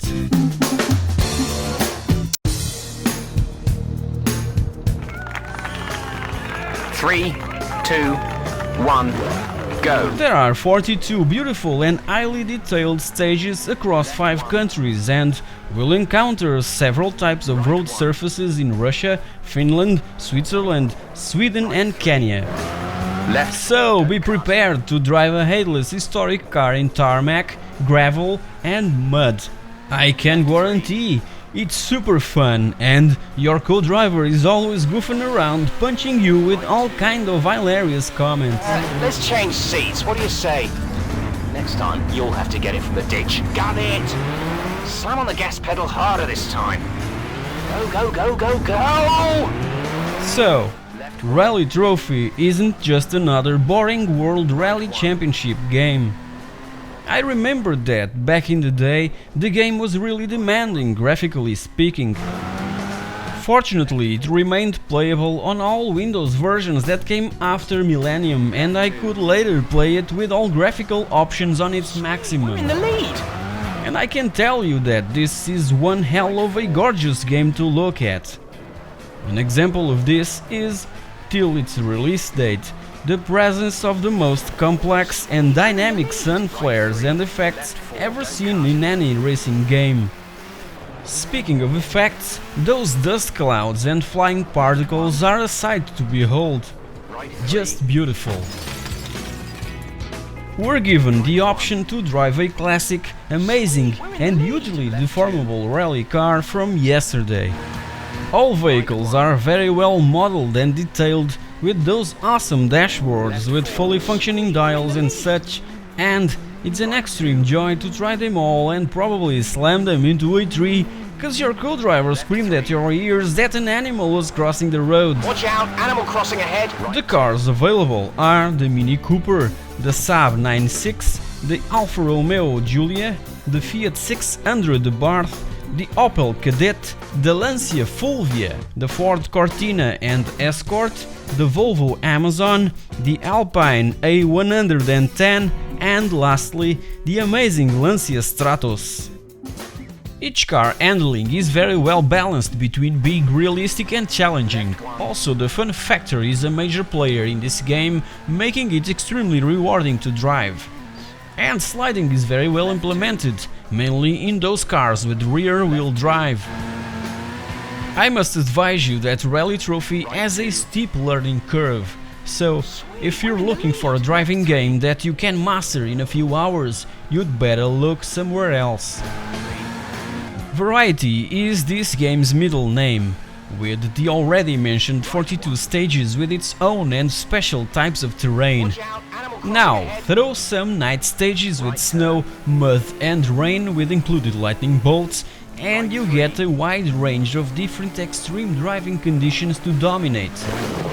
Try to maintain your car intact, otherwise, if you crash and break the headlights, you won't see, like Portuguese people say, the tip of a horn on those night stages.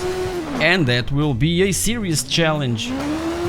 To keep the bar really elevated, the developers have taken the engine noises directly from the actual rally cars they are based on, so the sound design aspect of Rally Trophy is also extremely well produced. As for the gaming modes, we can choose between single race, championship and multiplayer mode, but there's also an arcade option where we get to play a rallycross type of race with other opponents simultaneously on track that, back then, had a frame rate issue, cause there were a lot going on at the same time.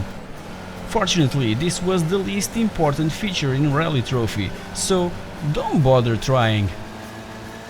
If you just want more tracks, cars, skins, sounds and other stuff, just head over to nogripracing.com and you'll be amazed by the quantity and, most of all, quality of the work put together by Rally Trophy's online community. To conclude this review, here's a tip to unlock all modes, cars and tracks. In the game menu, simply use this combination as your name and the magic will happen. Rally Trophy is a demanding game, no doubt about it, but in the end, you'll be hugely satisfied for completing one more stage. Also, listening to your co-driver yelling at your ears is, as Portuguese people would say, to crack the coconut with laughter. Left 4.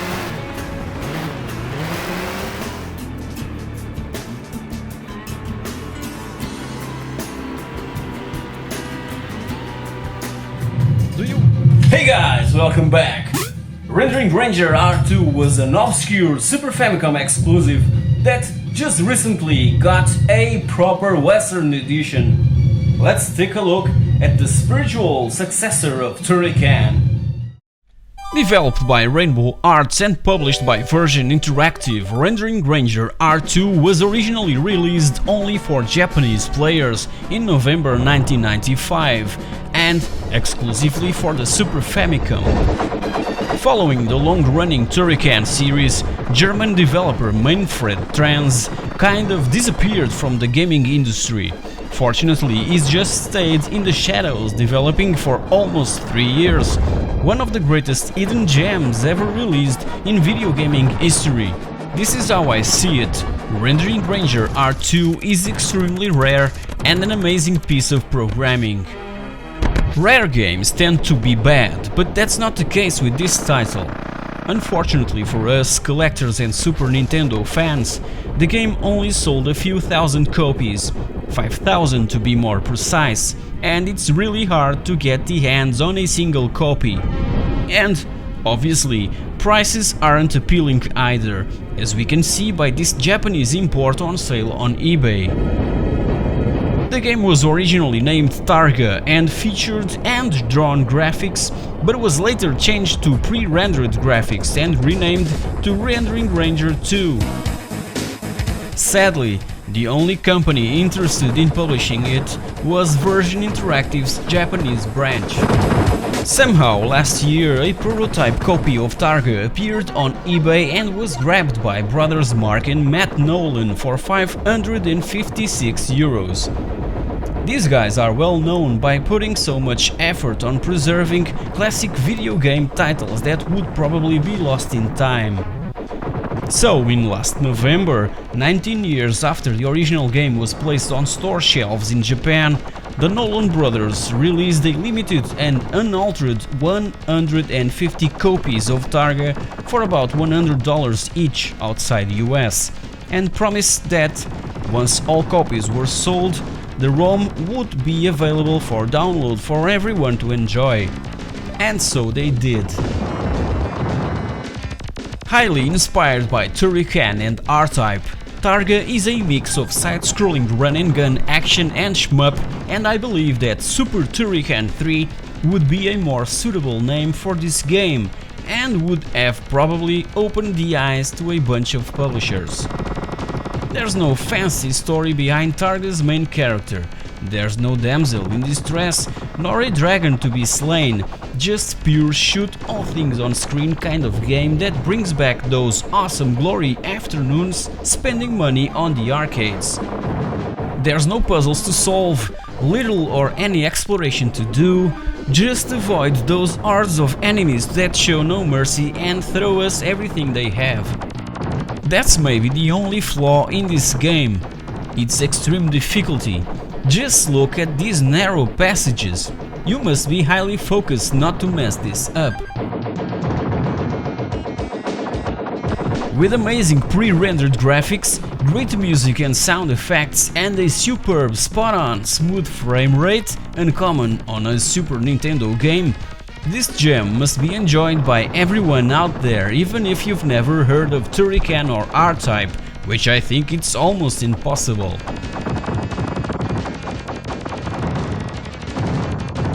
In the description below there's a link for downloading the free ROM, and please thank the Nolan brothers for their hard work on making this possible for all Super Nintendo players to enjoy and appreciate one of the greatest hidden gems ever.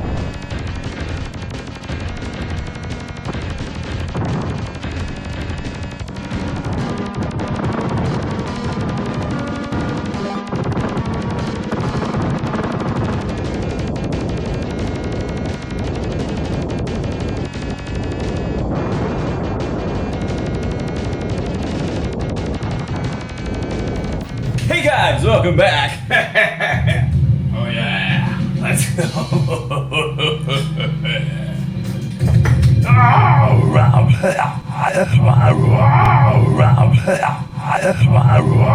Hey guys, welcome back! So, as promised, here's my thoughts about the Gotek Floppy emulator that I've installed on my Amiga 600 to play games through a flash drive, so let's take a look.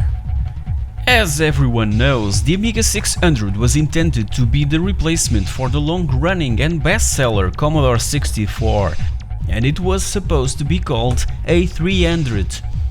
It was also considered one of the brand's worst marketing and strategic errors. You can check my retrospective on this theme clicking on the rectangle shown on your screen. Personally, I really like the compact design of the Amiga 600, and the specs are a step up from its older brother, the Amiga 500. First, we need to get to the floppy drive, disconnecting two cables and a few screws.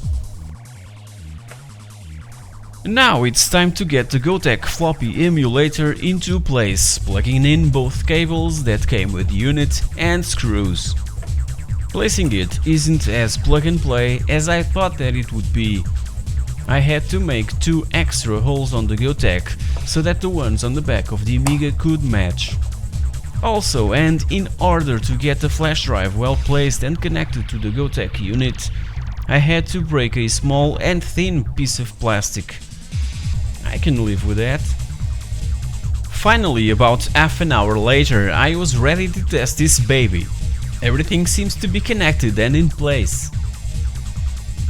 Next step is to download a firmware file hosted on this blog, cortexamigafloppydrive.wordpress.com. Just scroll down the main page and you'll find a docx file that, when downloaded, you'll have to change its extension to zip to be able to extract the selector.adf file. The Gotek unit has already the firmware installed by the vendor on eBay from where I've purchased it, so next step is to get a FAT32 formatted flash drive and copy the selector.adf file along with some games also in ADF format.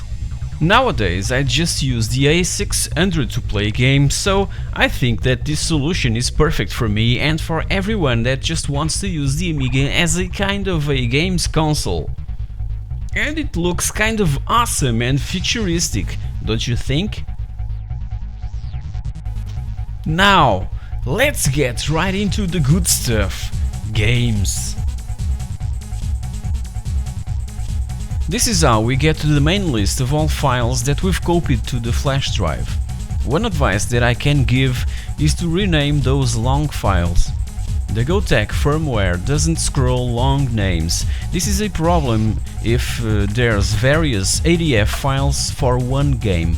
For example, Indiana Jones and the Fate of Atlantis, the graphic adventure, has 11 discs, 11 ADF files I mean, and we need to shorten them up to be able to identify them and place them in the exact order in those virtual floppy drives that the Gotek emulates. So, in that particular case, we could simply rename the files to Indie Atlantis Disc 1 of 11 and so forth. This game right here, Viaje al Centro de la Tierra, from the Spanish developer TOPO Soft, was one of my big addictions on my ZX Spectrum back in the summer of 1989. I just love these exploration and adventure type of games.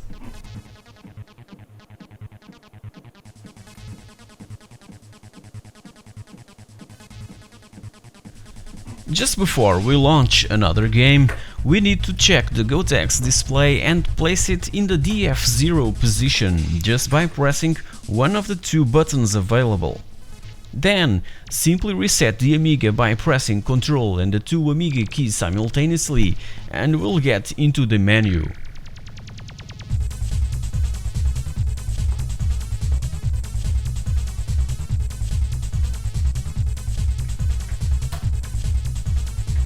Now, time for a go on one of my favorite games ever, Batman the Movie.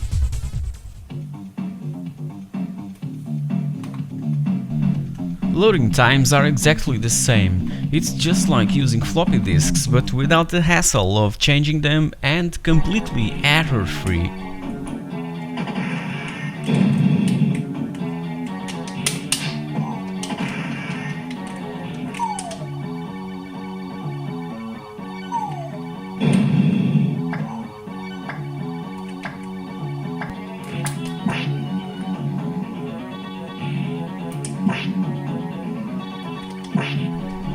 This doesn't mean that I'll stop collecting physical Amiga games on those gorgeous big boxes. I simply want to preserve those on my shelves and avoid bad handling.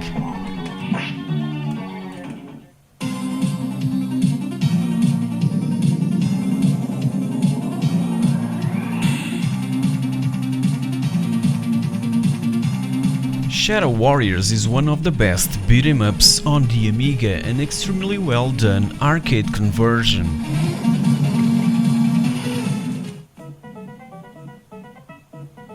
And who doesn't know Shinobi? In late 80s, these martial arts type of games were really popular due to the also well received movies American Ninja, Bloodsport and Kickboxer.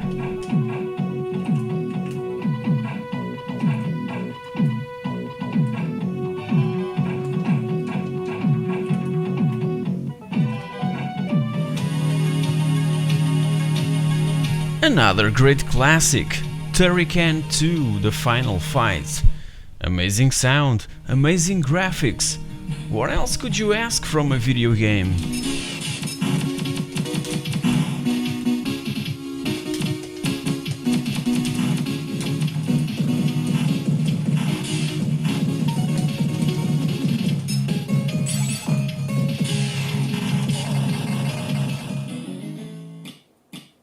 I've never watched the movie, but played a ton The Addams Family on the Amiga back when it was out. Such an entertaining game. And what about Apedia? Have you played it? No? You should. It's one of the greatest shoot-em-ups ever made and exclusive to the Amiga.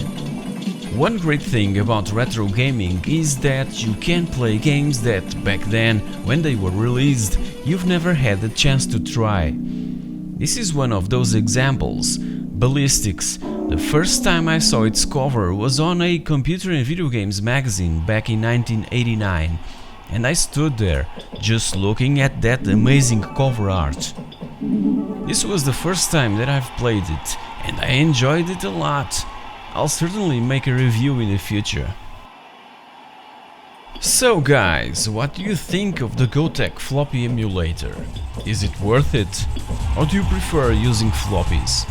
Well, in my case, and as I said before, it's great to have a flash drive filled with all my favorite Amiga games, despite continue to collect physical copies. I approve. Tell me what you think in the comments section below.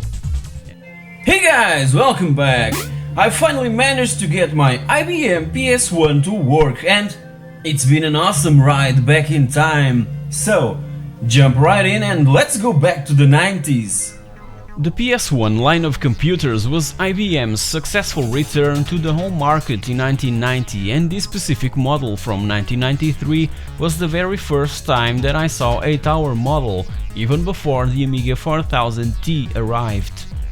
I fell in love with it right away and started saving some money, getting also a part-time job just to get one of these. Even so, it wouldn't have been possible without the help of my parents, cause these IBM machines were so freaking expensive, as you can see by the numbers printed in the original invoice that I've kept all these years. Its price was 390,000 escudos, around 2,000 euros in today's money. It came originally with 4 MB of RAM, 170 MB of hard disk space, and it's a DX2 with 66 MHz and not a DX33 as stated in the invoice. Through the years I've managed to get some extra RAM to a total of 16 MB and replaced the original hard drive so that I could get an astonishing number of 528 MB for Windows 95 and games. Later I've also got a CD-ROM drive with an ISA Sound Blaster compatible sound card that brought a new life to my favorite old DOS games. Now let's bring it back from the dead and listen to its startup amazing sounds.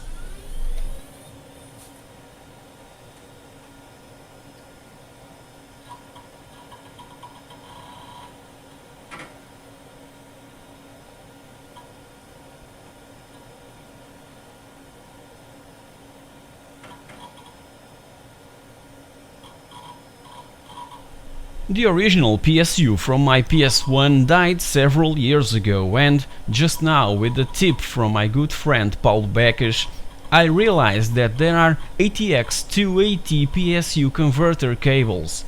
So I've bought one of those from AmigaKit.com for about 15 euros and just used a spare ATX PSU that I had laying around.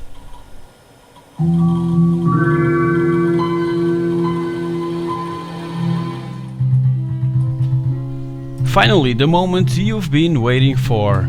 Let's try a few classic games, some of my biggest addiction from that era. Back then, my favorite game genre was the point-and-click adventure type, so inevitably I had to try some.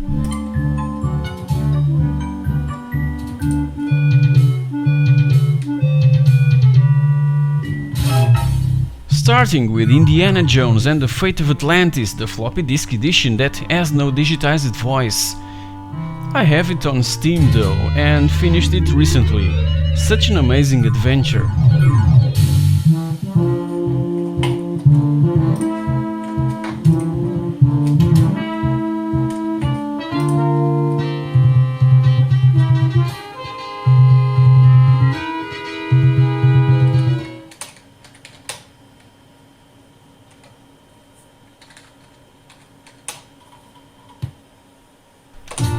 This is the first time that I'm hearing music from Wolfenstein 3D, and I'm amazed by it. I remember to play this game with only the beeps from the PC speaker.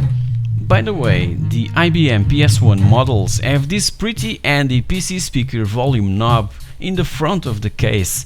Awesome thinking! Not everyone had the possibility to buy an audio card. Back then, prices weren't friendly at all.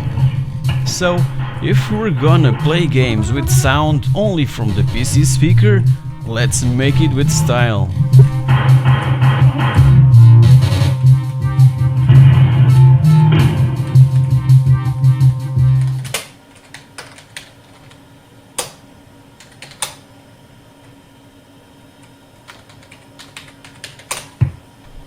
Another awesome point-and-click adventure game from LucasArts, Day of the Tentacle, with tons of hilarious unforgettable moments. Just an amazing accomplishment from Tim Schafer and Dave Grossman.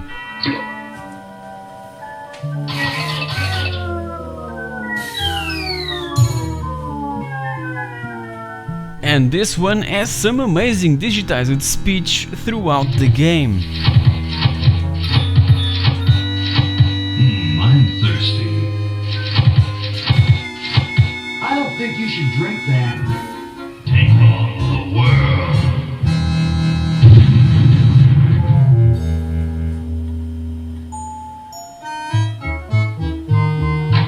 Look, Cody, it's a hamster. Just what I need for dissection lab tomorrow. I think I need that for the band, Laura. You know, like, bite its head off or whatever. Hands off that hamster. Friend of yours, Bernard?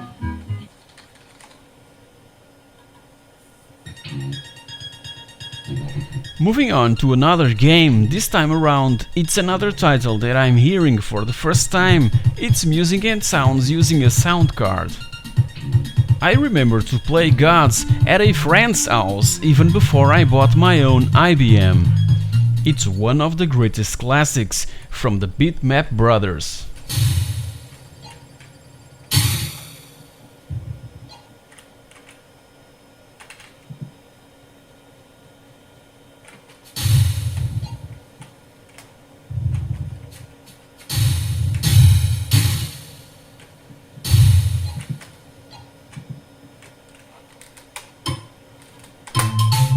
Who hasn't played the very first Micro Machines?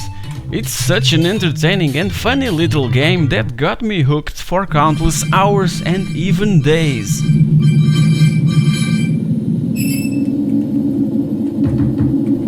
I don't recall this degree of sluggishness.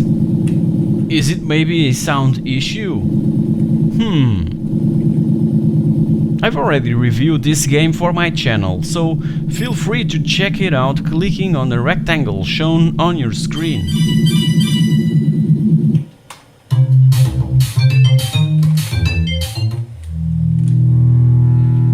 Monkey Island franchise brings so many memories from those awesome 3.5-inch floppy disk era. Such an amazing time and such an awesome piece of programming, again from LucasArts and the creative minds of Tim Schafer, Dave Grossman and Ron Gilbert. Did you know that the film series Pirates of the Caribbean somehow drank some inspiration from the Monkey Island games? This is the second installment of the franchise, LeChuck's Revenge, another awesome point-and-click adventure classic.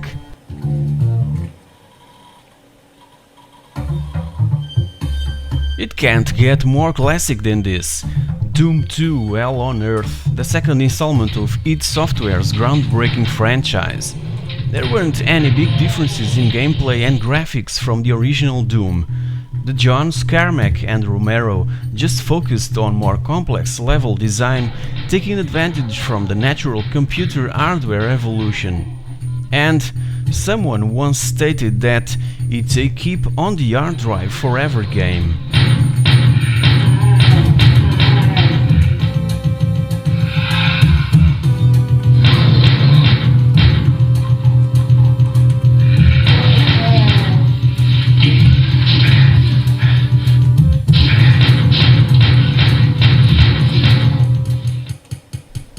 This is the first time I'm trying Speedball 2 Brutal Deluxe on the PC.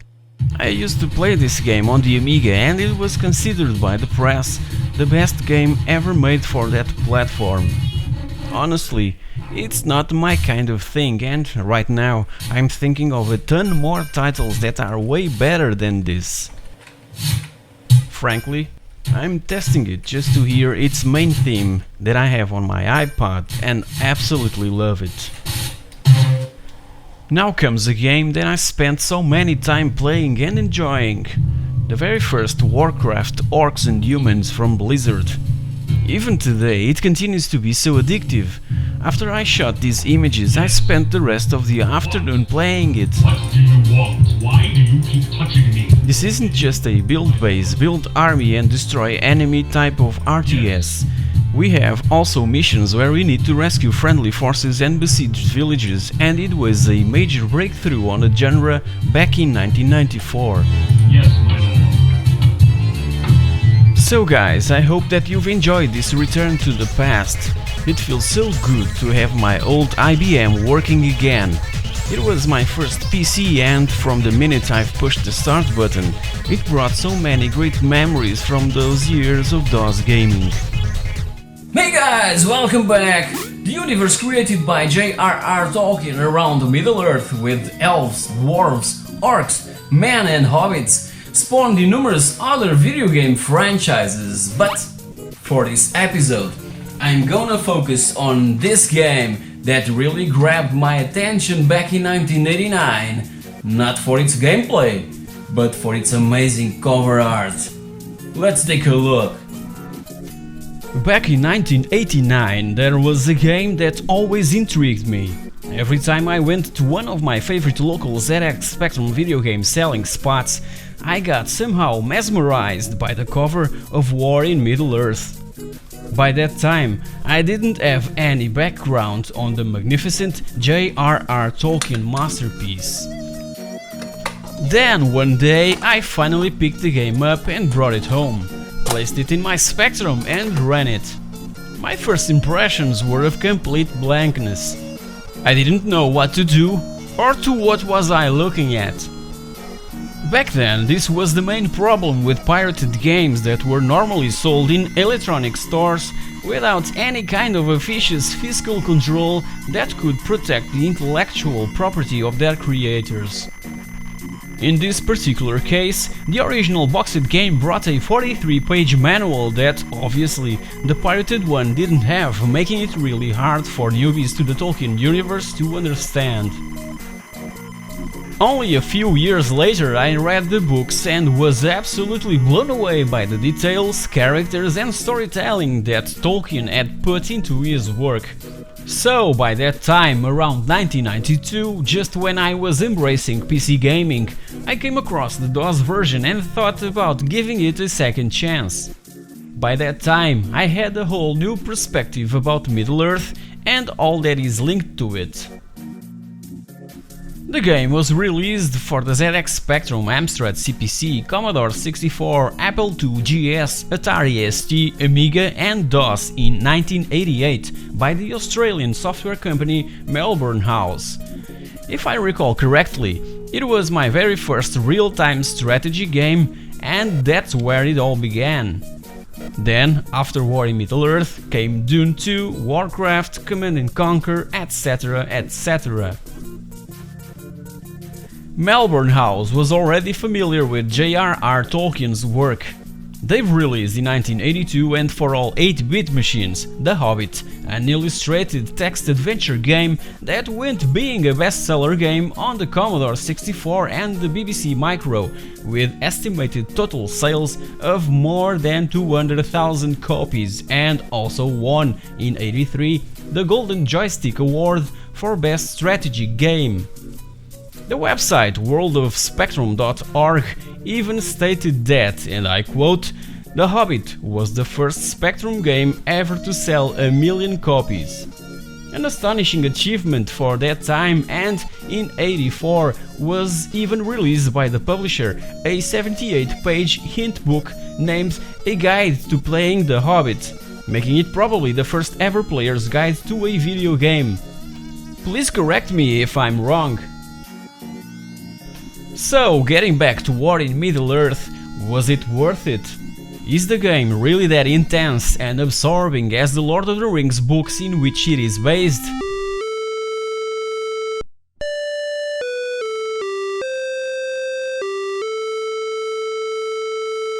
The concept for this title was pulled off by Mike Singleton, a former English teacher and very successful 80s British author and freelance game designer that unfortunately left us in 2012. He was considered the father of home computer gaming, and his work will live on forever, cause many of today's titles had their roots in this man's head.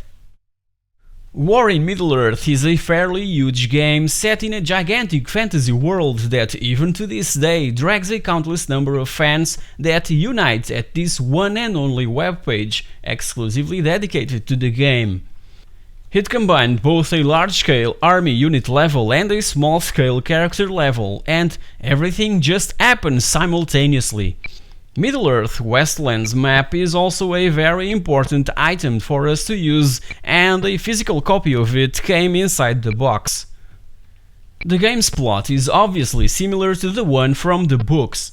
The 16-bit versions add additional adventuring features depicting the events from the Shire to Mount Doom. Right at the start, Frodo, Pippin and Sam are surrounded by Nazgul riders, and their first task is to travel to Rivendell, although we're free to decide the game's own progression. The main goal is to take the ring to Mount Doom, but how we do it is completely up to us, the player. In the books, the ring bearer is Frodo, but in War in Middle-earth, Frodo can die. If this occurs, the ring simply passes to other character, but if it falls into the hands of the enemy, it will be taken to Barad-dûr, Sauron's fortress in Mordor, and our quest will be forever lost. Also, if the enemy forces manages to enslave 3 allied citadels, the game will also end. So let's go find some treasures and recruit armies in this early, amazing and involving real-time strategy and role-playing game. Every time we start a new game, a new adventure will also take place, cause there's plenty to do, like for instance, rethink new strategies and find all hidden objects. Besides that first huge impact on the amazing cover art from that little plastic case from the ZX Spectrum game, the 8-bit versions of War in Middle-earth failed to impress. However, the 16-bit ones were considerably enhanced and all play and look identical. The Amiga one has a significantly better audio environment, so if you're a real fan of Middle-earth, you might wanna check this early venture into Tolkien's unmatched fantasy world. Hey guys, welcome back! In this week's episode, we'll be taking a look at 6 of my favorite PlayStation 2 games that continue to be exclusive titles on that gaming platform, without any kind of HD facelift or re-releases on more recent rigs. So, let's take a look. It's 2015 and only now I'm discovering the huge PS2 library, and it's pretty cool to buy games and have, once again, that same feeling from the 80s in which the only source for video game reviews and related stuff were expensive magazines. So, back then, I bought games just by its title or by reading its back cover. If I wanted to know more about a specific title, I eventually had to buy a magazine, even knowing that for the rest of the month I wouldn't be able to get a brand new game. So, with that in mind and applying that same principle, let's take a peek to these awesome 6 PlayStation 2 video games that I've discovered and learned to enjoy. So let's just not waste any time and jump right into one of the most successful games on the PlayStation 2, Gran Turismo 4. For starters, it has one of the most beautiful box arts ever on a video game, with its white case combined with the also white background of the cover. Developed by Polyphony Digital and released firstly in Japan in December of 2004 by Sony Computer Entertainment, it had a few minor issues before launch that resulted in a year-and-a-half delay, and the programmed and highly anticipated online mode was completely removed. Nonetheless, there's plenty to do, more than 700 cars to test and 51 tracks to explore. The sad side is that there's no changing in weather, night and day transitions even in 24-hour races, and damage to the player or the vehicles. Gran Turismo 4 is one of the few PS2 games on a dual-layer DVD requiring that the console's laser lens needs to be clean and in extremely good operating condition. It's also one of the 4 PlayStation 2 titles to have a 1080i resolution, but sadly only on NTSC territories, despite the PAL version being the most lucrative, practically doubling its own sales on the other regions altogether. In total, it is estimated to have sold about 12 million copies all around the world.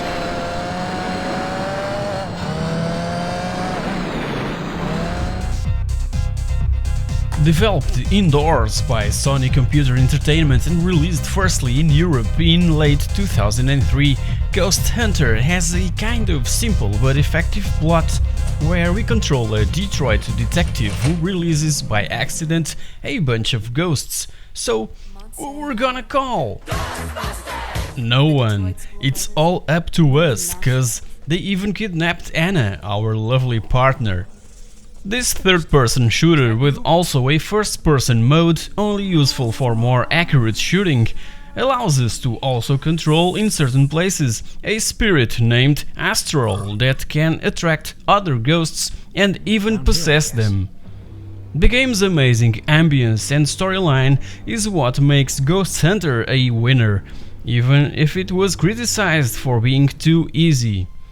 I've enjoyed it so much, and there's even a surprise at the end that you must find out for yourselves.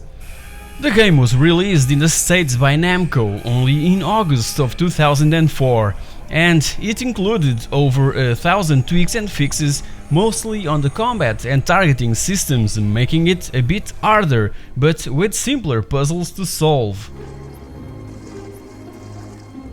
What the hell's going on?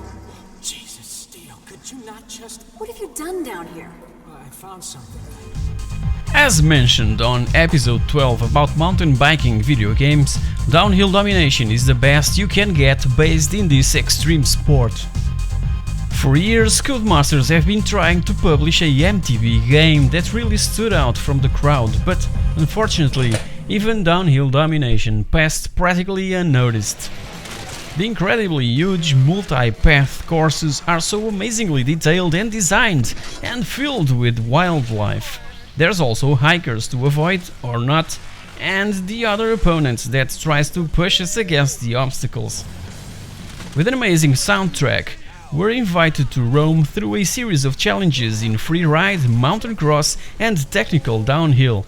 The environment is constantly changing, from forests with narrow passages between trees to stony sections, river crossings, weather effects, you name it. There's so much stuff going on that you just can't appreciate all of it. You can play the same open track a dozen of times and do it differently on every single try. Amazing.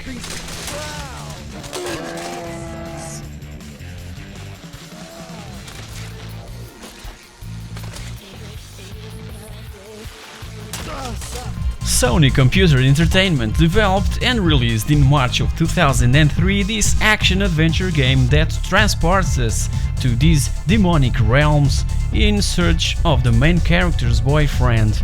In Primal we play as Jennifer or as Scree, the gargoyle, and we can change to one of them at any time for a completely different set of powers and abilities. Jennifer can also change into a demon form, allowing us to do some attack and defense moves unavailable in a human form. As for Scree, he can climb walls and cannot suffer damage, so the most obvious choice is to send him or hit in front, scouting the terrain. Jennifer, Primal's main character, was considered an underrated video game chick that could even surpass Lara Croft herself if the game was available on other gaming platforms. Uh-oh. Don't panic. They can smell fear, you know. You're not on the menu here. I'll smell how I want. Another Polyphony Digital astonishing accomplishment released in 2006 and, again, with 1080i support in NTSC regions. Considered the best PS2 simulation of that same year, Tourist Trophy utilizes Gran Turismo's 4-game engine, the graphical user interface and almost all tracks and circuits. There's 135 bikes to take out for a ride from the 1960s up to 2005, and the game also features 186 different riding accessories for the player, like helmets, boots, pants, gloves, jackets, etc. from officially licensed manufacturers. Tourist Trophy really nails it, transmitting that real feeling of driving a motorcycle, natural and fluid. The learning curve is right there, but if you've played Gran Turismo or other serious racing game, you're ready. Originally planned to be the last game of the series, R-Type Final, originally released in 2003 in Japan, is simply IREM's best title of the franchise. Already mentioned on pixelthing's 10 must-have PS2 games episode, R-Type Final provides more than 100 ships to choose that obviously needs to be unlocked. The graphical power of the PlayStation 2 is extremely well used and abused with lighting effects, explosions, animations, you name it, but unfortunately, with all this going on at the same time, slowdowns can really occur. However, if you've grown up alongside with the R-Type video games, you'll certainly enjoy this one. It spawned in numerous other video game franchises that we all must be grateful to.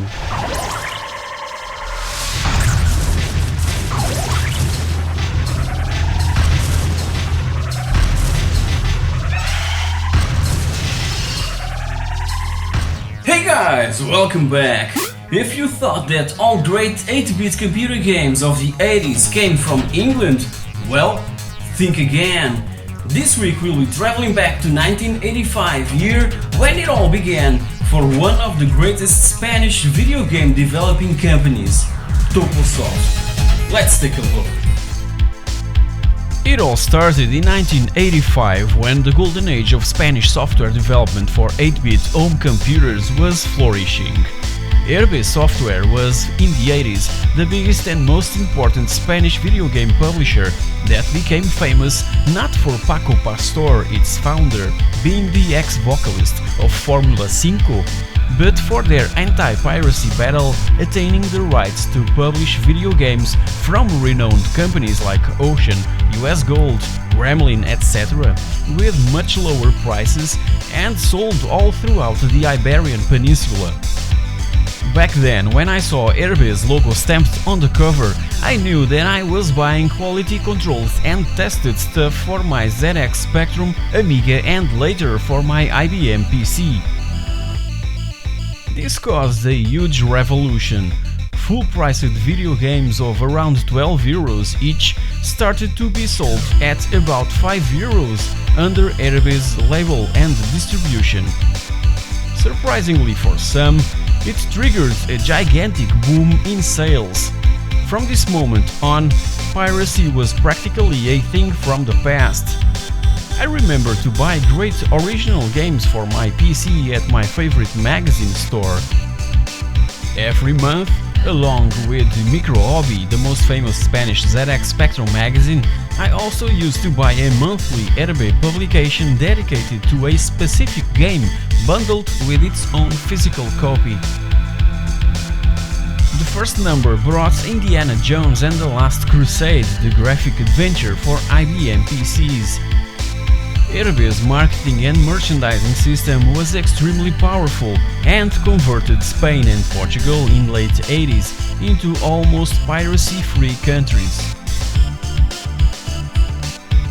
Besides spawning this low-price revolution, ERBE also made possible for the small Spanish developers to prosper and publish their games abroad. One of those developers was TOPO Soft, that was established at the basement of ERBE's building. In Spanish, topo means low, the lowest point or position, or even a mole. It all started when Emilio Martinez thought about creating an educational software for his nephew based on the Spanish geography. He asked his fellow programmer friend Javier Cano to do the graphics, and thus Map Game was born. Curiously, the title was developed in a black and white TV, not knowing what the game looked like when they finished it. One day, the two friends took the game at a ZX Spectrum reseller and asked permission to test the game on a color monitor. Emilio and Javier were amazed by the beauty of the graphics, and the owner of the shop was blown away. Quickly, he handed over to the young programmers an ERBE business card. So both created their own brand, Action, and seeing a probable commercial profit, they made copies of the game and started selling it at the Rastro de Madrid, a kind of used and second-hand stuff local fair. Then, both agreed on contacting ERBE, and their future was at this point assured. The publishing rights for the game were sold to ERBE, and both programmers were hired to work on an Amstrad CPC version of Map Game and, later, for the MSX. The game was a sales success, and at this point they met José Manuel Muñoz, also known as Rambo, a very talented programmer specialized on working with sprites with masks, a hugely important aspect when working with moving objects on screen. José Muñoz had this script for an action and fighting type of game, and he was so thrilled about it that he managed to convince his two new friends to embark with him in his quest. So, ERBE Software hired José, and the trio designed in 1986 Las Tres Luces de Glaurung, that was extremely well received by Spanish gamers, which led to an English translated version for distribution in the UK by Melbourne House and under the name Conquestador. Feeling the need of separating the distribution business from the development of new products, ERBE created at this point TOPO Soft. Still under ERBE's label were developed two more games. Ramon Rodriguez in 1986, that wasn't as successful but highly entertaining, fun and extremely difficult.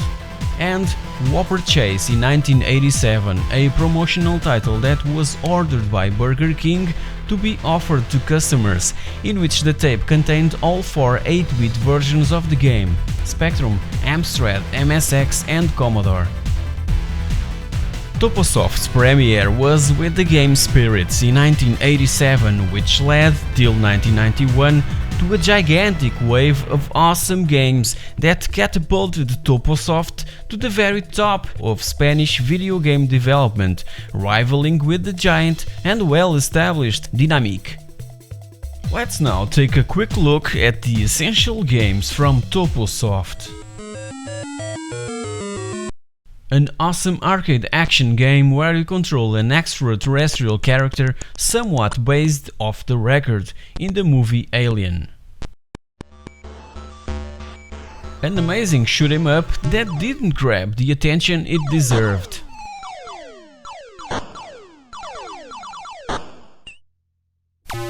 Based in the Capcom arcade hit Gunsmoke and kind of a Red Dead Redemption of that era. A huge hit in Spain and in the UK. Action game with 2 players simultaneously! Wow, awesome stuff! Was considered one of the best games from TOPOsoft. Curiously, the C64 version was totally different from all the others. As you can see, the scrolling is made in the horizontal. A new vision and, again, off-the-record version of the classic Pac-Man.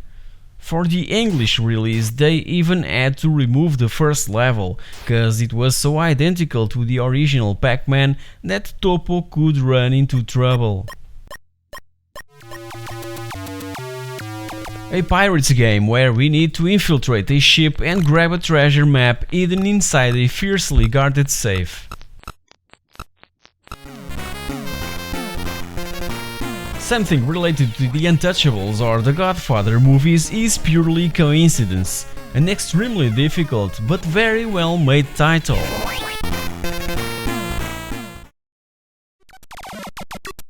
One of the best Spanish action-adventure games ever made.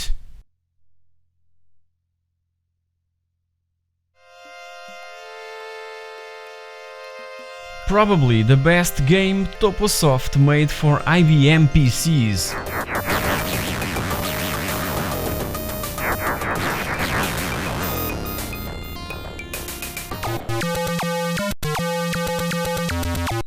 Another movie-inspired game, this time around it's Ben-Hur, complete with chariot races, was released in the UK under the Kicks label, the budget range of the mighty US Gold. TOPO's pinball game, and I love pinball games, but this one didn't have what it needed to be a good pinball game. What a shame.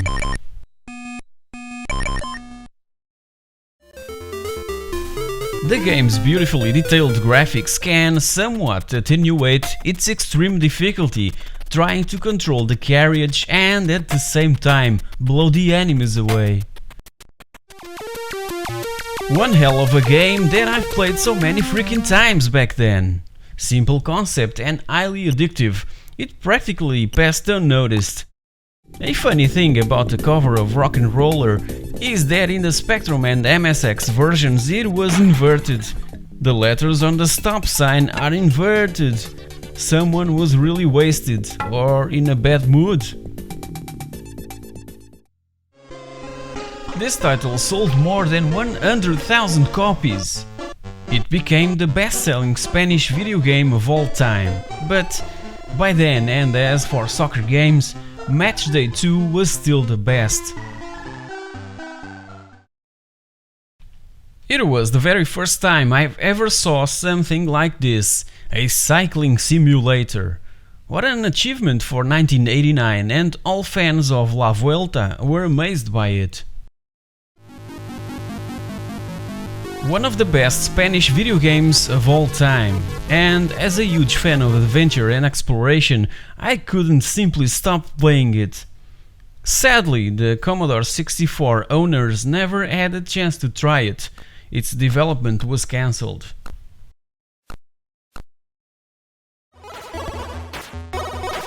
The Spanish localization of Gremlin's Gary Lineker games, Super Skills and Hot Shot to compete with Dynamic's Michel Football Master that was hugely popular in Spain by that time. Sadly, it was a failed attempt.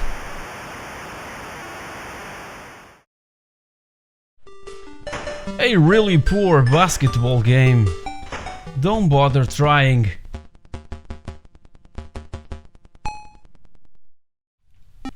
The sequel to Mad Mix game, and if the first one was based on Pac-Man, this one is on Pac-Mania. Curiously, they've published the game with a black and white cover for fans to develop their own painting skills. Later was announced the winner, and the cover would be used in a special edition of the game, that I believe never happened.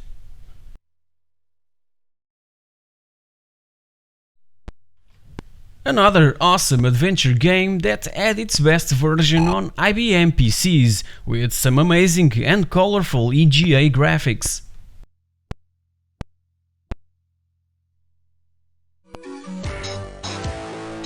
This title was based on a comic book character by Alfonso Azpiri, a Spanish artist that also made the cover for the game, and as well many others for practically every Spanish software house. And when the game had a cover by Azpiri, I would certainly buy it. You couldn't miss. Games with covers made by this great artist were always good games. Take Viaje al Centro de la Tierra as an example. About the game, it's a pretty good arcade action title with some differences between the 8 and 16-bit versions, so you need to try them all. This one was just to keep the releases coming. Nothing special, just a shoot all things on screen type of game. A kind of hard to control game, but when you get the hang of it, it's quite fun. Another kill all enemies and stay alive game.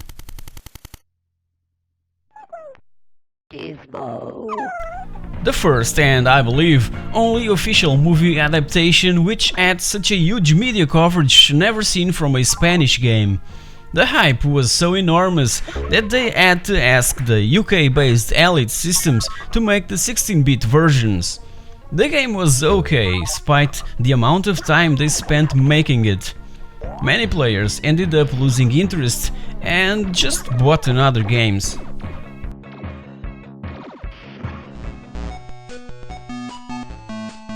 One of my favorite Spectrum games ever, and obviously inspired by Disney's movie Tron. Super fast, super addictive and with awesome music.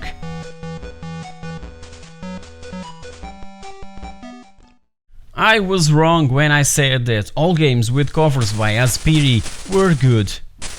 Well, Desperado 2 is a decent game, but was released in a time that LucasArts was around with their amazing point-and-click adventure games, and Wolfenstein 3D was as well around the corner. This was the point where it all started to collapse for the Spanish video game industry. The follow-up to Perico Delgado and One Last Breath for TOPO. It's a brilliant professional cycling simulator that, again, attained high scores on specialized magazines and was, I think, the first TOPO game with support for VGA graphics on the PC. TOPO made one last effort to conquer the IBM PC's market with 6 more games: Black Crown, Luigi and Spaghetti, Olimpíadas 92 Gimnástica Deportiva and Olimpíadas 92 Atletismo, Luigi in Circus Land, and finally Super Skrillex. The Spanish video game crisis arrived around 1989, year when companies had to canalize and adapt their efforts towards the 16-bit machines that were already flourishing. The 8-bit era was practically over and TOPO tried really hard to make it work. Viaje al Centro de la Tierra was probably the biggest bet in the area ever made in Spanish territory. It was one of the few games that had all three most important 16-bit home computer versions, Amiga, Atari ST and DOS, and also distributed in the US without any tangible success. Every time I saw a TOPO game on one of my favorite video game resellers, I was always impressed by their extremely well drawn covers. Back then I was a huge superhero comic book fan and collector, and as well created my own universe along with a couple of friends. We even developed our own brand and presented our work at a couple of magazine publishers here in Portugal. Needless to say that they've revealed some interest, but that was all. So we started making and selling our own fanzine on a few specialized shops. The box art and loading screens from TOPO's games were a sight to behold. Definitely one of the best in my opinion and taste, obviously. So guys, have you played any of these amazing titles? Obviously, there were other great Spanish video game developers around, like for instance Dynamic, Operasoft and Ziggurat made in Spain. But TOPO, being part of the ERBE group, needed a special treatment. It was part of one of the greatest and most successful anti-piracy campaigns ever. Feel free to comment, like, dislike, subscribe, unsubscribe, whatever. You're the boss. Hey guys, welcome back! I finally got my hands on one of these beauties. The IBM Model M mechanical keyboard is the forefather of modern keyboard design and the most enjoyable typing experience ever. So, let's take a quick look at its own history and preservation. The mighty Model M, the best keyboard ever manufactured. This particular one that I've managed to grab is from 1989 and features those awesome keycaps and PS2 detachable cable, not mentioning that amazing keystroke sounds produced by the buckling spring mechanisms so particular to the Model M keyboard. This beast weighs around 2 kilos and, as you can see, it's really dirty and was most likely been on a dark storage room in the past 15 years or so. Poor thing. Disassembly and cleaning the Model M is quite easy and a task not to be done under pressure. Just take your time and enjoy while you're doing it. So, with this amazing background, let's get to work.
what a beauty!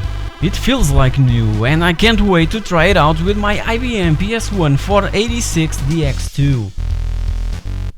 The Model M was bundled with 8086 and 8286 IBM PS2 computers from around 1987, but was originally introduced in 1985 as part of the IBM 3161 terminal, and it's so durable and well made that it will most likely be usable today even after 30 years and probably half of that of use and abuse.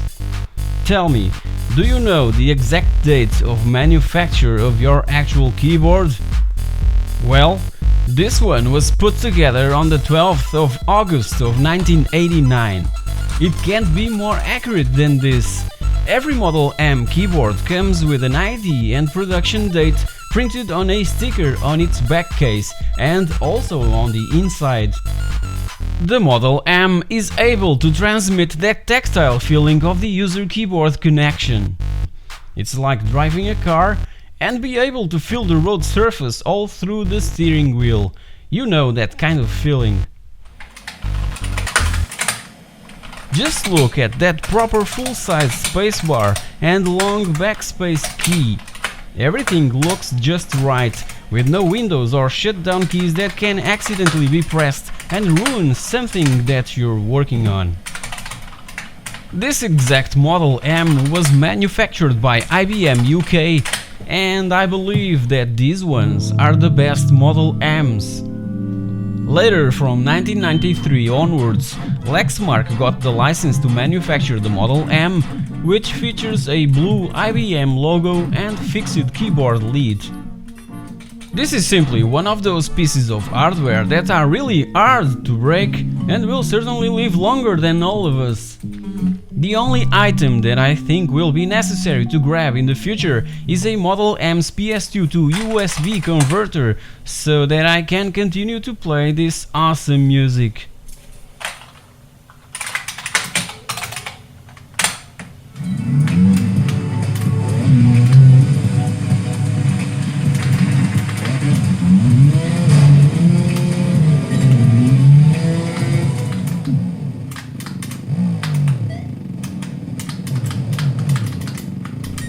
So guys, have you tried one of these? Do you own one? Just post below your thoughts and typing experiences you've had or have with IBM's Model M mechanical keyboards. Looking forward to your thoughts and comments. Is this blood? Holy crap.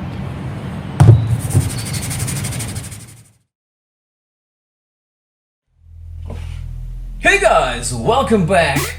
The Amiga is celebrating 30 years. It's been almost 30 years since the Amiga 1000 was launched and became hugely popular for its graphical, audio and multitasking capabilities, so this is the perfect time to point out the 26 games that I most fondly recall and still play on my Amiga. Let's take a look. July of 1985 was when it all began for the Amiga family of computers. It was so ahead of its time that everyone seemed to have a problem to categorize it, even Commodore. Its 4096 colors, 8-bit stereo sound, multitasking capabilities and an attractive starting price were features that could take the Amiga to the very top and simply crush the other players on this game. But Commodore insisted that the Amiga was a business machine and not to play silly computer games. In one of my first videos I've already pointed out Commodore's mistakes regarding the Amiga family, so if you haven't already watched it, do it now. My personal experience with Amiga computers began around 1989 and went on through late 1993, time when I embraced the PC mainly because of my academic choices. So, regardless of the model of the Amiga, it was hard to make a top 26 list with my favorite titles, cause I enjoyed the number 26 as much as the one I've placed in number 1. So, let's not waste any more time and jump right into the 26 video games that, even today, I still relish playing on my Amiga. Number 26. North and South was my first experience with a strategy game. Developed and published by Infogrames in 1989, it's based on the American Civil War, but with a twist of a series of Belgian comic books named The Bluecoats or Les Tuniques Bleues. This strategy and action type of game is extremely fun and with a lot of comical situations that really grabs us and takes the player right into the middle of these awesome and hilarious battles, trying to conquer one more state.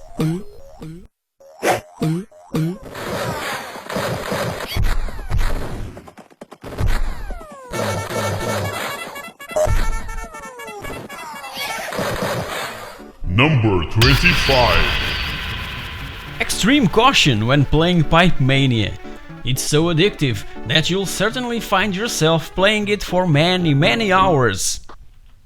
It was originally developed by the assembly line for the Amiga and later ported by Lucasfilm Games to all other home systems, who changed its name to Pipe Dream without any plausible reason.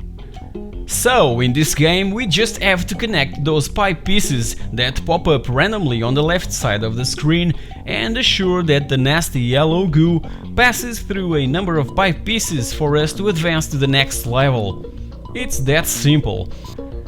The music kind of reminds me of the 1978 arcade original Space Invaders, cause it speeds up as the liquid flows towards the end of the pipeline, putting a bit of pressure onto the player. Brilliant stuff.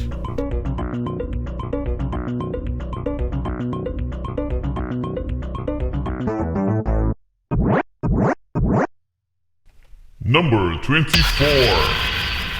Geoff Crammond is a legend in sim racing video games development, and Stunt Car Racer was the first game to offer me a realistic driving experience with its impressive physics engine. In this game we're invited to perform some crazy stunts on a bunch of roller coaster-like elevated courses and be rewarded for doing so. It was originally released by MicroStyle in 1989, and in its cover we can read the sentence "Games for Adults." What, back then, made this 14-year-old kid feel like he was a grown-up just for being able to finish every single course present on the game.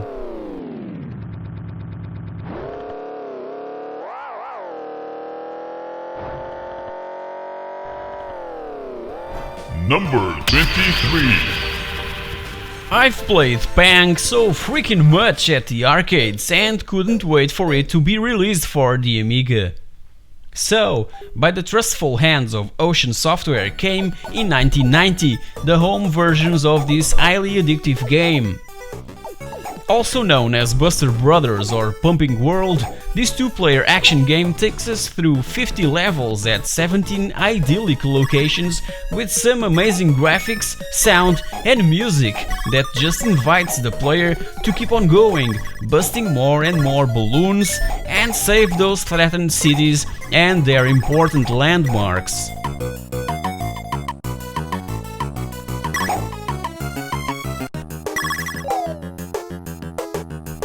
Number 22.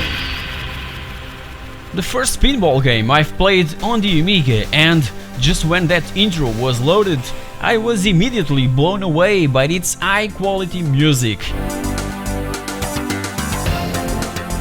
Developed by Digital Illusions and published in 1992 by 21st Century Entertainment, we're offered the chance to try 4 different tables: Ignition, Steel Wheel, Beatbox and Nightmare. Or is it Graveyard? On the menu says Nightmare, but on the table itself is displayed Graveyard.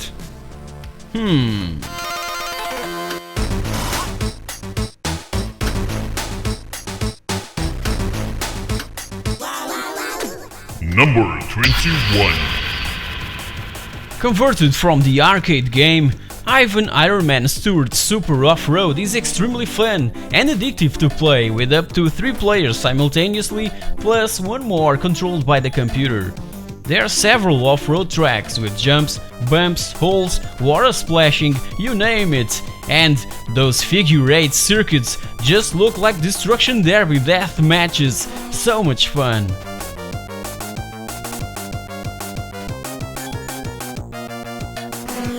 Number 20.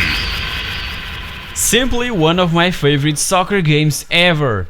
Sensible Soccer brings some awesome memories of long sessions with friends during school summer vacations.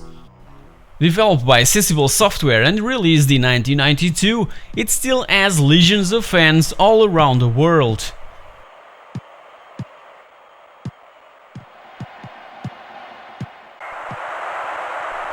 Number 19.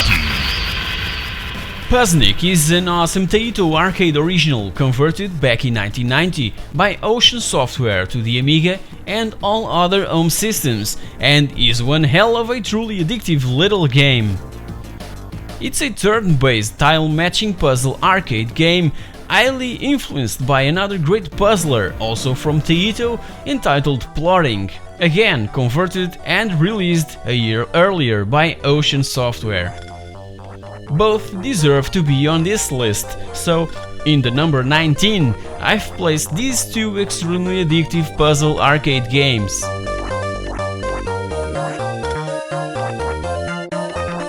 Number 18. This Callisto platform and puzzle game was so damned enjoyable and addictive that when I moved to IBM PCs I just had to get also the DOS version. Published by Mindscape for the Amiga in 1993, we control 4 colored furry creatures, each with their own special abilities across 8 main locations, like the desert, forest, mountain, etc., each with 10 levels and also bonus levels. The main goal is to kill the Wicked One. Simple, huh? Never finished it, the game is simply enormous, and I like that. With awesome music, graphics, gameplay and references to other video games and even movies, everyone should try it, if you're into some relaxing puzzle game type of stuff, obviously.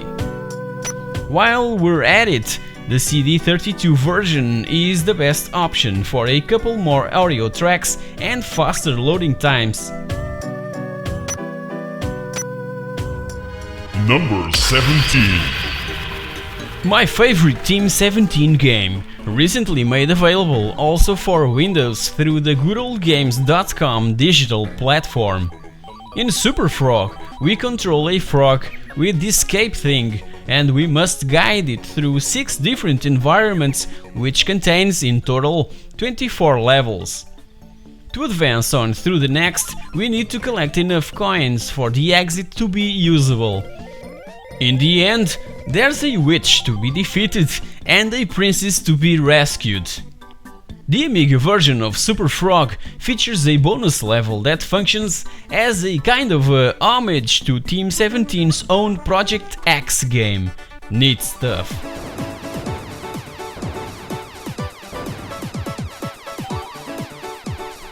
Number 16. I'm almost certain that the members of Red Lynx, the company behind the Trials franchise, played Super Scramble Simulator a lot when they were just youngsters. It's an extreme and, most of the times, slow-paced bike trial kind of game in where we must navigate through these treacherous terrains filled with all kinds of obstacles. And we get this awesome feeling of accomplishment for every successfully concluded level. Developed by Magnetic Fields and published by Gremlin Graphics in 1989, it became my second favorite motorcycle game just after Enduro Racer, firstly on the arcades in 1986 and later on the ZX Spectrum in 1988.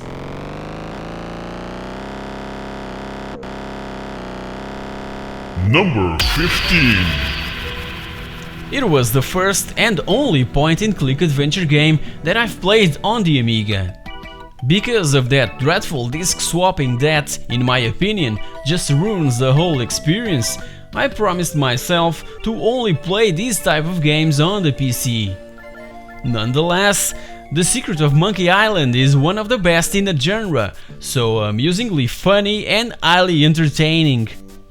It was developed and released in 1990 by Lucasfilm Games, and was because of this title that I became addicted to PC gaming and to point-and-click adventure games by around 1993.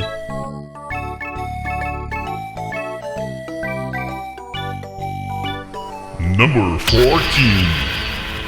Exclusive to the Amiga, Lionheart is a platform and hack-and-slash type of game developed and released in 1993 by Thalion Software.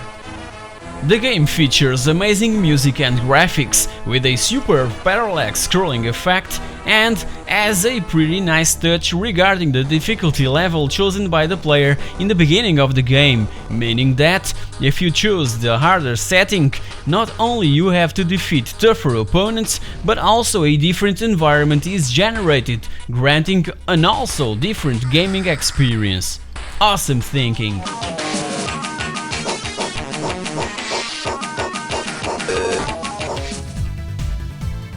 Hey guys! So, what's your thoughts about the first 13 Amiga games from my list?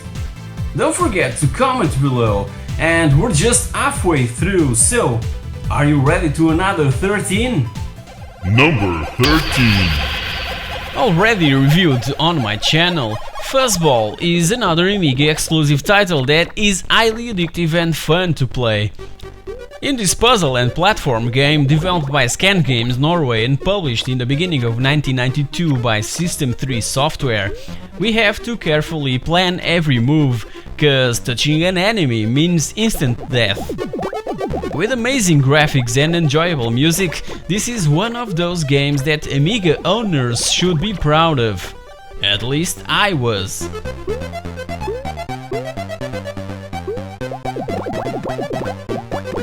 Number 12. An obvious R-Type clone, but it's one of the best shoot-em-ups ever released for the Amiga. It was developed by Manfred Trans, also responsible for the Turrican series and an obscure Japanese Super Famicom release entitled Rendering Ranger R2, recently made available for Western players by the name of Targa, and recently reviewed also on my channel. Katakis was originally released in 1987 for the Commodore 64 and, a year later, converted to the Amiga. Finally, in 1989, Katakis was re-released, but now under the name Denaris. Despite all this amazing shooter takes place on this human colony named Katakis that was overtaken by machines. So, our job is to destroy these machines and retake the planet. Where it differs from R-Type is on the two-player mode, where the second player controls that circular orb, creating a strategic type of approach to this awesome game.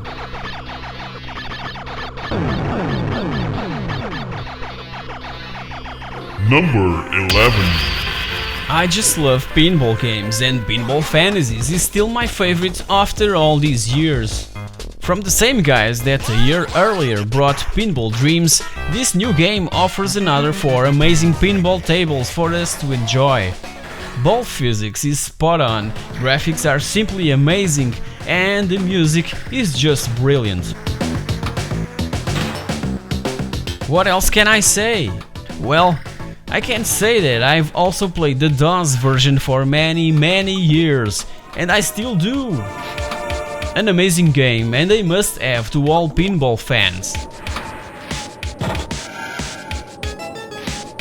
Number 10. Another game that I've already reviewed on my channel, from the creative mind of Simon Phipps, the designer behind the also amazing Rick Dangerous franchise. Published by Core Design in 1992, WolfChild is a fast and amazing multi-directional platformer with some outstanding graphics and smooth scrolling. The musical score from musician Martin Iveson is also of extreme quality and fits perfectly into this frenetic shoot-em-up platform action game. Just click on the rectangle for more info about this great game. Number 9. The first immediate impact is the awesome soundtrack by Chris Hulsbeck.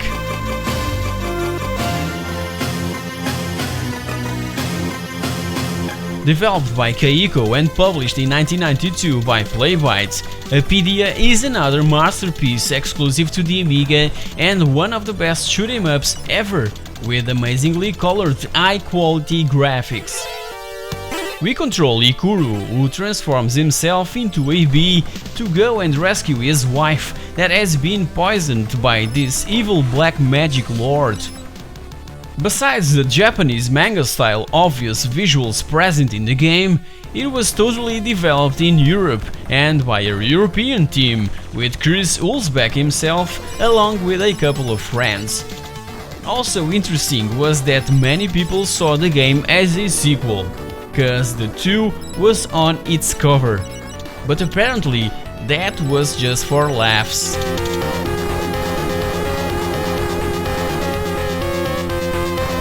Number 8. Here's probably where Rockstar Games drank the inspiration needed for the Grand Theft Auto series, mainly because of its open world and overhead top-down view of gameplay.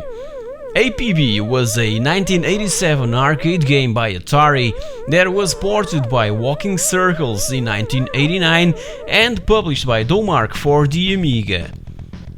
We play as Officer Bob and must drive a police car around the city trying to reach a predetermined quota within a limit of time.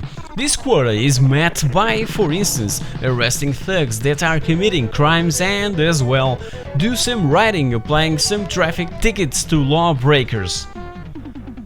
Pay much attention to the gas level and time limit. For the first, just pull up on a gas station, and as for the second, just collect some donuts and you're good to go. The arcade cabinet was complete with a siren button and lights on top that would flash when Officer Bob was on pursuit of a criminal. Completing a level successfully, you're congratulated by the chief. Otherwise, you're fired.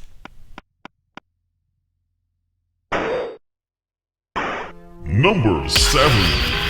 I also have the Kicks re-release of the point-and-click graphic adventure, but, again, I prefer to play this type of games on the PC. So, on my ZX Spectrum and later on the Amiga, I've played a lot the action game developed by TR-Tex and released in 1989 by US Gold, finishing it over and over. Based on my favorite Indiana Jones movie, the action game of The Last Crusade is a basic platformer that received really poor reviews. And I agree, cause there are a lot of other way better platform games miles away from this one. But as a huge fan of The Man in the Hat, I somehow got right away overwhelmed by it.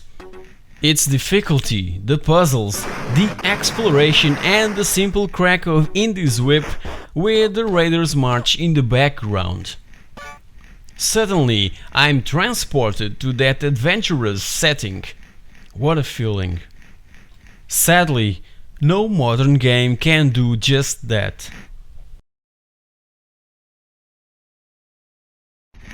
Number 6.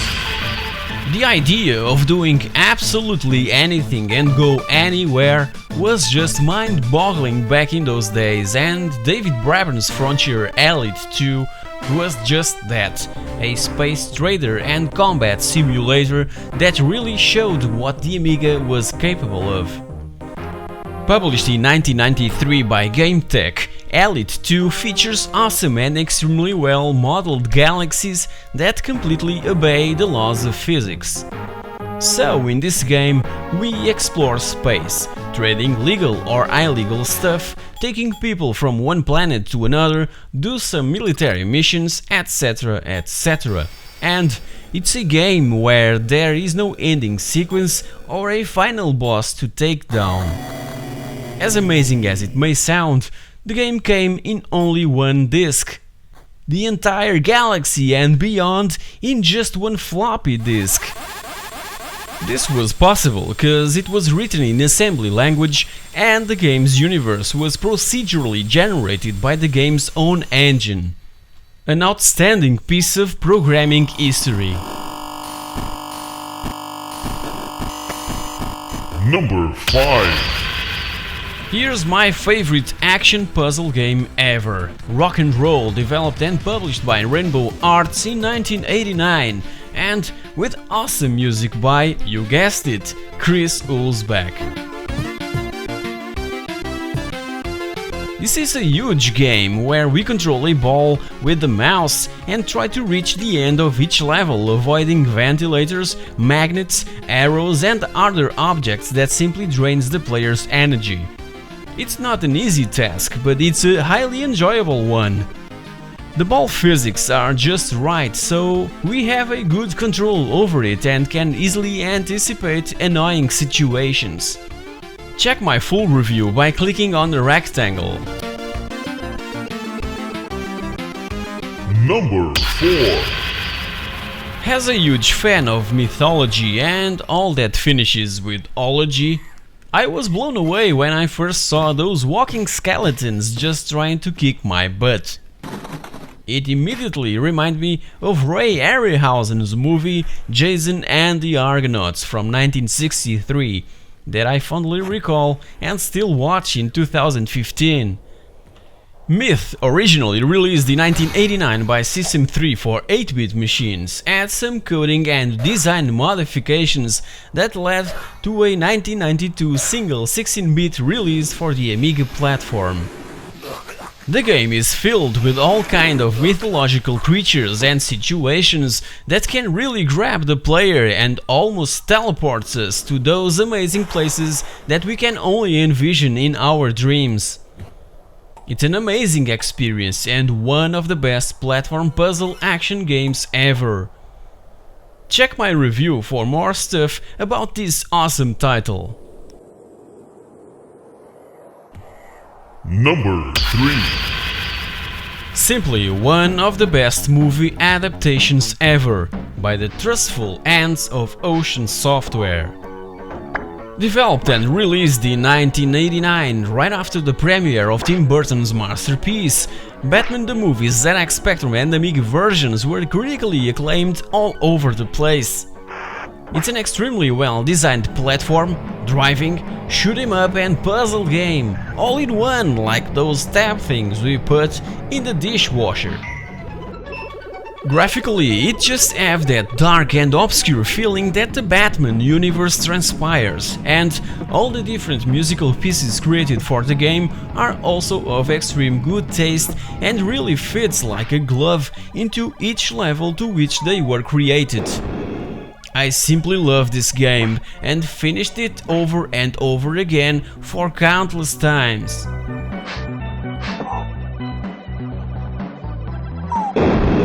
Number 2. With the most amazing soundtrack ever created for an Amiga game by Chris Hulsbeck and superbly designed by Manfred Trans, Turrican 2 The Final Fight is, for me at least, the best Amiga platform run-and-gun video game. Developed by Factor 5 and released by Rainbow Arts in 1992, were invited to travel to the galaxy Cobra 2 in the year 3035, fighting for peace as were the last survivor of a recent conflict. There's plenty of references to the original 1986 NES Metroid game and the 1987 arcade title Psychonix Oscar that, altogether and very well mixed up, offers this intense, beautiful and complexly detailed title that will certainly be mentioned in all future video game history books. Or not.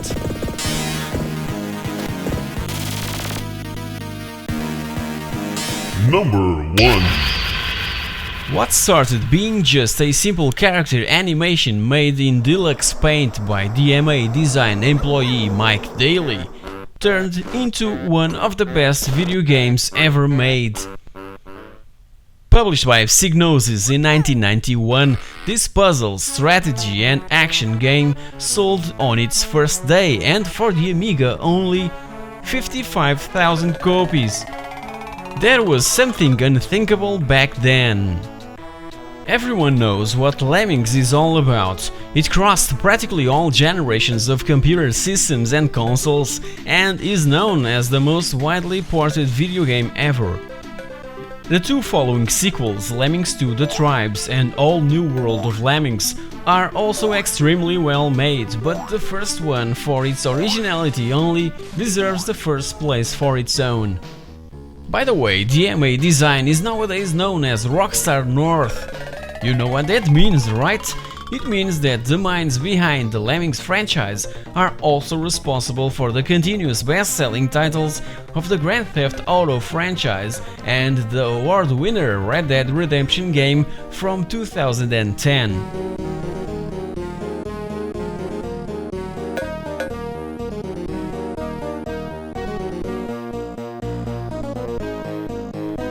So guys, here's my favorite Amiga games that I still play and encourage others to do so, cause 30 years ago a groundbreaking machine was born that, if marketing and development strategies were done right, would certainly be leading today's video gaming related industry. Happy birthday, Amiga! And happy first birthday to the pixelthing also!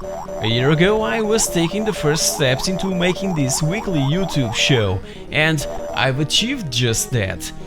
This is the 52nd episode, that means that at least one video per week was released during the past year, despite all the parenting, husband and full-time worker stuff I have to do on a daily basis.